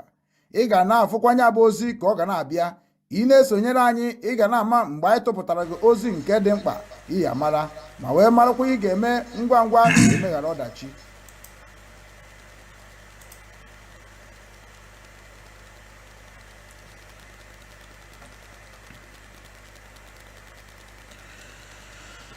Igbo Igbo ndị ọma na-ege m ntị, ekene m onye ukwu, kenekwa onye nta wee na-asị nke onye chiri ya zere ya mara anyị niile ma n'ụbọchị tata bụ ụbọchị nkwọ ikuku, ma bụrụkwa ụbọchị anyị ga-enye Chukwu Okike abịa ma ekene. Chukwu Okike abịa ma anyị na-akpọ afa bụ Chukwu Okike abịa ma ome mgbe o nyere dibịa. Chukwu Okike abịa ma anyị na-akpọ afa bụ ome mgbe o nyere pastọ. Chukwu Okike abịa ma anyị na-akpọ afa bụ ome mgbe o nyere nne na nna. Chukwu Okike abịa ma anyị na-akpọ okwu na eke n'orie na afọ na nkwọ bụ ome mgbe o nyere ife niile nke o kere eke n'ụwa na ọnya nwa bụ onye mbido na onye njedebe. Anyị nwa bụ ụmụ Chukwu abịakwana n'ụbọchị tata ka anyị gbasa ozi ọma nke Chineke nke anaghị akụ mmiri na Obinwanne Igbo News. Ọ bụrụ na ị na-esonyere anyị n'ụbọchị tata, onye na-anụ onu ya bụ nwanne gị nwoke na-akpọ Ugwu Okechukwu, Obinwanne ndị Igbo ka m ji ejere Igbo niile ozi n'ụwa niile site na Obinwanne media platforms. Ana Ugwu Okechukwu si n'ala Hamburg, Germany wee na-ezitere unu ozi ọma nke gbasara omenala Igbo, ọdịnala Igbo, njikọ nke ụmụ Igbo n'ụwa niile, ozi ọma gbasara nnwere onwe anyị n'aka ajọ ọchịchị nke ndị Nigeria gọọmenti na-achị achịgbu anyị n'ala anyị bụ ala Igbo. Anyị nwa bụkwana ndị nke na-etikwana mkpu ka anyị were Biafran gọọmenti wee restore the dignity of Igbo race around the globe. Onya ka anyị na-ekwu okwu ya wee na-asị na ọ bụ ebe a ka nsi ezitere unu ya bụ ozi nke ọma, wee na-asịkwana unu na ebe Ugwu Okechukwu si n'ala Igbo bụ na Amaji nke dị n'ime Ụmụakashi nke dị na Nsụka wee ruo n'ime Enugu steeti bụ nke dị n'ala Igbo niile bụ nke anyị na-ekwu okwu ka anyị were Biafra gọọmenti wee restore kwa ka ọ dịkwa ka ọ dị na gboo o nwere ntị ya mụrụ na ya bụ ihe ahụ na-ekwu okwu ya n'oge erugo mgbe eji ama ndị bụ ndị so na ihe nji wee kọwaruo ọfụma bụ ka i wee mara onye na-anụ onye ya and ọ bụ na ma mara ọgụna ihe gbasara Biafra, I will never ever in my generation support you. So ana m akpọkwa Igbo niile bụ ndị nọ n'ụwa niile na-ege m ntị n'onu, asịrị m na unu gbakọnata n'obi ndị Igbo nke ebe a na-agbasa ozi gbasara ụmụ Igbo n'ụwa niile, ebe a na-ekwukọ esi wee dịrị ụmụ Igbo mma, ma dịrịkwa onye ukwu mma, ma dịrịkwa onye nta mma. Ife anyị na-ekwu okwu ebe ife a ga-eme ka udo chia, ka onye ukwu rie, ka onye nta rie. Maka na ndị Igbo tụrụ n'ilu si na ụmụnna nwezu akụ iro na-asị ana asị dat na ihe mmadụ ji afụ nwanne n'anya bụ ife o ji n'aka, onye akpatara eji asị fụ nwanne gị n'anya dịka isi ife onwe gị n'anya. Ana m ekene unu wee na-asị na anyị abịakwara n'ụbọchị taata na ama m n'ote na unu nụdebere onu ugwu Okechukwu Obinwannem nke ndị Igbo. Obinwannem ndị Igbo enwere ife na-eme ihe maka na abụ m nwa Nkwọ na Ohe Nsụka, nne m bụ Nkwọ. Ana ụbọchị taata bụ ụbọchị Nkwọ ikuku, ụbọchị anyị ga-akwanyere ikuku ugwu maka na onye ọbụla dị ndụ na-eku ume, ma osisi ma anụmanụ na-eku ume. So na ọ bụrụ ndị na-eku ume iburugo onye nke nwụrụ anwụ, ya ka eji asị na osisi kpọrọ nkụ ga-adịkwa ndụ ọzọ, mana ọ bụrụ na mmiri wee metụ n'ihe anụnụ. Onye ka anyị na-ekwu na ndị na-amụ n'ụbọchị Nkwọ n'ụbọchị taata, Nkwọ kwọtara ụnụ ihe ọma, kwọtara ụnụ ọganiru, kwọtara ụnụ ịdị mma, kwọtara ụnụ ịdị n'otu, kwọtara ụnụ nghọta, ịghọta ife na-eme n'ala Igbo, ịghọta ihe na-eme n'ala Biafra, ịghọta ihe na-eme na Biafran United States of Biafra Government, ịghọta ife merenụ na gboo na ihe gbasara Biafra mgbe Nnamdi Kanu nọ n'ọgbọ, mgbe Wazirike nọ n'ọgbọ, mgbe Ojukwu nọ n'ọgbọ, mgbe Simon Ekpa nọ n'ọgbọ. Ọkwanụ ka Nkwọ kọtara gị amamife ịmata ife ndị a niile, maka na ọ bụrụ na ịma ife mere gị na mbụ nke ị ga-emekwa gị n'iru ga-akakwa njọ. Onye ka m ji ekwu n'ụbọchị taa bụ ụbọchị Nkwọ ikuku. Nne m bụ nwaanyị Nkwọ, ekene m wee na-asị ka m gọrọ n'isi unu niile bụ ụmụ Nkwọ, ka m gọkwara n'isi anyị niile bụ ụmụ Eke na ụmụ Orie na ụmụ Afọ, wee sị na ọ ga-adịrị Igbo niile mma na-ege m ntị n'ụwa niile na aha Eze Chite Okike abịa bi n'eluigwe ma biri n'ụwa biri n'ebe niile. Ka anyị gọrọ ọfọ a wee kwuo na ọfọ ga-esiri ibie wee ree n'aha Chukwu na ndị enu na ndị ana. Ekwere m ise ise ise ise nha ma jee ọkwa ndị ghọtara nke ha na-eti, nke ha na-ekwere ikwere na nke gị o, maka na asị nọ ndị ikwere ka anyị ji ekwu ikwere. Ya gaziri onye ukwu gaziri onye nta. Dịka unu si wee mara na o tee na ya bụ ife fịọtụbara n'obi nwanne, anyị jere ezumike. Nwere ife na-eme bikos n'ụzọ anyị na-aga bụ ụzọ Chukwu, ụkwa anyị na-apị mkpụrụ dị na ya. So na-atụfughị oge, aga m asị ka m pụtakwa, ka m pụta ka m wee lacharakwa anya bụ ose, ka wee marakwa ka ihe esi wee dị. Apụkwana mana echefukwana ịtụsa ozi a. Ikpube mmanya ka onye oshi, you will end in a miserable life. I am whom I am, unchangeable, irreversible, unstoppable. Ọmụwa bụ nwa Nkwọ na Ohe Nsụka, nwa Katakpa, nwa Ikejọkwa. Stay tuned, we are coming back.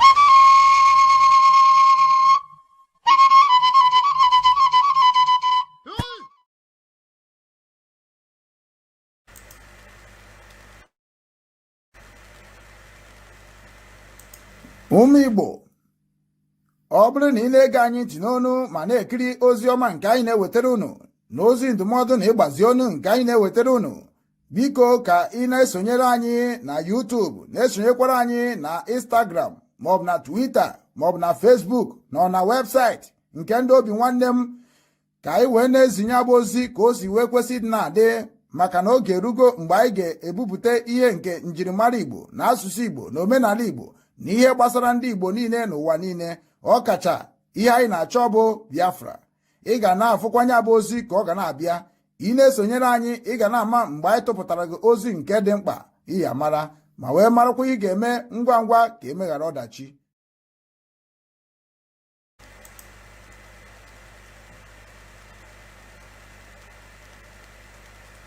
People of Biafra, we are IPOB under one central command, under one leadership, under one directorate, under one coordination all over the world. There is only one indigenous people of Biafra. Come over, we are aware now. They want to establish fake groups. They want to deceive you. They want to cheat you. Some idiots may answer IPOB, but you must understand they are not one of us. It is the same thing as Boko Haram wearing police and army uniform to go and kill people. These people are not part of us and can never ever be. I want to say, then I got Buhariozi, Omokoro Awosa, Naboga Awosa, the products of APC.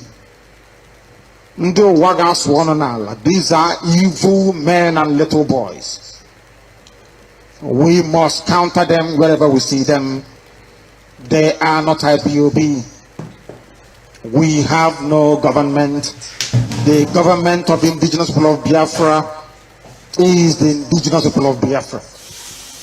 When the time comes, Biafrans will vote and decide who will govern them. Until then, we are not a government. We are servants of the people, as we shall continually demonstrate. Allow me to repeat what I said before. We are not a government, I tell you. I must warn and caution you. We are the indigenous people of Biafra, IPOB. There is no office, there is no government, there is no addition. Of course, we have an embassy, that is true. That embassy is not an organization. We don't run any other website apart from IPOB.org. We don't have any other radio station on this earth apart from Radio Biafra. I'm aware that Awasa set up with APC, Awasa, they set up 1 or 2 radio stations to answer our name as part of their subterfuge and ocean provocateur, but they will not prevail, they will not succeed, they cannot survive the heat, because we are ordained, baptized in this very fire of truth and honesty.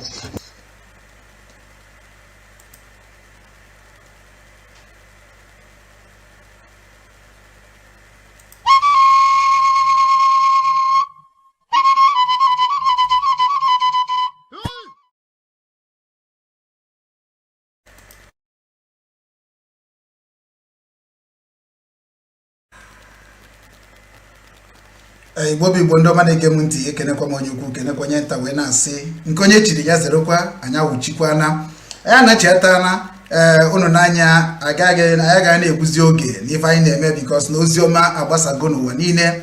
Anyị anọghọzi ebe a ka anyị kwugo ogologo okwu na ihe anyị nọzi bụ ekwu eme and ihe anyị nọzi n'ime ebe iset the record straight.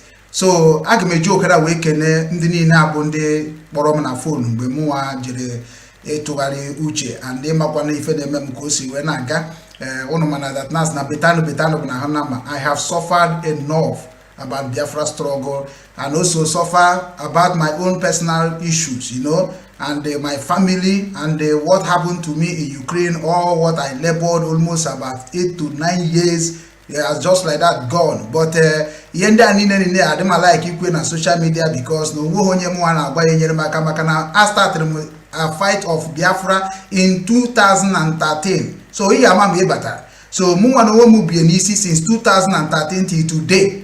So automatically no mu ama ife na gabiga no ka onye mụrụ ụmụ mụchasị ụmụ ife na-eme ụmụ ya. So o checha afụfụ tara wee mụ ụmụ ahụ onye abịa ife ga na-eri na arụ na o nwerekwa n'ife ọzọ. So na mụ nwa ada agwazi unu ka unu wee hụ m n'anya, achọkwa odum ka unu hụ m n'anya, na ihe nchọrọ ịdị na-agwa unu bụ eziokwu nke ụmụ Chukwu, eziokwu nke Chukwu Okabịama, so that you will learn, you know, because I can edere Chukwu nke mere m nji wee mara ife nke ga-abụ na-ekwu okwu, you like it, somebody will not like it, ndị ụfọdụ ga like it, so it's normal. So but na ebe a mụrụ m bụ eziokwu ka eji aga na eziokwu bụ ndụ. So ihe ngabiga almost 13 years now, or 14 years in the IKUKU Biafra, and my own self and my own problems, you know, all the too much.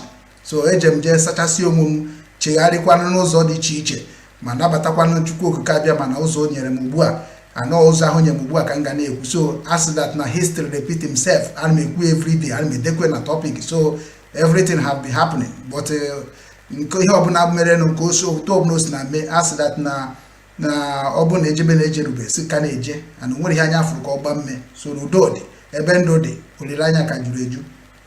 So ana m ekene unu nwa bụ ndị juru ese ndị dere m na message ndị kpọrọnụ daalụnụ.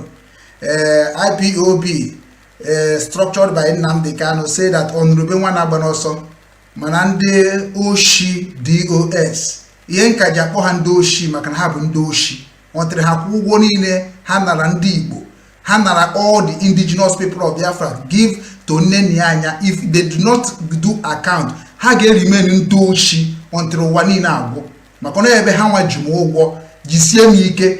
Nnamdi Kanu pụta ọ ga-agwa anyị ebe eji ego anyị niile eme iwu ka ọ bụ ojecha nata anaghị eme forgiveness na Biafra. O sokwu kwue si na there is not going to be a forgiveness in this struggle. So I will never forgive anybody that mislead Igbo people in the name of indigenous people of Biafra. Ha ma ihe niile ama ọnya me ha ji asịpụta Obinwannem ka egbuo maka ha ma m na mgbe ọkpụkpụ gbadoro ha n'onu. I don't know about Nnamdi Kanu, I don't know about anybody. A na-ekwusi ike ka ọ na-adụ unu na ntị. Ọ bụ unu pụta na live na-ekwu eziokwu nwanne eziokwu ihe a na-etekwu ekwu eziokwu adịrọ mfe ọnya mere ncha na-eji wee nakpuo n'ịtụ asị na-ekpuzi ya ka ndị oshi. So enwere m ike stop ịkpọ ndị DOS Directed of a State nke Chikedoziem na-lead na ha chụpụrụ deputy bụ Uchemefo ndị oshi ka ha bụ. If they did not do account about what happened to all indigenous people of Biafra nke mgbara mbọ gwa ndị ụwa niile gwa ụmụ Igbo n'ụwa niile ha tụọ ego n'ụzọ dị mma ewepụkọrọ ego anyị niile paakị ya na akaụntụ nne ya anya ọ bụ na ha ekwure ha ga-abụgide ndị oshi ọntụrụ uwe mebie oles na Nnamdi Kanu bịara gwa ihe ha ji ego mee oles that one ama na-emeghị akaụntụ onweghị onye karịrị iwu obodo onye ka ndị wee bụrụ nwa nkwụrụ ha Nsukka Nwakatakpa Ikeji Ọkwa when they talk to you you go to learn and the very dark man say you will learn the hard way. I don't pretend, I don't blackmail, I don't propagate what I don't know. So you must be learning. N'obi abụbi ndị eziokwu ebe a na-agba ya n'anwụ kụọ ya ka ọ dị gwa onye isi gị ihe ga-agwa onye isi gị ijebebe akwa gwa nna gị ihe ga-agwa nna gị ijebebe akwa gwa ikwu na ibe gị ihe ga-agwa ikwu na ibe gị ijebebe akwa maka na ihe anyị na-ekwu okwu bụ repent gbanwee omume gị kịta ọka dị gboo maka na ụmụ ndị gboo na-achị bịa werekwa obodo ha bụ obodo ndị gboo and nweghị any force any structure that going to destroy ala ndị gboo or change the structure of ndị gboo. That is why they are going to DOS unu ka na amụ ọ bụrụ na ebe Obinwannem ndị Igbo nọkọ n'ụlọ ọkwa ya onye ka na-agwazi unu ọ bụ na oge erugo anyị ejeme politics mana ọ bụ na oge erubekwa nka na-echekwa unu kunu daa maka na enu ahụ niile unu nọ unu ga-emecha daa. So nya bụrụ gịnị nya bụrụ na nna agwa unu si structure nke Nnamdi Kanu hibere ọnya bụ ife anyị ekwu okwu n'ụbọchị taa. So ana m ekene unu ebe ọ gbara ụba wee sị na otu ahụ nwa si wee na-ekene m na-esend message under 7 days njere ife ụwa. Ana m ekene unu ndị na-ekenekwana m ekene ndị ajụghị ese m who cares? Nobody cares. I don't care. I'm gonna care. I will never care. Nke a batara kịta na-abụ nna agwa gị na-ebe unu ga-anacheta mgbe ahụ ndị autopilot si na mụwa ha etiri na ndị Simon Ekpa. I will say carry it come. I will say tell you what you people did with autopilot with Igbo. I will say tell you what you people do in a bridge government with Igbo. So when you will learn in hard way. The United States of Biafra government can never mess anybody up. They will learn from a record man. Because I learned how to record history. And that history, it is what always repeat himself. And when I'm telling you about your past, you are going to be crying, feeling the pain, feeling the fear of what people will talk or what people will say. And after everything, you will gonna learn. And you will learn in hard way. Na oburu very dark man unu na-egbu so ọpụta na social media gịnị ka ọ na-ekwu anyị amarọ bet ọ na-akọ ndị Nigeria okpo na-eche ihe niile bet Nnamdi Kanu wey be say na him be the man wey wake the whole Africa up is languishing in prison and somebody can use the Biafra Republic government in exile or use the DOS or use the Biafra government wey mee gịnị bịa sabotage ndị Igbo or sabotage ndị Biafrans. Nwanne achọrọ igwu unu na ebe ka unu gụchadara akwụkwọ unu na-emechara unu bụ ndị isi ọmụnwa bụ Obinwannem ndị Igbo ịma onye mbụ jụọ ese m ọfụma kwa m gwara onye mbụ abụ m onye amaji ụmakashi nke dị na Nsukka n'ime Enugu ala Igbo anyị na-ekwu okwu ka ọ dịkwa ma where are you from as a leadership of IPOB as a leadership of Biafrans? Where are you from? Who know you? Who is your father? Do you think that you can come and read me without me knowing who you are? And then you have to learn, and you will learn in a hard way. I come back again. Simon Eba. When I go to Simon Eba, I got no 1 or 2 things that I hold in the Nabukonyocha. That is the time engage you a mezeko mara. I got that na Simon name of mana my fear. It is reason engage you we even the meta. On a record with Nigeria government, on a record with Umundibo. As no question and answer program. So na kita na unga ne sunu nike. But actually can make unu one more up. Time of the truth. Because everybody na come voice with the play there kita na or this come more savior of unu akunu sada as na the kind savior mono savior kuno.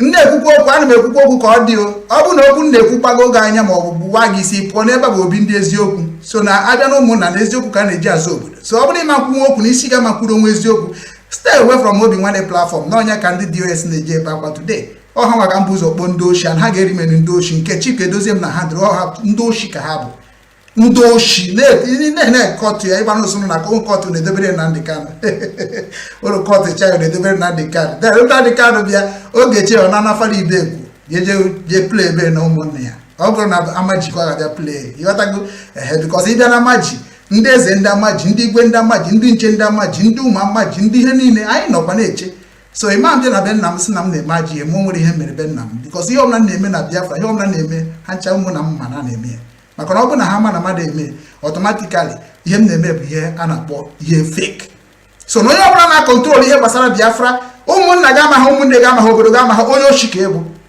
you are a criminal and you need to stay away because ndị na-abịa were obodo anyị bụ ndị omenala Igbo and the omenala Igbo can agitate for many years before all of you wake up. If you don't know where you came from, go and ask where you came from. Often in my obodo is na Igbo jekwe dress maka na ije ọbụla address Biafrans again address the indigenous people of Biafra again without telling us where you come from in Igbo land or wherever you come from in anywhere maka Chukwu kere mụ na gị ị ga-abụ a problem seeker for what is going on in the Biafra land maka na kita ka eji ekwu eziokwu. Now the kind of the only thing that we are going to restore Biafra is truth and honest and transparency. So if you are not ready to be there, man the ponozo, kaipozo, kozo kaka. So munemono na man make no dikunsus US a man make no of my kenesu nike o kenesu nike after I'm kunus where the pack here. They say okay, so now message me rugundo hey, okay. That means na can just can no hate him. Number one, the one who hated Simon Eba. Macron one man meeting now this Germany USB administration. One question on Jurumo. Buna Nampari Simon Eba. Bari Nandekano. I want to see you. I'm not going to focus up na Germany. Maybe where joyous or you will be one indeed. Ejem government obodo submit ife nga emebe kita adịkọ na-eje wute agwara m onye nke nzuzu bụ onye isi IPOB na this Germany onye nzuzu ka na-akpọ ya ịnụ ma ha onye bụ senior bụ coordinator of all Germany onye nzuzu anụmanụ ka ọ bụ he don't even know what his freedom fight is all about men pụta men agba ọsọ ọ bụrụ na amaghị onye Okechukwu bụ jekwanụ jụọ ese maka na ihe ndị ọcha ji wee mebe ha ọdị mma bụ security. And security starts from every indigenous. Onye na control IPOB na control IPOB obodo smart person na fancy and program for self you waste time na fin as aba fan ngota. A very very short useless man. And man. Iche no Igbo bụ ndị ga-apụta na social media. Ha na-eme ihe tụtụ gaga. Mba. Onye ka somebody nje na meeting somebody na akpọkwa m bịa ka ndozi ife mụrụ mebicha una na asụ m ịkparịrị Simon ịkparịrị Nnamdi Kanu then gị nwa gwara m okwu ahụ esigoro gị ite n'ọkụ that day gwara m okwu ahụ na that Zoom meeting ka siri gị ite gị n'ọkụ ite gị kwuru anwụrụ onya mere nji wee sị ka m gwa gị mgbara ọsọ amara m afọ na-akpọgo mana mgbe ebido kpọgbu na afa with foto ihe ga na-akụrụ n'aka n'ụzọ ọkwụrụ anọgo obodo a ụnụ anọgo many of you people anọgo Germany 14 years 15 years 20 years of where jụọ ha na Ukraine what I did to them all not tegoro aka n'obodo a ka na like unu bịara were afa ndị Igbo were afa Biafra destroy obodo destroy ndị dị ka anyị ma eme afọ ụzọ mana anyị nwa ga-agwazi unu ga-achara anyị n'ụzọ because na rekọd ka obodo ji achọ onye ọbụla bụ onye na-eme ọfụma without record nwanne ị nara ana n'obodo oyibo and that is why all of you will run away from Biafra struggle. I swear. Je jụọ ememe na Korea I shot more Nigeria down and ihe mere na mụnwa na onwe m just no jem pass ndị Nigeria ebe a wee chekiche ihe ndị na-eme na Berlin chekiche ihe na-eme na Frankfurt wee na-cheta kịta ka mmadụgodo ndị bụ ndị nọ na ebe anyị ka nọ wee bido n'oseti ya because adị m eti mmụọ nwa na-akwa aka so onye ọbụla bụ onye na-agwa gị ụdọ okwu a ọ bụrụ na ije na meeting ọbụla bụ United States of Biafra government said in all the way you live gee m ntị ụcha ntị m ọfụma ụcha ntị m ezigbo ọfụma maka na ekene m nwere ike ikene unu nwa bụ ndị dere m from n'anya ọkwụrụ sị na m na-ekwu eziokwu ọkwu ya then the time of saying that truth now erugo and enwere ka esi emie Simons na onwere ka esi emie ịma na ndị US na enwere ka esi emie Simons na ọbasị ịmara ya na-eme kwue gbaa ya na nwakwe aga m enyeziri ha ncha niile aka kịta na wee gosi ha ihe ha kwuru na past with the evidence of their voices and I'm going to be analyzing what Nnamdi Kanu said and what Simon Ekpa said ka Ngozi Oraveze wee mụrụ ọrụ adịkwa m aka akụkọ ụmụaka so gbachasịkwa ntị ọfụma na-atịkwara m eberi na onye ọbụla ma ndị Minister of Information everybody time of us to liberate ourselves is now. If you are not ready when you park at one side if you know when you started talking about Biafra come and prove it. If you don't know Nnamdi Kanu bụ IKUKU obije na public kwuo ye anyị nwa na wozi ya wona so Manono still love Nnamdi Kanu till today so don't worry so ebe ọbụla ịbara na any family of USB nke Ngozi Oraveze bụ deputy prime minister which is recommended but na ama naghara igwe ya ka ndị Biafra si chọọ ka obodo ha dị get it point nyawa bụ deputy prime minister and COS, chief of the staff of Biafran's government in exile, Nyabu abroad, and the Ayi Chokwara Inwa Onyebu de facto leader in the de facto government in homeland. We need to know them. This is the time for us to know what we want. So no onye nke ga-eje na any family meeting or any offices because onye ka ndị bịa structure ka unu bịa kọwa nke unu mara before ma na-ejekwuzi ha maka na obi unu kọwara tata ka ga-eje bujere ndị Minister of Information ndị Minister of Information wee bujezire ndị ka ya na-akpọ ha ndị kuru na akpọ ndị cabinet ọrụ unu ziri m ka m ga-arụbazi na ifuge mana unu enweghịzi ọrụ unu ga-arụ ọ bụrụ na enweghị ozi mụnwa ga-enwekwara ozi a na-akọ na be m onye ka njeburu Obinwannem ndị Igbo ifuge njuba ndị Igbo niile mụ na ha na-emeka ihe what do you people want inside Biafra anyị ejebe ije mana unu nwere onwe unu si unu bụ spice m ga-agwazi unu na spice nwere spices ọnya ka o ji atọ ụtọ n'obi m so na ebe ọ bụ na unu jere ya na-eme ihe dịka anything like maybe office of Biafran government in any part of the country anybody raise the issue of Simon Ekpa and Nnamdi Kanu jail the person. Onye ọbụla were the issue of ihe gbasara Nnamdi Kanu ihe niile wee na-achọ ka ha wee gwa okwu nwanne fire the person. If fire ya bụ ihe ọbụla so ọgbụgba bịa ka gọọmenti bụ ndị kabinet rezie ọ bụ na o nweghị iwe ihe ga-eme bụ ha rezie ma mụ na ụmụ nwere ike isi ka mmeri obere ebere gọọmenti of Biafra nke Ngozi Oraveze na-eri dee ha na-akpọ law iwu ga-guide all the unnecessary talk on anything concern Biafran government USB then ega na kpa iwu obodo gwa lawyer ọkwụrụ unu nwekwu lawyer because ihe ndị niile I want to know it in all without even coming onto the place to your people all media ka mba ọmụ onye ozi ọma then unu kwesịrị inwe iwu ga-ejide onye ọbụla bụ a leader of anything concern USB office in any way apart of the whole world nke bụ na ọ bụ na mmadụ dị ka mụ bataba na that office ajekwa na asị m ịkparịrị Nnamdi Kanu ịkparị Simon Ekpa because na enwekwa m ike iji wee mee gị ka ị mara that na nne gị nwere ike ọka dị ndụ mana ọ ga-anwụkwa anwụ mana nne gị anwụgbu because na ihe mere m ka m ga-eji wee na-aga na Biafra struggle because onye ihe mebere na Biafra struggle agaghị aghọta ife m na-ekwu mana ọ bụ na ihe mee gị ịma that na ịmaghịkwa onye bụ onye ukwu na onye nta because na mmadụ bịa na anwụ na ọ bụrụ ọkụkọ so na onye ọbụla na-handle ihe gbasara Biafra in this world you must learn how to approach Biafran citizens Very, very important. Because Neham from Germany first time in Hamiti, if that thing repeat again, if you have that thing repeat again, even I had a feeling that Nahama Bato would not I cannot have an account Monday Bundy, for West Chineka, Bono of Nigeria, Biafra, Germany. Now the kind of Panama land. Dear Dwarf and Master Prophet Boromunasia, give me number of Nenya and canon to also buy or boss. Master Prophet Obase, Onyamuma, Abase, give me the number of Nenya and canon Takano, can call Hakanozo, who born them? Unu chani ne baba also. Ndia pute national coordinator unu. Na information. Can we be to quarrel on that South Korea? Unu mari hen we ki menwu. Una boso manade ma ya yonye mmadat nan kare Chineke ri. No bu unu fo na de ka no ayi nyere power. Nye Simon power. Then on wezi we choose blackmail Omuchukwu. Mbam we are the one that give them. All mad na agbakwa no osisi millionaire. All mad na agba ya millionaire. Mpusi bo osisi mo mmiri, osisi makpọnwụ. So I saw Nandi and they use Nandi Kanu of Simon Epanema blackmail. I build Obinwannem without anybody coming close to me. Even in that IPOB, Mrs. Rieni Nebunda IPOB build Obinwannem there. Let the structure of Nayoche return back to the homeland. Onya Obinwannem. But Nandi and Nemuna you were bambo. Everything in Tinyeri Kendina DOS handle. Hanchani the Jokabe blackmail Obinwannem. But still today, Obinwannem Kine Genti. Ngana korogonas na history repeat himself. But onye obuna go chant ya ocha.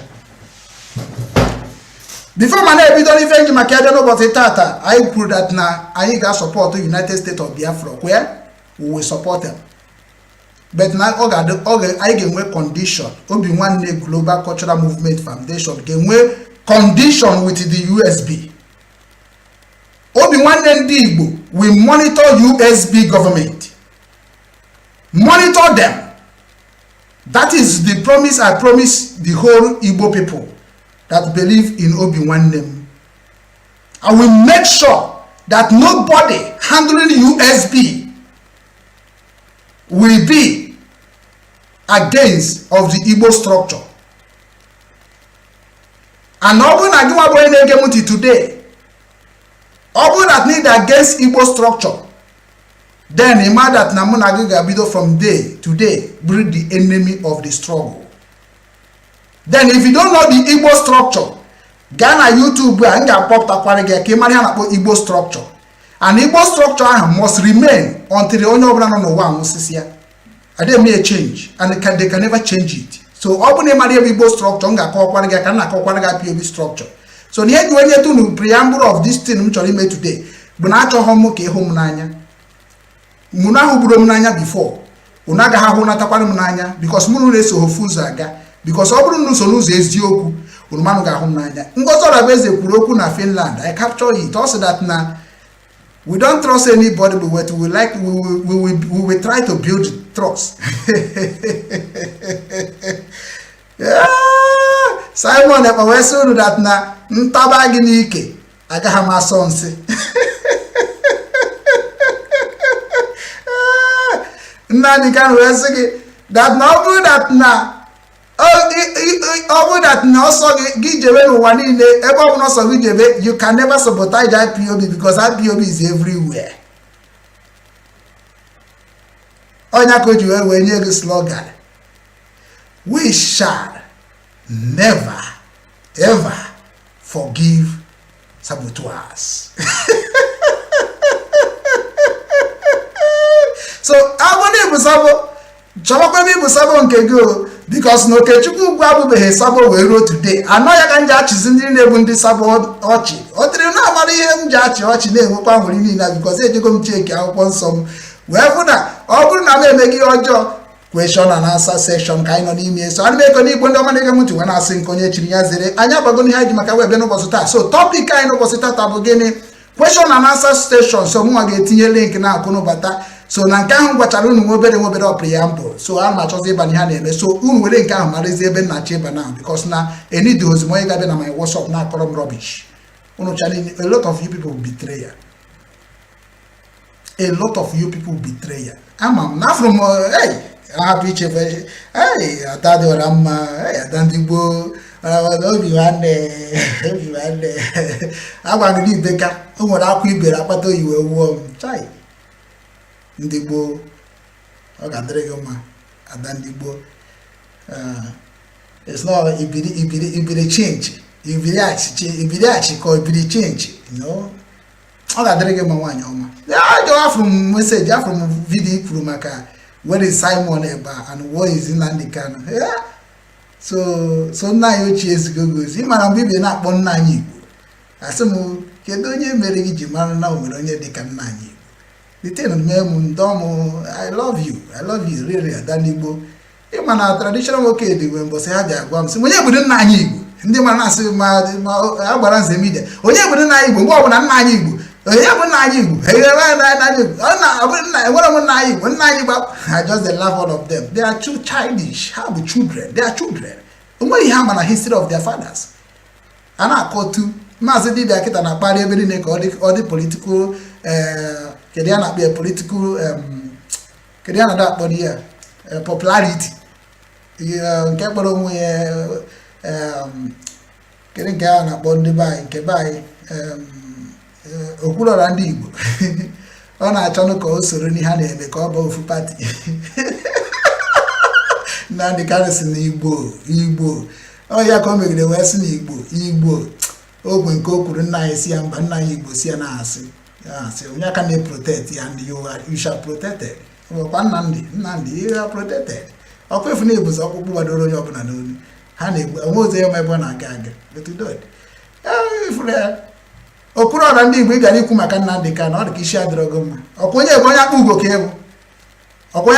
ebu ọ dị ka isi adịrọgo mma ị na-ekwu maka Nnamdi Kanu kedu ihe na-eme na ịbụkwa onye ara okuru ọra ndị Igbo ị na-ekwu maka Nnamdi Kanu mana ị na-asọpọtụ useless governor of Enugu State anụmanụ Peter Mba ka ị na-asọpọtụ wee na-ekwu maka Nnamdi Kanu bụ onye nsọ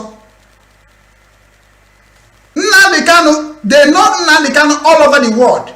But they know only Peter Mba, only in Enugu State. Even Enugu State, in Peter Mba. I can bet with you, spiritual and physical. In Ekwoku Nnamdi Kanu in Ekwoku na Kwabaro. But in Jen and Peter Mba, didn't say one, Konye na yo Jesus ayo because some pobu no pobule na ube. No bunu Maria, onye tanu na afu ba yaru no njonu. So ne se uneme konozo, unane emekwa ozo. Give me the platform again. Kukwa maka Nnamdi Kanu gị nwa bụ okuru ndị Igbo Chineke nna nọ n'eluigwe agwara gị ihe ngwara gị before. Kedu onye nye gị the audacity to talk about Nnamdi Kanu in that manner?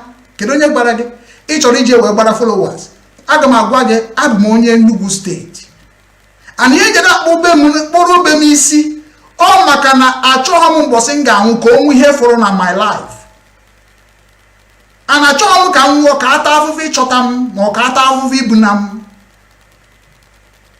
And I didn't check one echiche mbu na onwa kita si ni ebe ọbụla maka na ka makpa ike na ọmụwa bụ onye njem n'enu ụwa na nna m si na ha n'ụzọ ebe niile so adị m atụ ụjọ anọrọ m na some culture you people are using to cage all of your lives ebe ọbụla mụnwa bi ka nna wachi gị mepe platform na-ekwu maka Nnamdi Kanu ka e wee sị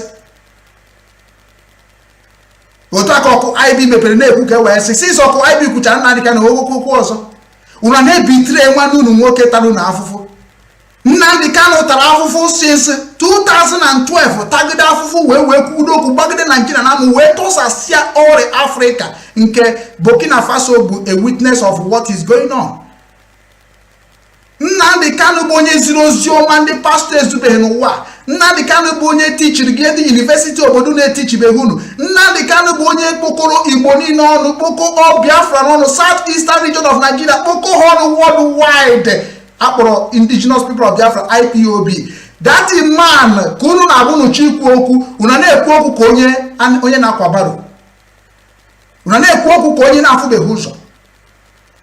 Nnamdi Kanu bụ ezigbo mmadụ enwere ka ihe ndị ọhaneze ndị Igbo na-egwu shame on all of you okuru ọra ndị agha maka na ọ bụrụ ndị Igbo ka ị na-ekwuru ị kwesịrị ịchịrị ndị niile na-ekwuru okwu n'Igbo wee jebe maka na ndị dị ka ihe anyị ejibeghị wee kpa ike because unu na-etret ndị niile chọrọ iji wee kpa ike n'ala Igbo niile and because na ha kataghị obi si ha onye ọbụla nọrọ onwe ndị na-akpọ onwe ha ndị amị Biafra ma ndị na-akpọ onwe ha ndị ESN na-etret ụmụ Igbo nji arụ ọrụ n'ala Igbo na-ajụ unu kedu ihe unu na-achọ ka ala Igbo dị ka ya. Unu niile bụ ndị na-apụta na social media sị unu na-abịa eme prank ọrụ na-eme kọntentị. Kedu ihe ọ ga-abụ ọrụ abalị na-eje ezigbo oshi? Unu achọghị ịgwa ya ụmụ Igbo, unu achọghị ịgwa ya ndị nọ n'obodo oyibo. Gị nwa bụ Okwuluọra ndị Igbo ka m na-echere anya na-asị ọ bụ ihe a bụ ife nne gị na nna gị kụziri gị? Ọ bụ ihe a ka ị mụrụ na skuul? Esi na ibiri na kedu Ọnịcha, ibiri na why now come down.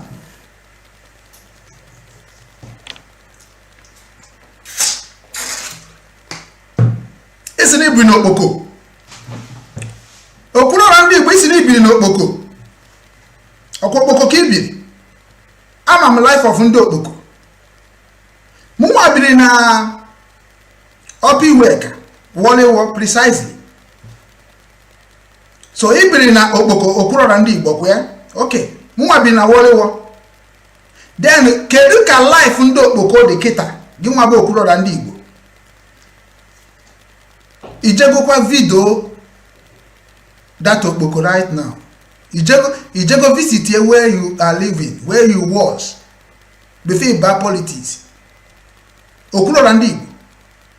Ndị mmadụ na-abịa na my DM na-asị na-ekwu eziokwu na ọsọ gị na-ekwu eziokwu because you are evil. If you are a truthful person, ntinye link ma ịgbagote ebe anyị ekwube okwu a together. Because any home eye service. Maka na eziokwu nkwugide ka doctor jisi m zuo ike. Maka na ihe bụ n'isi karịzịrị m. Because unu ncha niile eziokwu niile na-ekwu bụ ihe na-eme n'ala Igbo mana unu achọghị ka anya bụ ife pụta ife. Asị m unu n'oge na-adịghị anya unu ga-eji kọp na-akwọrọ mmiri na-anwụ na ama na ọbara ka unu akwụ na-emekwa ka ọ na-eme na ka na-apịgbusi ndị mmadụ na moto na-egbusisi ndị mmadụ na-ebe aba n'ime agba ndị mmadụ gwụgwọ ọbara wụsara na everywhere. Unu anaghị afụ ya. Ka unu ama na wars is still coming. That is why in the West at this time I don't fucking give a dime. Who is the leader of IPOB or leader of Biafra? I don't give. Ndị unu kwesịrị ịmụ onye mbụ. Unu chara ine mgbe Simon ji ofu anya enene m. Ngozi jikwa ofu anya enene m. Nnadị Kanu ji ofu anya enene m. Ọ bụ eziokwu ka ọ bụ asị. I am telling all of you na mmepe my mirror. I dey see all of you. Mana mgbe ị ga-eji mara onye na-ekwu okwu bụ mgbe ahụ ị ga-eji wee mara that na truth can never be defeated in the land of the rising sun. Nobody here basara mu nu na amara mo onye no bu. But unu so no be here basara Biafra ka anyị na-eme. Then who created Biafra and who formed Biafra and what is the structure of Biafra? Nke bụ number 1. Then unu so no be Igbo ka anyị ga na-eme. Then who created Igbo and what is the structure of Igbo and who created Igbo? That is number 2. Unu so no be government ka anyị ga-eji dozi ba anyị. Then who created government and what is the structure of government and who is going to teach about government? That is 3. Because na unu na-eme ụmụ Igbo nke m si na ya ọ jọgburu dene si gbuo nkakwụ. Ọ jọgburu dene si gbuo nkakwụ.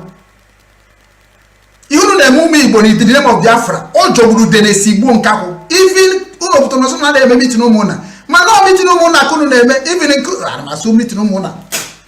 Unu eme nwo meeting ụmụnna. Meeting ụmụnna nwanne agbaghị ka o si adị. Nwanne ị ga-achịrị mkpụrụ obi gị n'aka bịa.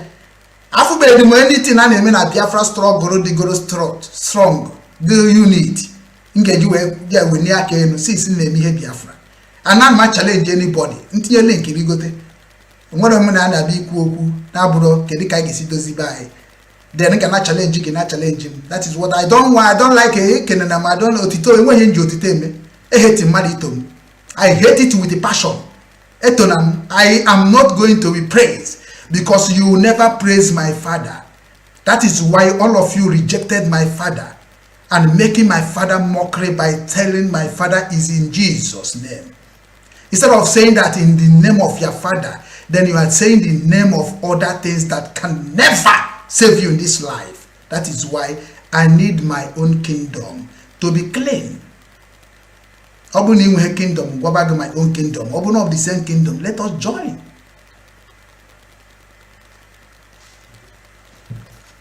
Okwuluọra ndị Igbo egechara ngị ntị ebe na-ekwu okwu nsị Chineke na so Okwuluọra ndị Igbo so unu chere na ihe niile bụ money.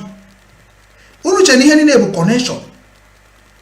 unu emegide gị ihe niile unu eme akwụkwọ nke nzuzu unu akpa akwụkwọ nsọ adego prove ihe niile ahụ unu na-eme sị that na inwetachi ihe niile dị n'ụwa mkpụrụ obi gị funahịa gị kedu ife ị ga-agwa chi gị unu na-eme ife unu na-eme unu ga-enwe ego nwee pawa nwee everything unu na-eme kedu uru ọ ga-abara unu na ndị unu n'akụkụ niile na nwụsịsị anwụsịsị okwuruọra ndị Igbo ihe ahụ unu na-eme kịta ị na-arụrụ Kano Estate ị na-eje agba bọọlụ ị na-ejekwuru gọvanọ Enugu steeti ị na-akpagharị si na-ekwuru Igbo niile na ị na-achọ ndị ahụ na-adịghọ ihe niile ahụ ị na-eme ọ bụrụ ka ndị ọcha na-akpọ IWC ọ bụrụ ka a na-akpọ pretender ọ bụrụ ka a na-akpọ ndị meremere n'ikwe mpete n'azụ okwuruọra ndị Igbo ana m ajụ gị ajụjụ na-asị gị kedu ihe ị na-eme ka insekuriti na n'ala be nna anyị ọ bụ sọnsọ ịrụ ụlọ ọ bụ sọnsọ inyere ndị few people aka ọ bụ nyanwa bụ ihe na-azara okwuruọra ndị Igbo ichikwu maka Nnamdi Kanu started from Nnamdi Kanu structure. Nnamdi Kanu said, who love me should join me. So if all of you pretend that you love Nnamdi Kanu, join Nnamdi Kanu structure of what will make the land of all of us be good. From the bad Nigeria government, including the useless pit and bat stroke, all the eastern governor stand and destroying and killing the innocent one in the name of governorship. Makana nna m zoro m wit eziokwu. Ka anya kan ji wesia nna m mgbe o meghe nwuto ya okwute. Because na as that na obu na o mebeghị na beg na ịga ha ama mana o mee na beg mara. Nnamdi Kanu preach about everything that will make our land to be good. Where is Nnamdi Kanu? In jail. Kedu ndị kpọchiri governors of Nigeria? A na-akpọ DSS. DSS, what is the meaning of DSS? The woman tinyere unu video ọkwụnụ n'iyokwu. Kedu ga na-akpọ n'oso mba n'oso nkwa ọkwụnụ n'iyokwu maka governors?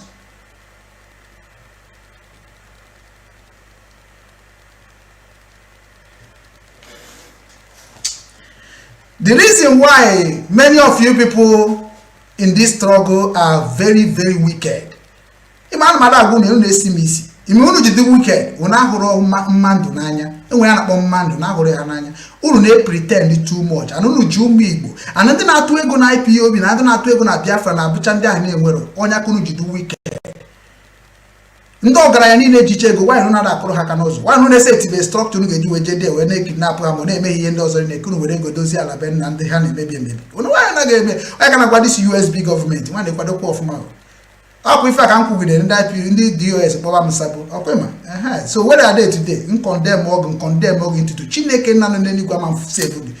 Enwe m ekwude si Chineke bi save mgbo Chineke ahụ control everything. Ọmụ onye ka ya sị m bụ God. So abụ m God on my own. God created me and give me everything and say control it by yourself. So when I'm speaking, I don't even care about anybody behind me. What I care it is the rules and regulations that guide a human being. That is where I stood. Because nobody don't need me able lock hajaga. So when I'm talking to you about your failure, don't see me like I don't know what I'm saying. Because all your failure brings talk. Your goodness brings praises. So you don't come to the people that is already know what you are doing, good and bad, and you think that everybody couldn't get after on social media and they go away. That now we need to structure things called the Kalibo Dukwamos. No big can nothing. Every day give a thing on social media, now about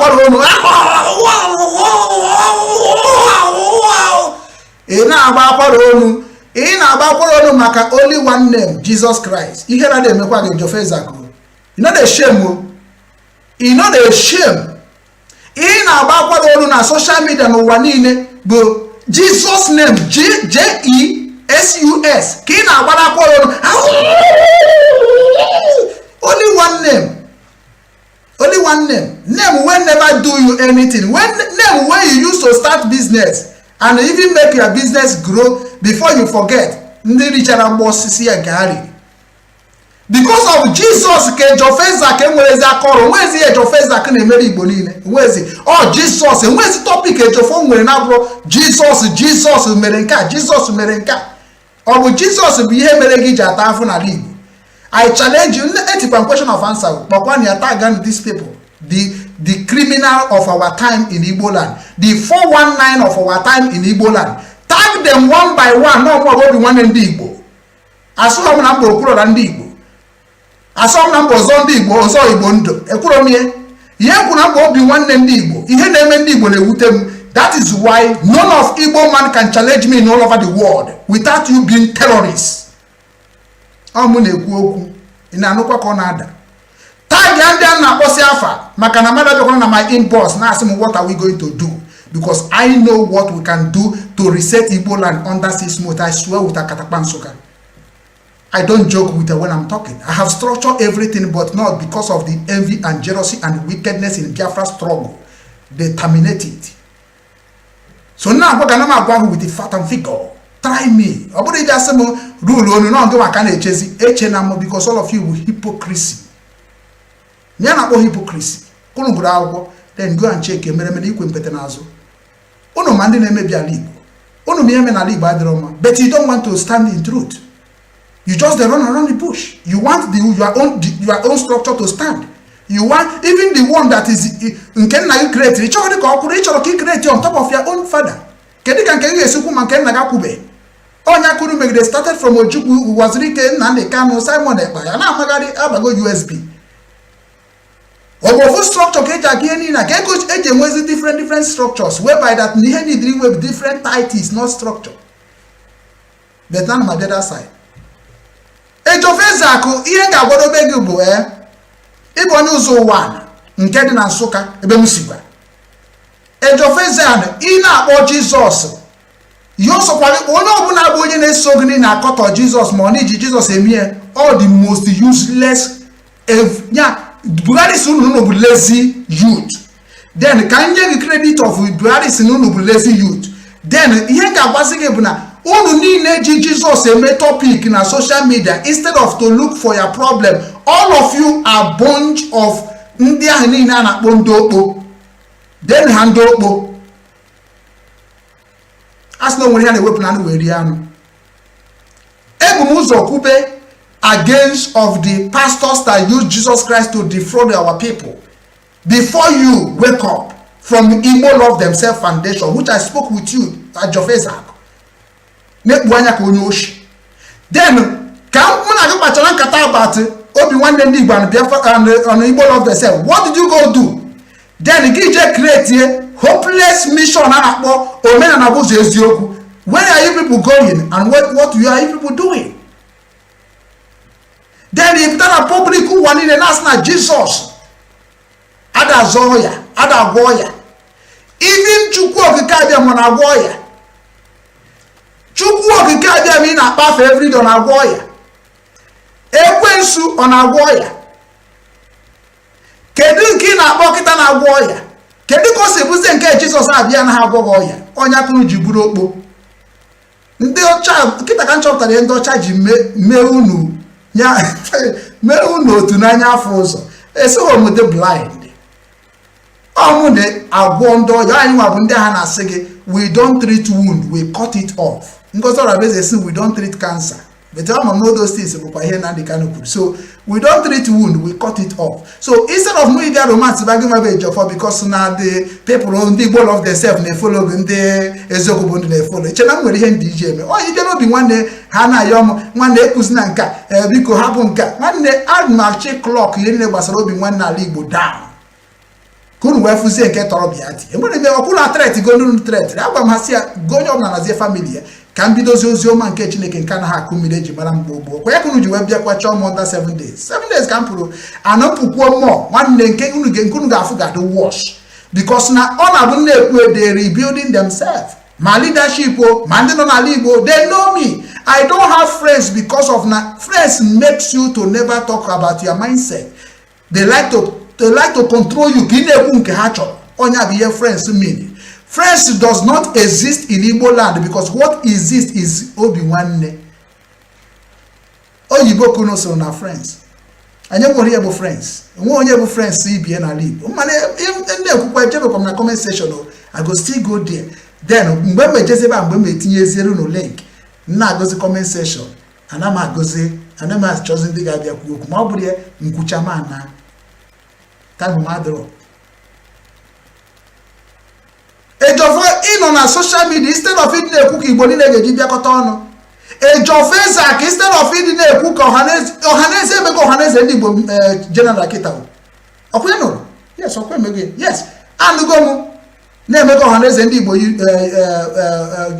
emego ọhaneze ndị Igbo election a na-enwetago ejofo Ezak kere ebe unu nọ mgba na-eme ihe ọhaneze ndị Igbo youth ebe ka unu nọ mgba na-eme ihe ọhaneze ndị Igbo election okwuru na ndị Igbo ebe ka unu nọ ị na-ekwuru ndị Igbo ma ị mara mgbe e mere ọhaneze ndị Igbo youth election ma mgbe e mere ọhaneze ndị Igbo general election ka ọ bụ na-emebeghị ọhaneze ndị Igbo youth election eche m na na-emekọta ya ọnụ ọ bụ na-emebe biko na-enye na aka na kọmentị gwa ya ka ha wee na-amara ihe bụ ọrụ ha n'ala Igbo maka na ihe na-ekwu bụ ọrụ ka m na-ekunye unu niile one by one ikwu ha ekwu ịlụ alụ ịlụ ha alụ itinye etinye ọnya ka m ji wee bụrụ motivator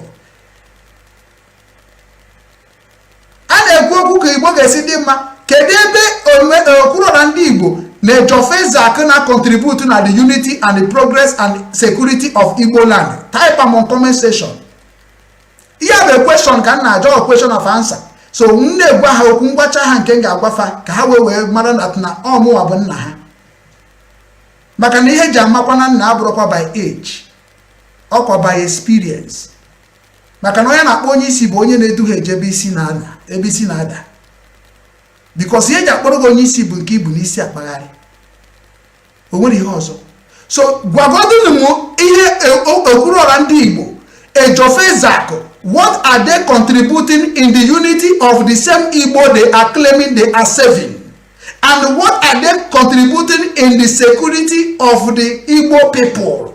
Tell me, this is the question I give them before Messi Enugu State wa kunu happy na mu gwachara okwu gwacha okwu mana menye he solution the reason you gwa okwu a kedu ihe okwuruọra ndị Igbo okwuruọra ndị 419 okwuruọra ndị drug dealers okwuruọra ndị computer yahoo okwuruọra ndị criminality okwuruọra ndị Igbo land sellers kedu ife ha na-eme iji protect ala Igbo kedu ife ha na-eme iji make as insecurity nọ n'ala Igbo ka ọ kwụsị kedu ife ha na-eme iji bring Igbo niile as one family as it was before amụọ papa ya kedu ife ha na-eme njikwa ha ejikwa m question and answer session ka m na-ajụ ha werekwa ajụjụ a na-ajụ maka ka m na-ajụ ha ka na-ajụ onwe m so I prepare this time ọ bụrụ m na-agabịarakwa ime ka anyị na-aga n'iru rubeghị time nwanne time m agafego ana m echezu na-eche na bus stop of ndị Igbo either we use Nigeria government to settle our home or we use Biafra government to settle our home. You have to choose one, and whenever you choose the one, I begin to ask you questions. I don't remember for anybody. I am here for my father heritage. So it's not my home, it's not my heritage. Then it is now to fight a battle. Because no more hope than very easy. Oh, nike. Because na papa nye bu Igbo. Ka ha si zota na aha na za Igbo. E mara ihe ndị Ikwere ji sig na ha bụrụ onye Igbo. E mara ihe ndị Igbanke ji sig na ha bụrụ onye Igbo. E mara ihe ndị Anam ji sig na ha bụrụ onye Igbo. E mara ihe ndị Ishekiri ji sig na ha bụrụ onye Igbo. E mara ihe ndị Ijo ji sig na ha bụrụ onye Igbo. Ị ga-amara ihe ji na-asị na ha bụrụ onye Igbo. Ị gaghị efere wee na condemn ndị na-asị na ha bụrụ ihe ha bụ, because you say you are not a Nigerian but you are using a Nigerian passport and eating everything about Nigeria, and you deny you are not a Nigerian. The same ways these people are saying that they are from Igbo, because there is something wrong somewhere. So you have to go and research before you begin to talk against anything in this world.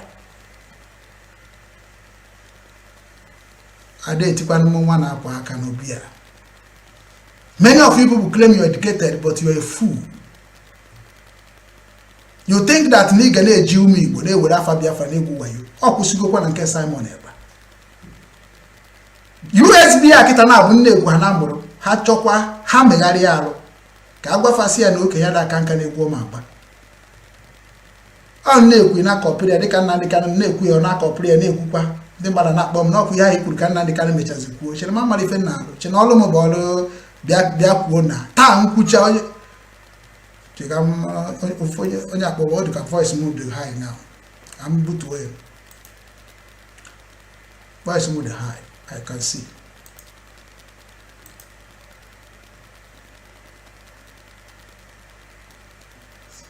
They are panicking. Yeah, I love it. They are panicking. Unbelievable. Unbelievable. We are live and we are direct.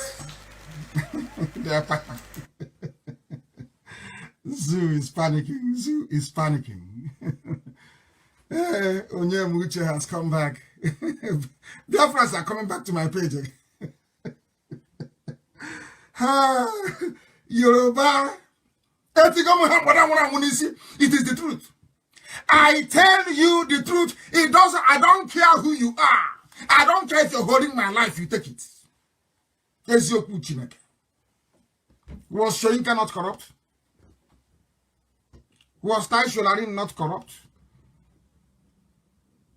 Name one Yoruba man that isn't corrupt. Name one.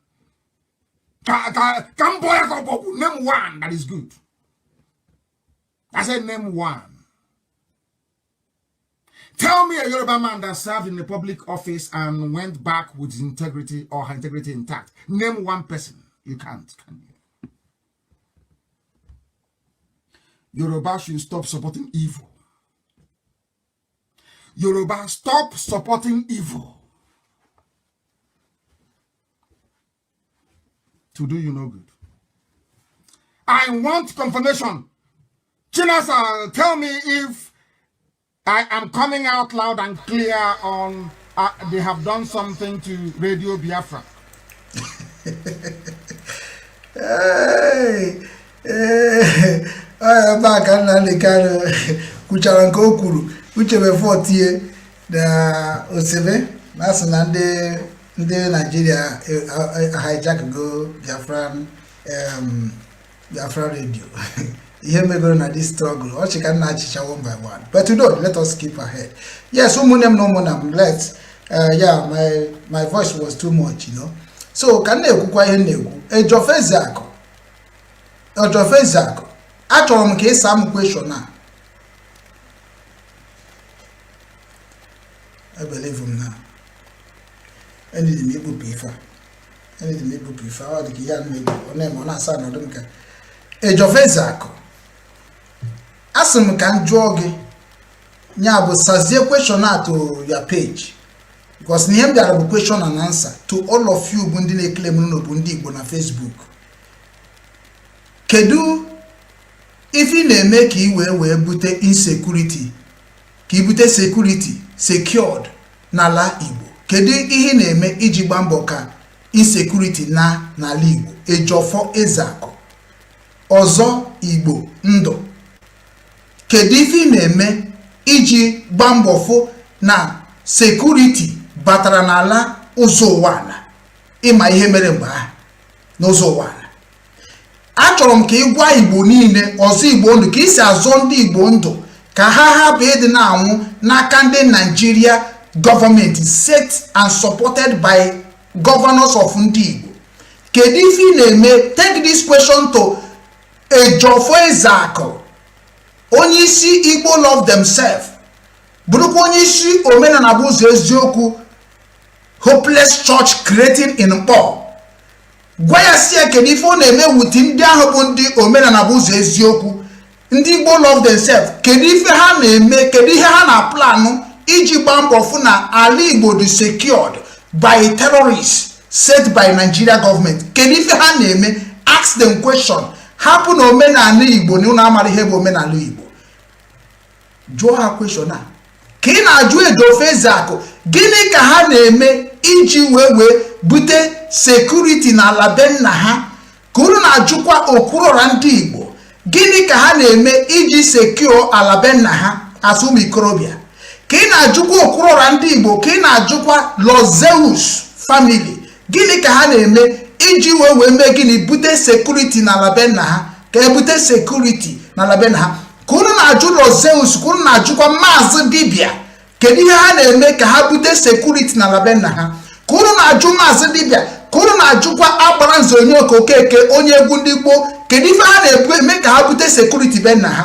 Ka ị na-ajụkwa agbara nze ka ị na-ajụ nke kpọkọrọ nwa ya si na ya bụ nna atụ onye okenye arụrụ ana. Gịnị ka ha na-eme ka ha wee bute security na ala be nna ha? Ka ị na-ajụkwa nna atụ ka ị na-ajụ oke nwa Igbo niile gịnị ka ha na-eme ka ha bute security na ala be nna ha? Ka ị na-ajụ ndị nke abụ ndị na-apụta na social media egwu n'ụwayo through hopeless useless content ka ị na-echekwa maka ndị nke claim na ha bụ ndị ọgaranya. Maka na enwere ndị mgbe ahụ ndị nke ime ọnụ ha na ndị otu nke a ga-abụ leta, mana ndị nke abụgodo ndị nọ na social media edeceive ndị Igbo. I am here before them. I created media before them. I created pages before them. I have evidence of the page I created that is none of them knows what Biafra is talking about, know what insecurity is talking about. So na ya mabu ndị okpo anyị na-eti mkpu na social media he were ihe anyị na-etiri mkpu ya wee na-eri uru. Ala dọrọ ma bụrụ guru ndị nze onye ọbụla ga na-agba agba na anyụ anyụ this time. Were this message jụọ ha unu niile bụ ndị hụrụ oziọma na-ezi n'anya. Ọ bụrụ ịbịa be m bịa na-edele m meseji enwere ihe nji agecha m ihe niile unu kwuchara. I do not see anything. Onwere ihe na-afụkwa bụ hypocrisy. So were isi that name na na-ezi eziokwu na na-ekwu eziokwu which is na nkwuchekwa agakwa masị na okwu niile na nkwuru eziokwu. I will still put link. You come and challenge any single word I said. Echekwana echi o nwekwa ike ihe echi ma mpụtakwa ọzọ. So bịa kịta gwaba m ya asịsịnarị na akọpị de Simon na akọpị enye na ndị ya useless life ị na-ebi ndụ ọjọọ ị nwere ike ihe ima survive ya bịa kịta challenge m n'obi nwanne challenge what I'm saying. Mana ọ bụrụ ije gbaba izu ịma akwụkwọ ka nsi kwado ịmarụ ka nsi kwado maka na akwado ọkwa m ka isi akwado.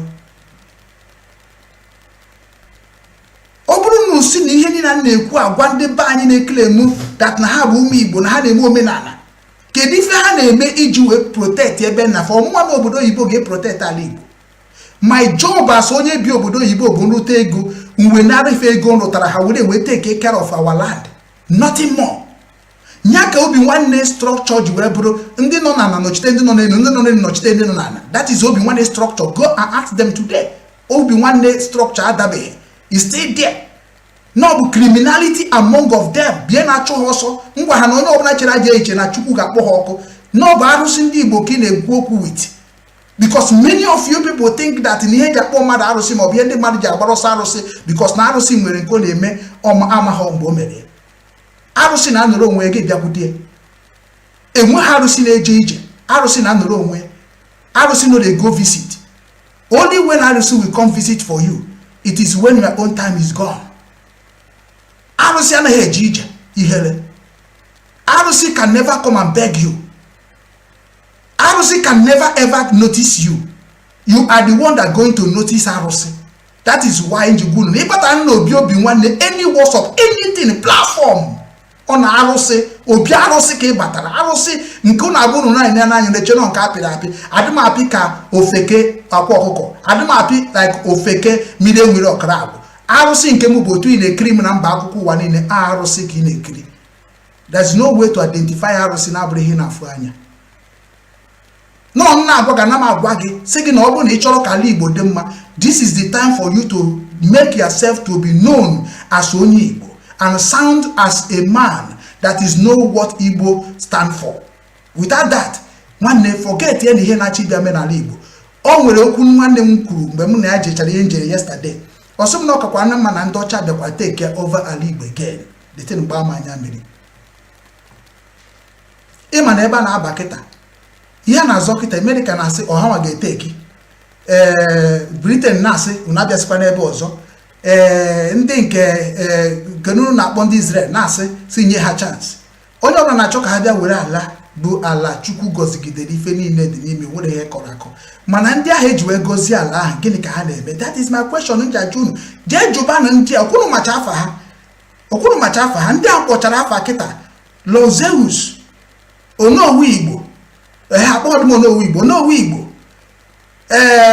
Okwuruọla ndị Igbo Ejofezakụ Maazị Dibịa Nnatụ Oke Nwa ndị abugodo ndị mfu na unu na afụ na Uncle IB ezokpuo na ndị arụrụ ana ndị a niile bụ ndị na-akpọ unu jegodo jụọ ha kedu ife ha na-eme ka enwee sekuriti n'ala Igbo ọnwa niile ihe niile a na-egbusisi ndị mmadụ n'Imo steeti na Anambra steeti kedu ife a ga-eme ka ọ dị mma ka ọ bụ na ikorobịa anọghọzi ya ndị be anyị tụrụ niile si na ọ bụ na agụba dịrọ nke ọbụkọ ka onye na-akpụ akpụ amara akpụ ya ka na junu ọ bụzi ikorobịa na-edozi obodo ọ bụzi ikorobịa na-eme ka obodo dị mma ọ bụzi ikorobịa na-eme ka obodo dị njọ so kedu ihe na-complain to international community now why are you complaining egbusigo ikorobịa ndị bunu kedu ihe mere ikorobịa ndị bunu na kịta nọ na social media cannot stand like a Yoruba people stood kedu ihe mere ikorobịa ndị bunu ama stand like Hausa stand kedu ihe mere ikorobịa ndị bunu ahụrụ ego n'anya karịa mmadụ ibe ha ana m ajụ unu na ajụjụ question and answer then before na rigote na this page abịakwana ebe a kọrọ m akụkọ na-enwe ka esi eme abịakwana ebe a kọrọ m akụkọ that we need to come together because ekwukọtago m together unu abịkwe ha abịa ekwugo m nke uche mefu unu kwe ha kwuo nke ụwazirike unu ekwe maka na m na-epost ụwazirike unu ekwubezi unu erotezi ụzọ ụwazirike unu chefuburu ụwazirike ntoto ọ maka na m bịa na-ebido na-eplay ya chere ma mara oge m na akụ ndị wayo unu na-ekwuzi maka ụwazirike then nkọwachado n'ihe Nnamdi Kanu kwuru n'isi ụwazirike unu ekwube maka ya na-eti uche mefu na asị m wepụ uche mefọ ndị hopeless useless people who cannot stand truth who cannot care for their people who cannot understand what they call human rights ibi n'obodo ndị mmadụ ga-abụ emechi ihe ọjọọ atụọ ya mkpọrọ wee jụbagodi ajụjụ nwayọ ji mee mana nke unu bụ na ọ na-ekwu ekwe unu asụgosu gbuo mmadụ mụ na ihe o mere mụ na amaghị o mere ndị ọnya ka ndị Igbo na-asị ndị dịka kwurọra ndị Igbo ha ndị dịka Ejofeze akụ ha na-akpa anyị online agitators because unu chọrọ iwere structure of the criminality 419 to lead the children of the Most High. So ọ bụrụ na were this message wejichana ndị a unu ama na ndị sinyere ite ha n'ọkụ this time. Nke a bụ nke gbasara ndị Igbo n'ala Igbo. If you people did not repent and stood up now, nya kwụrụ ọtọ kịta ndị akpọrọ afa ọ bụrụ na after kwụrụ ọtọ nya bụ kwụrụ ọtọ defend the evil in governorship, the evil in a religionship, the evil in traditional rulership. If you people do not stand up, the same people will massacre all of you. Nnamdi Kanu gwaluni yagwa, they are already around you. Ha gbago no kirikiri. And this time, enweghị kọrọ nwere ike ịbịakwa n'akụkụ m wee nyekwa ihe mgbazi ọnụ ka obodo dị mma again. Onye ọbụla mebe ka chi esi kee ya. I will never speak in behalf of to secure these people, ungrateful, greedy people. I mentioned their names in Igbo land. That every day appear on social media. Topic ha, ne topic mwetere kita. Ekube kwa moku topic mo. Imienje kukodo kwa. Because na 7 days aje chabuta. Weji na social media hen na afuburu kwa that na ndi banyi the knowledge ha na-ekwu okwu eji edozi obodo adọrọ n'ime ndụ ndị banyi. Asị pretenders everywhere se ke we se onye ka gị na-emekwa nke we se who care since unu buto na asị na follow 10 years 40 years why are you following me Okono ofu onye ma mmadụ na-agbo onye gwọtara ebe eziokwu ufu stood strong in truth and honest and transparency as Nnamdi Kanu said it onye get debunk the structure of Biafrans. Biafra are spirit people. Biafra be a strong name, a name that will use to defend all the defenseless people. Nyaka the people where they claim say they are people who love people, that use to say Biafra name, not destroy everything about the peaceful people. Now good every day they topic now Biafra leadership problem. Una ge heti yono, una mankoku ni ndi ahani ne bundi ne gunu wayobia kwa the mouth of the igu wayobia unebu so kwa ha obuna ha pia unu kechi unu ihe ne dị na ba una na cheta choba dị ge save unu choba ni platform ge save unu choba unu ge recommend. I am the one who going to recommend my son, not my son, not my children will recommend me. I am going to recommend my children.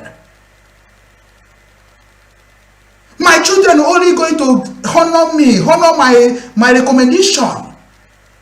Onye na ama hoke nobody furozo. Even a Biafra struggle, I know my right. I know my stand. Unu na junu mboge nke autopilot. What is your stand? Where you stand? Na junu kedu ebe mma stand karịrị ebe Nnamdi Kanu stand before we saying what we are saying. O nwere ebe ọzọ unu na stand iche karịa nke Nnamdi Kanu. Echere m unu kunu gbagharịcha ọkwa Nnamdi Kanu kunu ka ji wele eme ihe unu na-eme n'ụwa. Then Nnamdi Kanu say, if you love me, follow my structure. Then who's still following the structure of Nnamdi Kanu? Or who's still following the structure of IPOB? Because Nnamdi Kanu nwere a structure OKECHUKWU, where the structure indigenous people of Biafra eme. So which one are you following now? Or which one do you think you are following? So the question I chọrọ ịgbazi n'ime today, but topic I did today ever. So automatically ina batana scream me next time from today ina batana scream mu e ma that na ebu onye nke na ekwu eziokwu. Maka ọ bụ na ibro onye na-ekwu eziokwu land ya. Amahokwa m ihe ndị ochie mere, amahokwa m ihe ndị ọfụrụ ga-eme. Ihe na-ekwu bụ ịbịa na government talk about government, ịbịa na ihe religion talk about religion, ịbịa na ihe gbasara anything na happen n'ala Igbo talk amasị bi, ịbịa na omenala Igbo talk amasị bi as be nna gị ka ọ dị, because ihe nga na-ajụ bụ ajụjụ. Abịara m ebe a ka ị jụọ m who are you supporting or who are not supporting. Support your fatherland, support your family, support your children, support your father and mother, support everything about you, forget about me. So na ọ bụ na ị chọrọ ka ndị ụwa nụ ọnụ gị, mara onye bụ, mara ife ị na-echere ndị Biafrans, mara ihe na-echere ndị Igbo, mara ihe na-echere ya Africans, come and say it on your own. Ikwucha nwa ajụjụ ga-ajụ njụ ọrụ, onwe nke ị ga-ajụ m jụọ m ya. Onye nwa bụ media, onye nwa bụ journalist. And mụ abịara ebe a ka mebere unu anya ụra again. Maka na ihe mmadụ nke bụ mmadụ nke bụ nke ịtọ mụrụ anya. So ana m ekene Igbo niile wee na-asụ unu. Now akpara m kata with people. Nwee fụ na the people na-efili na ha nwere ozi hope again. Nsị ya na hope juru eju. Hope juru eju. Artisan inwe hope. Even anụ madadi ọra mgbe ebo na-ekwu obosi na onwekwu ihe mere afọ m ihe na-ekwu maka interview ngozo na basic eje. Why dị na interview now? Otu a na-ekwu kwa na ma chọ nnu dị ga-eme interview. Why na ndị ahụ hopeless people ndị nwere obere uche na dị ka na-akpọ gota media? Why they cannot call me to question me anything I'm saying? Why can't you make me to come to your platform to ask me what I'm saying? Oh, because you're a liar, you're a pretender, you're a deceiver. And I cannot stand it. Even a BBC, shot the Trump boy name can say me. Trump can never say you corrupt man, you corrupt woman. Little TV, you are so corrupt. Because nobody's joke can get destroy and do John on a libo. Nobody can make a say diplomatic talk, diplomatic move, diplomatic. What are you diplomaticing with? Whereby Nigeria say let us use diplomatic to settle our issues. He did they agree? So why you the person at Biafra struggle na Mariana go diplomatic? But no no like use diplomatic step. Can go Marakunusi Guao, Marakunusi marry maka na akwụkwọ Igbo bụ amamihe gị. Anyị nwa na-agụrụ akwụkwọ bụ nke anyị ji bi ụwa ka anyị ji agwa okwu nya bụ nke anyị mere practical. Ifuke so na m achọ ka mmadụ go level nne nọcha na Biafran government, Biafran issues ka mmadụ level nnu nwere before we wee jebuzi na akara. Kunu tabazie nke ọbụla dị ọkụ ịmara gị ga-eme. Because na ihe na-eme na Igbo unu pụtụ na claim o madam wanna na struggle. Then what are you doing to make it to stop? Of every time on na kogo na akọ na anakoso ụmụ Igbo ego. Onyawa ga-eme ka ọkwụsị. Do you think now by egbe na maka ga-eji wee dozi ala Igbo? Do you think so? Question and answer. All session ka anyị nọ n'ime. Then if you know that you are no more than me, I challenge you to come up. Let us now talk like a man to man, bone to bone, arches to arches. Unu na-ekwu okwu ka mmadụ. Unu ekwusi n'okwu ka ndị na-enweghị uche. Kwube na okwu ka ndị nwere uche na Igbo nwere uche. Igbo adịghị eri onwe ha. Onya mere unu jiri bezi onwe unu wee gbubezi onwe unu. So unu ga-akwụsị ọtụtụ ihe dị iche iche, which is not ihe na bịa ezi unu today. O nwere ihe na-ene manya otu ihe na-ene manya, ihe ga na-afụ bụ mmehie gị. Ihe na-atụ bụ job ka isi wee rụgarụrụ ala na na-achị gbe ya n'anwụ. Ihe ga na-eme gị bụ hey kedu ka o si abịa, ọ ga-ekwuje anyị, ọ ga-agbapụta anyị. Ọ bụ ihe ga na-agbagharị bet iburu onye eziokwu ya asịrị wee dọn. Ọ ihe ga-abịa gị n'isi. So ana m ekene unu niile wee sị nke onye chiri ya zere. Ana m achọ ka mmepe now my phone number. So if you know that you know what I'm saying and you know you have something to say or need nwere ife chọrọ itinye because iwe na-ewe m this time. Agaghị m eme ka ọ baa n'isi onye anaghị eme ihe ọjọọ. Achọrọ m ka ọ baa n'isi ndị ahụ niile na-eme ihe ọjọọ ma ndị ka na-eche echiche ime ihe ọjọọ. achọrọ m ka ọ bụ nri n'isi because I prepare for this program. Na-ewezina ndị mmadụ na-eme ihe ọjọọ gbudere sigbo nke akpọ. If you don't know how to lead, go out immediately. Unu achọ spokesman, chọgburu n'onwe unu spokesman. Now, asịkwana na ịma ha mgbe etinyere link maka na unu cha niile ana m eme program 8 hours 9 hours na ọbara na-agbazi m n'imi everyday na akọ ofu akụkọ achọghịzị m akụkọ anyị achọghịzị pretender stories na ụmụnne m before m na-agbazi na vidio na-etinyere unu wee na-echetara unu etinyego m nọmba ịsịkwana that ọ bụ ya bụkwana m pụọ na program gị kpọba m o do never ever call me when I go out of program because I'm going to immediately make a program and lock on this phone. Oh yeah, the Romania go me a lot of things because I was pity. Mecha program e putana go na mbe ezigbo mmadụ. I like in program again. All game of eziokwu. Only you they talk. Only you they say the truth. Man, if you cannot call it and tell me where you and one ABC from village to where you live now without you telling me do my cut off. Ega gwa mo kwa abu mo nya maji. Ụmakashi nke dị na Nsụka n'ime Enugu ala Igbo anyị na-ekwu okwu iji Biafran gọọmenti wee restore peace n'ala Igbo nke mụnwa na ụmụ so wee heritage ọnya ka m na-etiri mkpu na social media then Biafran gọọmenti nke na-akwado kịta na aka wee settle or reset evils that already happened in our past but the government nke a na-akpọ transition government led by Simon Njokeba which people now na-agba mbọ ka emee ka ihe na-eme na Finland and the woman that I trust and I believe that now she will know the structure of Igbo ancient and know the law and rules and regulation of ihe ndị Igbo ji wee bụrụ ndị Igbo gbogbo bụ Dr. Ngozi Orabeze bụ onye nke na-ele anya n'oge settle restructure rebuild every this nonsense things that happen in bridge happen in DOS happening in a mashup na get restore now onye can just support here I don't want to support here na mo onye oba I don't know her I don't know where she came from I don't know imarakwu here ina abia kwa na ma ajugo no sucha na na aju then onye wa can trust that now as far as my mother said that is every woman must be given respect until give for otherwise I respect her and I shall always respect her I will not talk anything down on her until I find one na gwa kana ma gwa ya ko sada akago m kana struggle bụ isi awọ isi m niile eticha wọtago mụ na ga-abụ ha ogbe nwere ike na afụ m ka ụmụazị na social media bet na mbọsị m ga-egosigbu na onye mbụ na-abịa unu ejizi na ndị Igbo gwu egwu I love my people onye aka na-azụ Obinwannem so achọrọ m immediately na-abata na this platform ịgwara m ebe isi ọ gaghị adabara m na gị a na-ekwu eziokwu ọ ma adabara m na gị I'm not pretender I'm not hypocrisy. I'm not saboteur. And now can you go see case a destroy saboteurs. Now they can make a matter. Don't fear. Never fear in the front of your enemy. You people na sinu ne follow map mo yezoku na ibro yezoku bia no ka ime ha na eme ka oda na ka Igbo nwere onwe ha. Mana ibu he yezoku na dey kan siku wezugo nwo ga eba. Why are you following me that is building truth, building love, building unity, building Biafra be ihe ndị ụwa niile support Biafra be government niile nọ n'ụwa like Biafra be ihe ndị Nigeria na-agbara ọsọ because of ihe ọjọọ ha mere Biafra ji information ya kedu ka onye na-asavuzi Biafra ka onye na-asavuzi Alabania in the name of Biafra na-atụ ụjọ identify onwe to the public.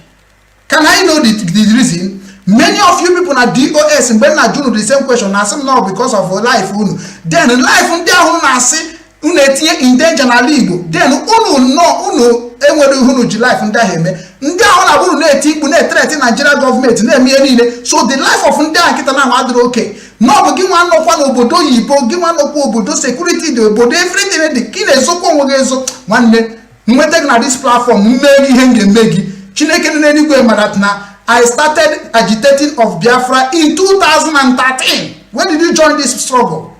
When did you join it? Nnamdi Kanu knows me, Simon knows me, and whenever you come into where you don't know, you have to start from square one. Onye ka ndị asị m mụọ language course bụ Germany and na-ewe m ezigbo iwe every time bịa na-atụgharị uche m na nna amụ ihe m amara ebe o si wee bịa. Without imaginary language, I can never be ungrateful on the system. Imagine, can we corrupt all my brain, teach him something that can never help me in my fatherland. Ekene munu. Dịka ndị bịatara na screen ekene go munu now. So ana m asị ndị nke nọ na ndị nke WhatsApp, aga m alapụ unu kpọọ na WhatsApp. Ọ bụ na mmadụ na-ekwu okwu, unu ga-agba mbọ fụ na unu chere ka onye ahụ kwucha iwe kwube. So m ga na-enye onye ọbụla 5 minutes. Abụghị m onye na-agba ọsọ 5 minutes maka na nkata ezinụlọ ka anyị nọ na ghọtago. Okay, nkata ezinụlọ ka anyị nọ na ana nkata ezinụlọ anyị nọ platform a dedicated by nna anyị Igbo, onwe onye amaghị ya, and our father nwere structure eji eme ezinụlọ.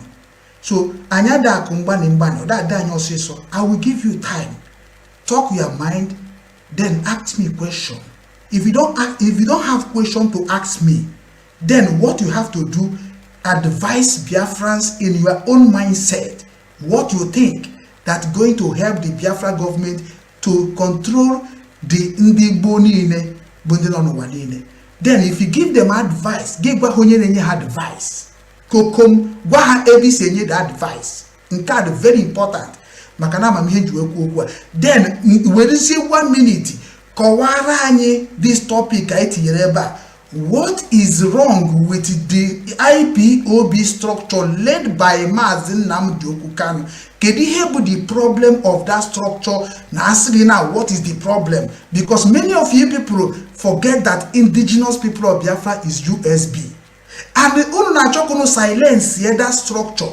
Whereby that structure be even now they can see when the time come to form a government, the same indigenous people of Biafra will form government and govern themselves. So, nchọziri iwere 1 minute gị kọwazie what is wrong in IPOB structure led by Maazị Nnamdi Kanu. What do you think it is the problem? From there, anyị niile enwezi ajụjụ ga-ajụzi gị, njuzie gị ajụjụ. Mana o nwere ajụjụ ga-ajụ gị, ịnabala onwe gị na 5 minutes ya. Ekene m unu.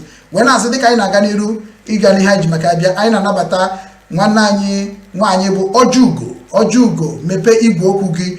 Obinwannem ndị Igbo na-ekele gị site n'ala Hamburg, Germany. Ana masị ya gaziere gị Ojugo. Ndewo, ụbọchị tata ụbọchị nkwọ ọma, ya kwụtara gị ihe ọma, kwụtara gị udo dịka na-abịa igwe ụmụ Igbo okwu n'ụbọchị tata. Okwu niile ga-ekwu ga-azọ ha azọ ọma mkpụrụ egbu n'aha Chukwu na ndị ala ise. Gaba n'iru Ojugo. Ise. Nwanne anyị Obinwannem nnọọ. Ndewo. Abụ m onye uru ala n'ide atọ. Mana amụrụ m n'Ọnịcha. Ebikwanụ m United States. Texas precisely. Okwugo n'ụtụtụ a. Eweniwe Ojugo. Kedu side amụrụ n'Ọnịcha?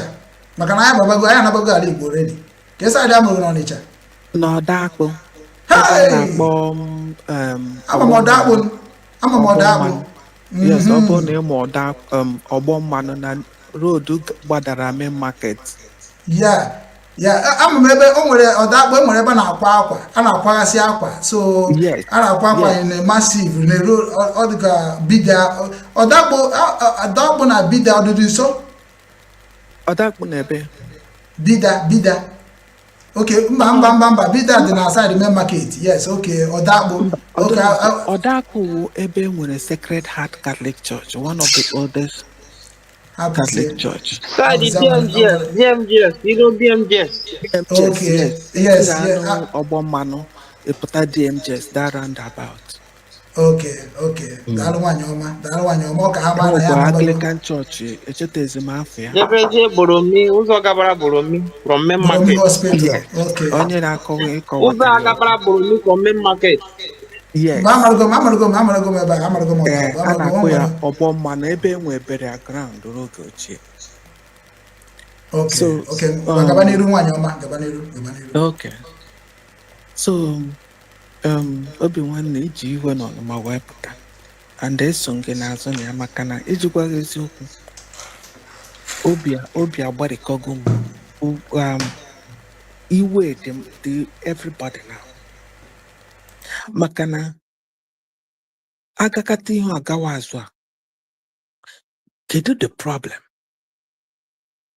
Obundi si ayo with the problem. Ndi na-eli dị from Maazị Nnamdi Kanu. Because oge nke Maazị Nnamdi Kanu ka anya jiri mepewe nka nji mama ghọtaba ihe a na-akọ na-ege ntị.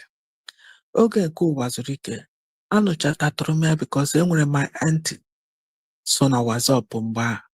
So that was how I heard it, but I don't know what they were doing. Mana oge nke Nnamdi Kanu bido ghọtawa ihe a na-akọ. Mana oge nke Simon anọ m ya gidigba na participate. So from oge nke Nnamdi Kanu, for me ihe merunu ị ga-aghọta n'ofu ihe ahụ a na-eme n'aka. Nnamdi Kanu chịkọtara ndị dị available without screening. Rather by aṅụọ iyi. They were not screened. Ụfọdụ were ya as an advantage. Ndị na-enwe pepa ka ama ma ga-esi enweta pepa. Ndị na-enwe ka ama ma pepụrụ n'ubi really na Biafra ịbịa. A lot of them. That's why oge ọ mara jijiji ndị a niile a inupu by the side. Ihe ha dịzi after ego ndị Biafra. Apụta na media Nnamdi Kanu fọmụrụ ndị ba. Ihe a na-ekwuzi ego. Nke a kpụrụ gafee Simon pụta. Simon learned from Nnamdi Kanu. Mee screening beto mechaghị ọfụma. The same problem dịrịkwa na cabinet. Ndị ji ofu okwu nọdị, ndị okwu fa nọ the other side. Ndị nọdụrụ still nwee connection to DOS. That's a causing problem with Simon. That link. That's why Dr. Ngozi is the cancer need to be cut off, and that's the best way to treat a cancer. Otherwise, it will keep spreading. And I hope the cabinet here author of this cancer, but I don't think so. Nakotocha very well. So Obinwannem, like you said, it tinyanya na this cabinet very well. So also Dr. Ngozi will not do it alone. Any pararam siwoptonya akpa ya n'ime oge kwa akpụkpa siwopụta. Because yenjekwu ofu onwendo ofu okwu ha nọ na this current government. Ofu okwu ha ka nọrọ na Biafra government in exile. Do you know why? Enwere information no bịara offer about Simon. All mother na cabinet this government release that information to oge nkere legasị correct name ahụ.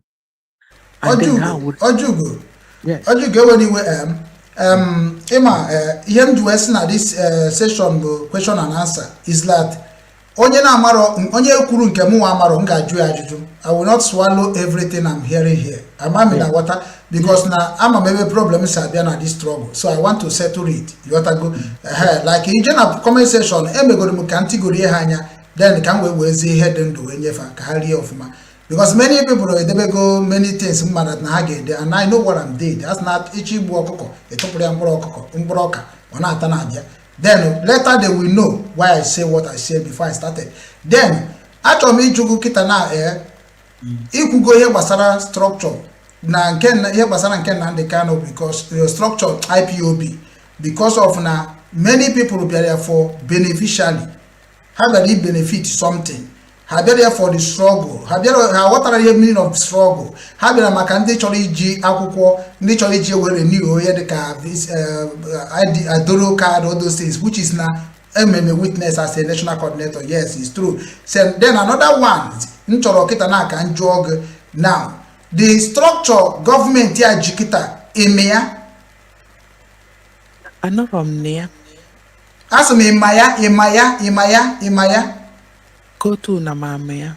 In my structure USB government iji arụ ọrụ dịka kedu ọ bụ government structure like ịma na ya bụbeghị na gọọmenti like anyị nọ ịza kịta na so kedu structure ha ji arụ ọrụ kịta na ha chọrọ iji wee rụọ ọrụ wee kpoko the Biafras niile ọnụ wee napụtakwa ndị Biafra niile ha kwesịrị ịnapụta ha wee chekwaba anyị because no government and we are looking up to the already formed government and it's operational. So that is why they make screening now. That is why they a body now that you apply for a position and they will screen and ask questions and they get detail of you before you can come in. Before okay. But for the leaders, for the cabinet, the way they chose their cabinet, people that were able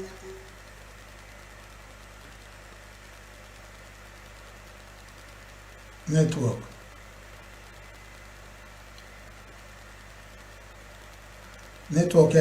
So ka anyị na-agakwa n'iru mụ wee need the gossip of people. Ihe need na bụ ọ bụrụ na ịma structure of this government na ịma structure of this USB government maka na nkuzi ka anyị na-akụziri onwe anyị ife gbazie m onu kọwagodoro m ihe bụ structure of this government. How did they want to rule Biafrans with this government of transition to the United States of Biafra? Kedu ihe watara as a citizen, because na ị ga-ama ihe government gị na-eme, ị ga-ama structure government gị na-use. So before na-eje ajụzi ndị government itself or before na-edere ha akwụkwọ, m ga-amagodu ka mmadụ ihe unu kwuru unu watara na this USB United States of Biafra declared in Finland. Kedu structure ha ji arụ ọrụ kịta nya structure ha chọrọ iji rụọ ọrụ ọ bụ gọọmenti onye ọbụla ma ihe bụ gọọmenti na so automatically gọọmenti can never be in exile according to and ịbịa n'ala Igbo bụ de facto gọọmenti. So ka structure ha ji arụ ọrụ ịmara n'ime onwego ka anyị na-akọwa ka ha wee na-amakwa na nkụzi niile ha na-akụzi na ibe niile ha na-eme ọ na-agbakwa ndị mmadụ isi because na ndị na-enye m nsogbu enwere nke ha ma na ọmụ ka ha na-achọ ka m na-enye ha information. So where am I learning my information?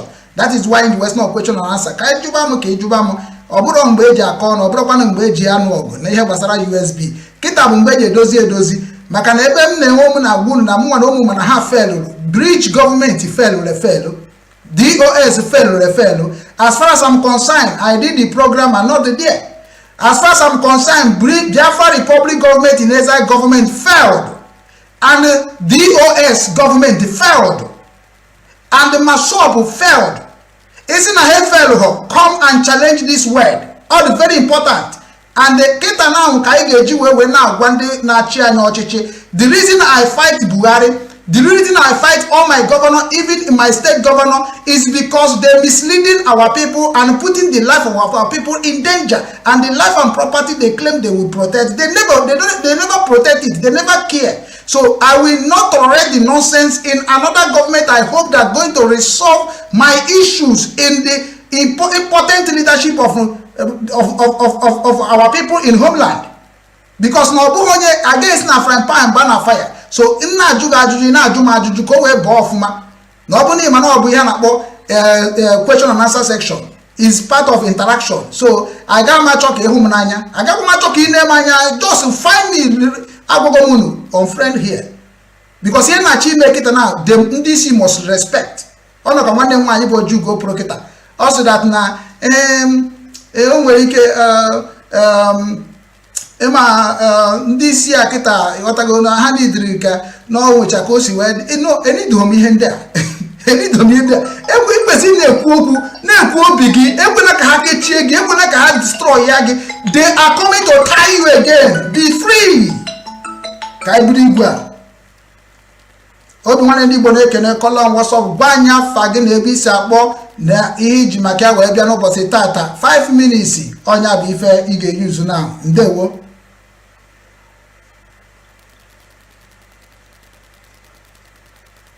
kọlọn WhatsApp egbu n'anya oge na nke gị agabagokwa.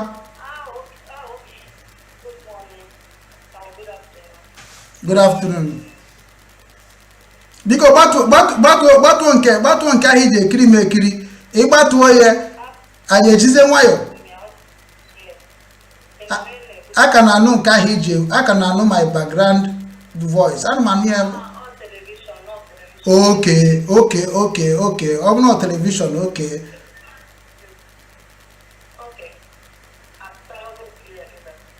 ịpụtabago clear biko bido n'afa gị ịgwa anyị afa gị na ebe isi na-akpọ anọnyere anyị na-akpọ anyị ịgwakwana anyị onye ebe isi n'obodo gị onye nwa bụ na ị nweta rules and regulation of this program.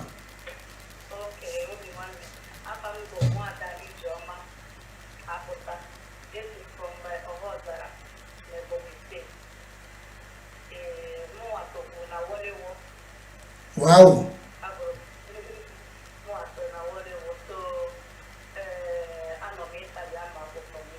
Okay, ka ebe itoro na Wolewo ọ bụ MCC ka ọ bụ ọkaba agba akụnne ya nje oto nya bụ ndị ọgbọ rice aka ifunu CRC okay KRC ebe ụmụ nwaanyị mara mma na-agụ akwụkwọ mgbe ahụ ndị red and white ọkwa ya okay ọrụ unu nwa mebichara ala Wolewo wee na kemgbe ijere Italy. Okay, 2017 ị ka pụrụ na apụ mbọsị ya na ahụ ịma onye na-akpọ OKECHUKWU n'ihe niile ibi na Akụnna Ekwesị ịma ha OKECHUKWU ịmara enuhu onye na-akpọ OKECHUKWU n'ihe niile ibi na Wolewo. Okay, unu bụ ụmụaka na so gawa n'iru nwaanyị ọma. Ama na mụnụ saịdị unu ahụ nọ obere ihe ka mmiri na-eburu unu na-awa onye ọbụ ihe a na-ekwu okwu ọkwefuru ka Akụnna that place ahụ dị kịta ọkwefuru ọgbọ rice ahụ ọkwefuru that ọchanja ọkwefuru ka ebe niile ahụ dị ebe ahụ otu ahụ ọ dị kịta na ọ dị gị mma n'anya.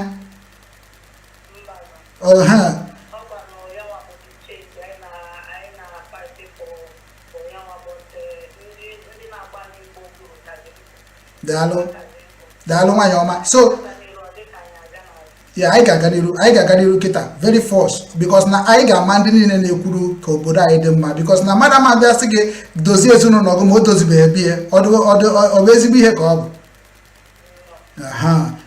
Kedu Italy gara ịgbara straight flight gaa ka isi na ofe mmiri ka isi na desert ka isi wee jee Italy ahụ? Onye ahụ na akụkọ juru gị ọnụ so ị ga-ama ihe so na ndị ekwu okwu na ị ga-enwe akọ n'uche so gaba n'iru mgbe oge na-adịghị anya ga m esetikwa rekọdụ mgbe onye ọbụla ga-eji wee kọọ ka o si agabiga ya ọ na-agabiga n'obodo oyibo ka o si jee a ga-ewepụtakwa tọpik anyị n'ụbọchị ọzọ na-abịa abịa so ọkwa ịma tọpik anyị n'ụbọchị tata so isiokwu anyị n'ụbọchị tata ọkwa igego m ntị ghọta ya ngwa gaba n'iru nwanne nwoke.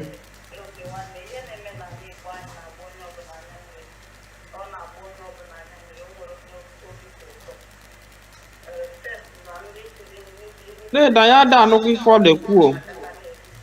Iminiri ya? Ewo. Iminiri unu ada anụ ihe niile ahụ na-ekwu abi? Ele ime ọ na-adala ime ya kwụsịta okwu ike. Okay, ewe n'iwe ka m refresh godi. Why? Na this phone na kita.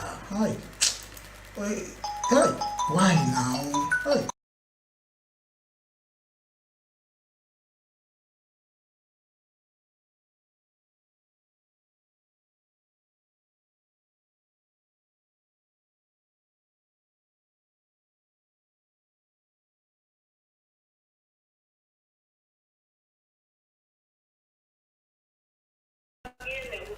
Jọ chere ngwa ụmụnne m gezienụ ntị ka unu ma nọ na anụba gị ọ na-ekwu ngwa kụzie okwu na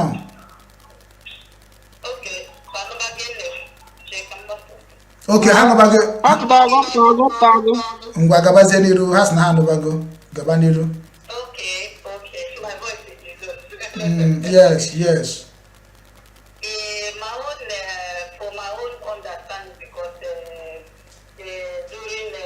na-asụrụ anyị Igbo na ya mụ achọkwa m ka ije were English ị ga-ekwu nwa okwu ka isi asụ nwa afọ asụ nwa otu nkwọ na asụ nwa awa inidighi atụ ụjọ ebe ị gakwara desert na gbasasị onwe gị na adị erikwa ụmụ awa adị eri anyị mugu so gaba n'iru gbasasị onwe gị na-atụsasị ya atụsasị ka ọ dị free maka na ebe a bụ obi ndị Igbo ndewo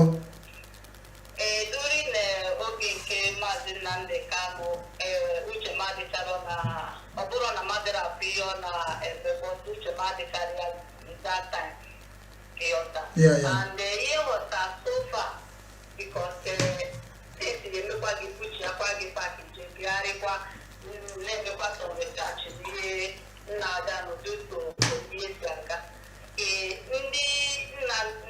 Our leader, OKECHUKWU, with the people for Tutinaka because I'm at their program most of the time.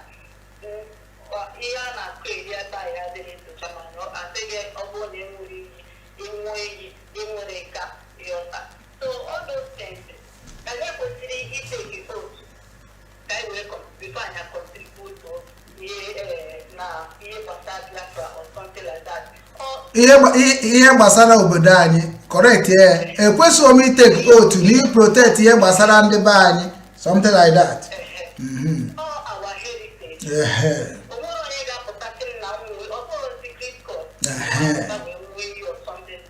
So all those things to be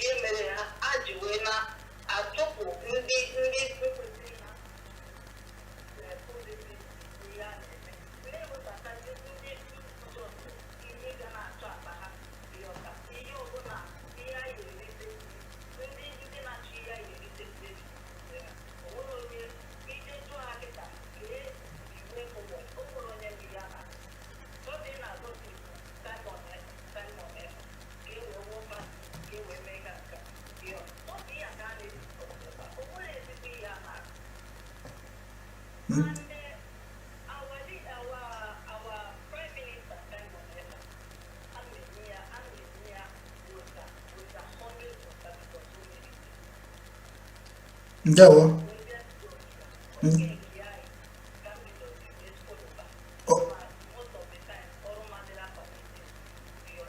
Okay.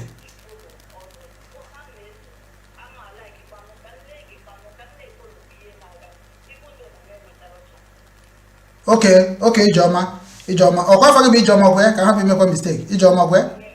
Ijoma ka ị bịara, Ijoma ka ị je France. Ijoma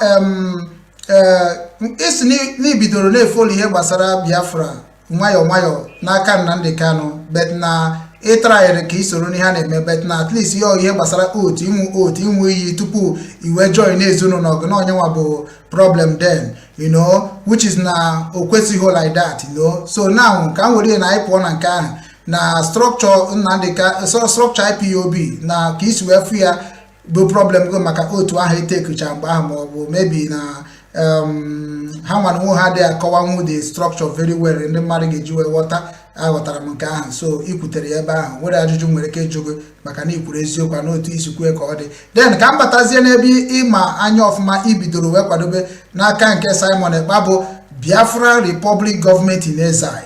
That is where Simon butere leadership of control of Biafra. So ịmara structure Simon ji wee control Biafra Republic Government in Exile, ịma the structure.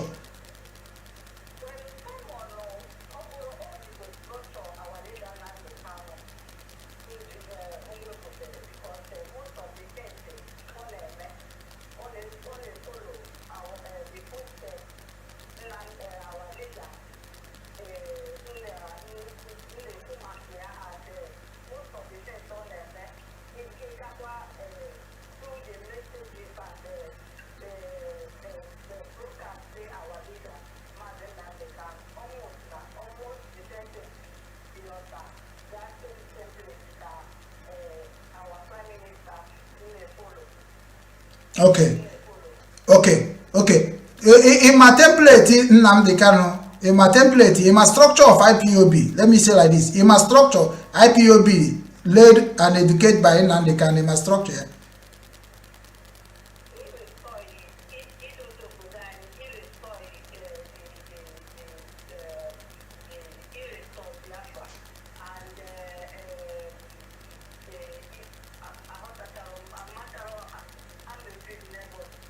Okay. Mgbe Phyllis na asị m gị n'anya nke ọ bụla ịma hụ sị m na ịmara ya ka m kụziere gị ma makwa ha ya akpọ onye nọ na social media ịbatara n'obi nwanne ma a na ịbatara n'obi be nna gị na nne gị afụrụ ya azụ don't feel emenala eyi na nkwuo kịta sị na m kwuru mba butuo ṅụọ mmiri ka ị na-achatakwa ṅụọ mmiri mmiri ọ dị gị n'akụkụ ṅụọ mmiri nna anyị Igbo na-ekwu okwu onye sị na ya bụrụ ya ọ bụrụ gị gịnị ka ị ga-emekwa makwa onye na-ekwu okwu aga m eme ka ị mara dat na ori bidoro mgbe m nọ n'ọpa Iweka so mgbe m na-eme ihe agboro ka m ghọtara dat na onye ori ya na-eri ezu onye ori ọ bụ eziokwu ka ọ bụ asị ngwa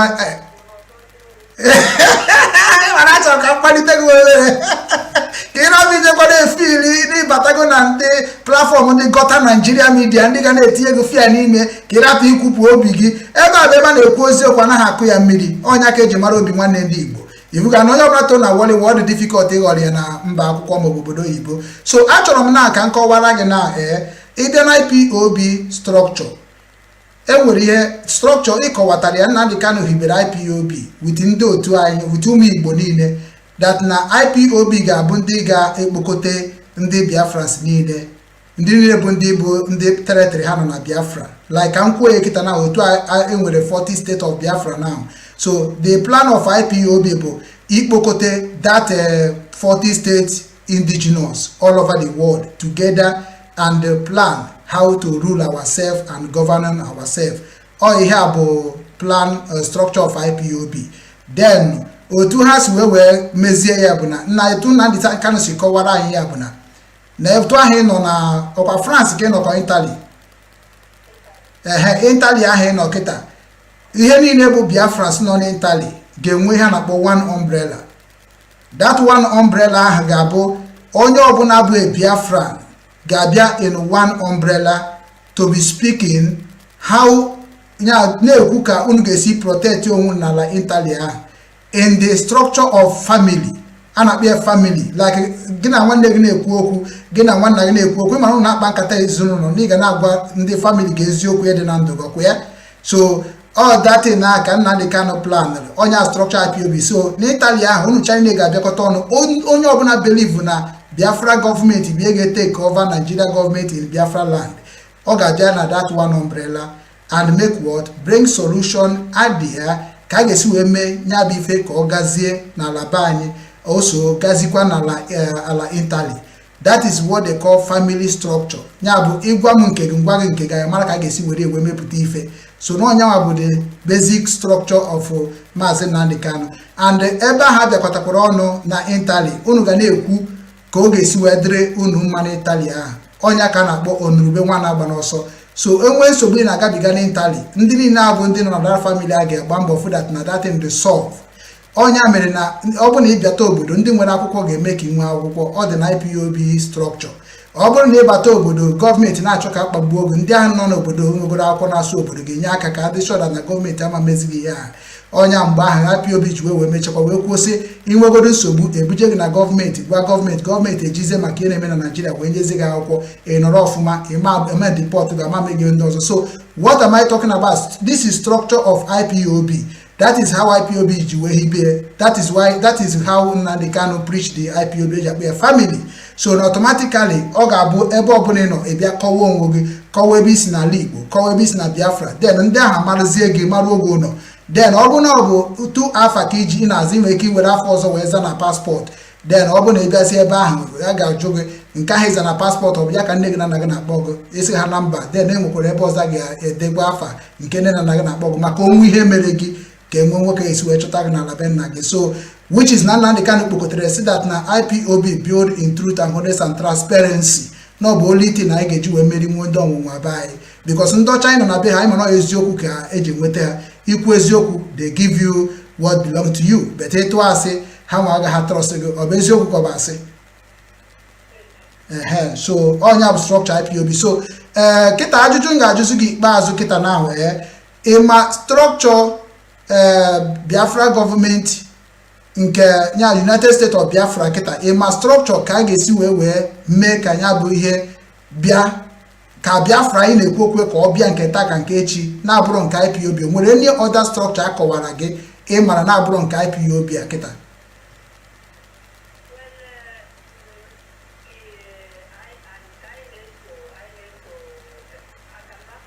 ya ị na-apụta ọfụma ya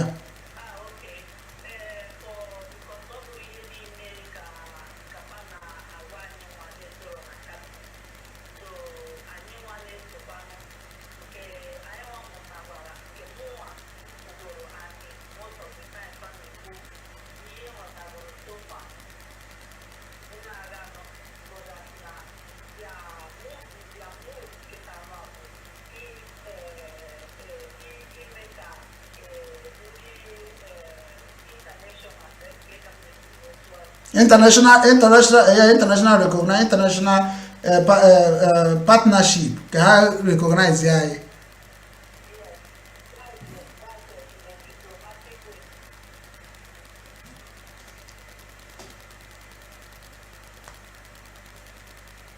nwanne anyị nwaanyị echi kpọọ m na WhatsApp maka ị na-akpọ na direct so ka anyị na-aga n'iru aga m ọ bụ na ka nchere ọ bụ na ọkpọkwa amana ọ ga-agabeta ọ bụ na ọ gara ka m menyue maka na ọ dị ka da WhatsApp ka m bazie ndị nke nọ na screen ka anyị wee kwuo okwu ka o kwesị isi wee dị enwe nwanne anyị nwaanyị ekwuchago ọfụma so ka m gbanyegoro dis thing agbanyụ at least aghọtara m ya okwu so nke o kwuru m ga-ewere wee gwa ndị be anyị okwu bụ na ndị gọọmenti kabinet nke a bụrụ ife niile ka anaghị agwa anyị so automatically ọ ebe a ka ọ dị confused so automatically no o mekwa point say that no na ihe na-ekwu okwu ka ndị ụwa recognize anyị so fine and good o nwere one veteran nọ na America na every time ọ kpọọ m mgbe ọ na-akpọba m mgbe na ekele m ọ pụta say that na UN have recognized Biafra and he have go to UN and represent Biafra and onye nwa bụ ihe ga-ekwuzinu gịnị mere na UN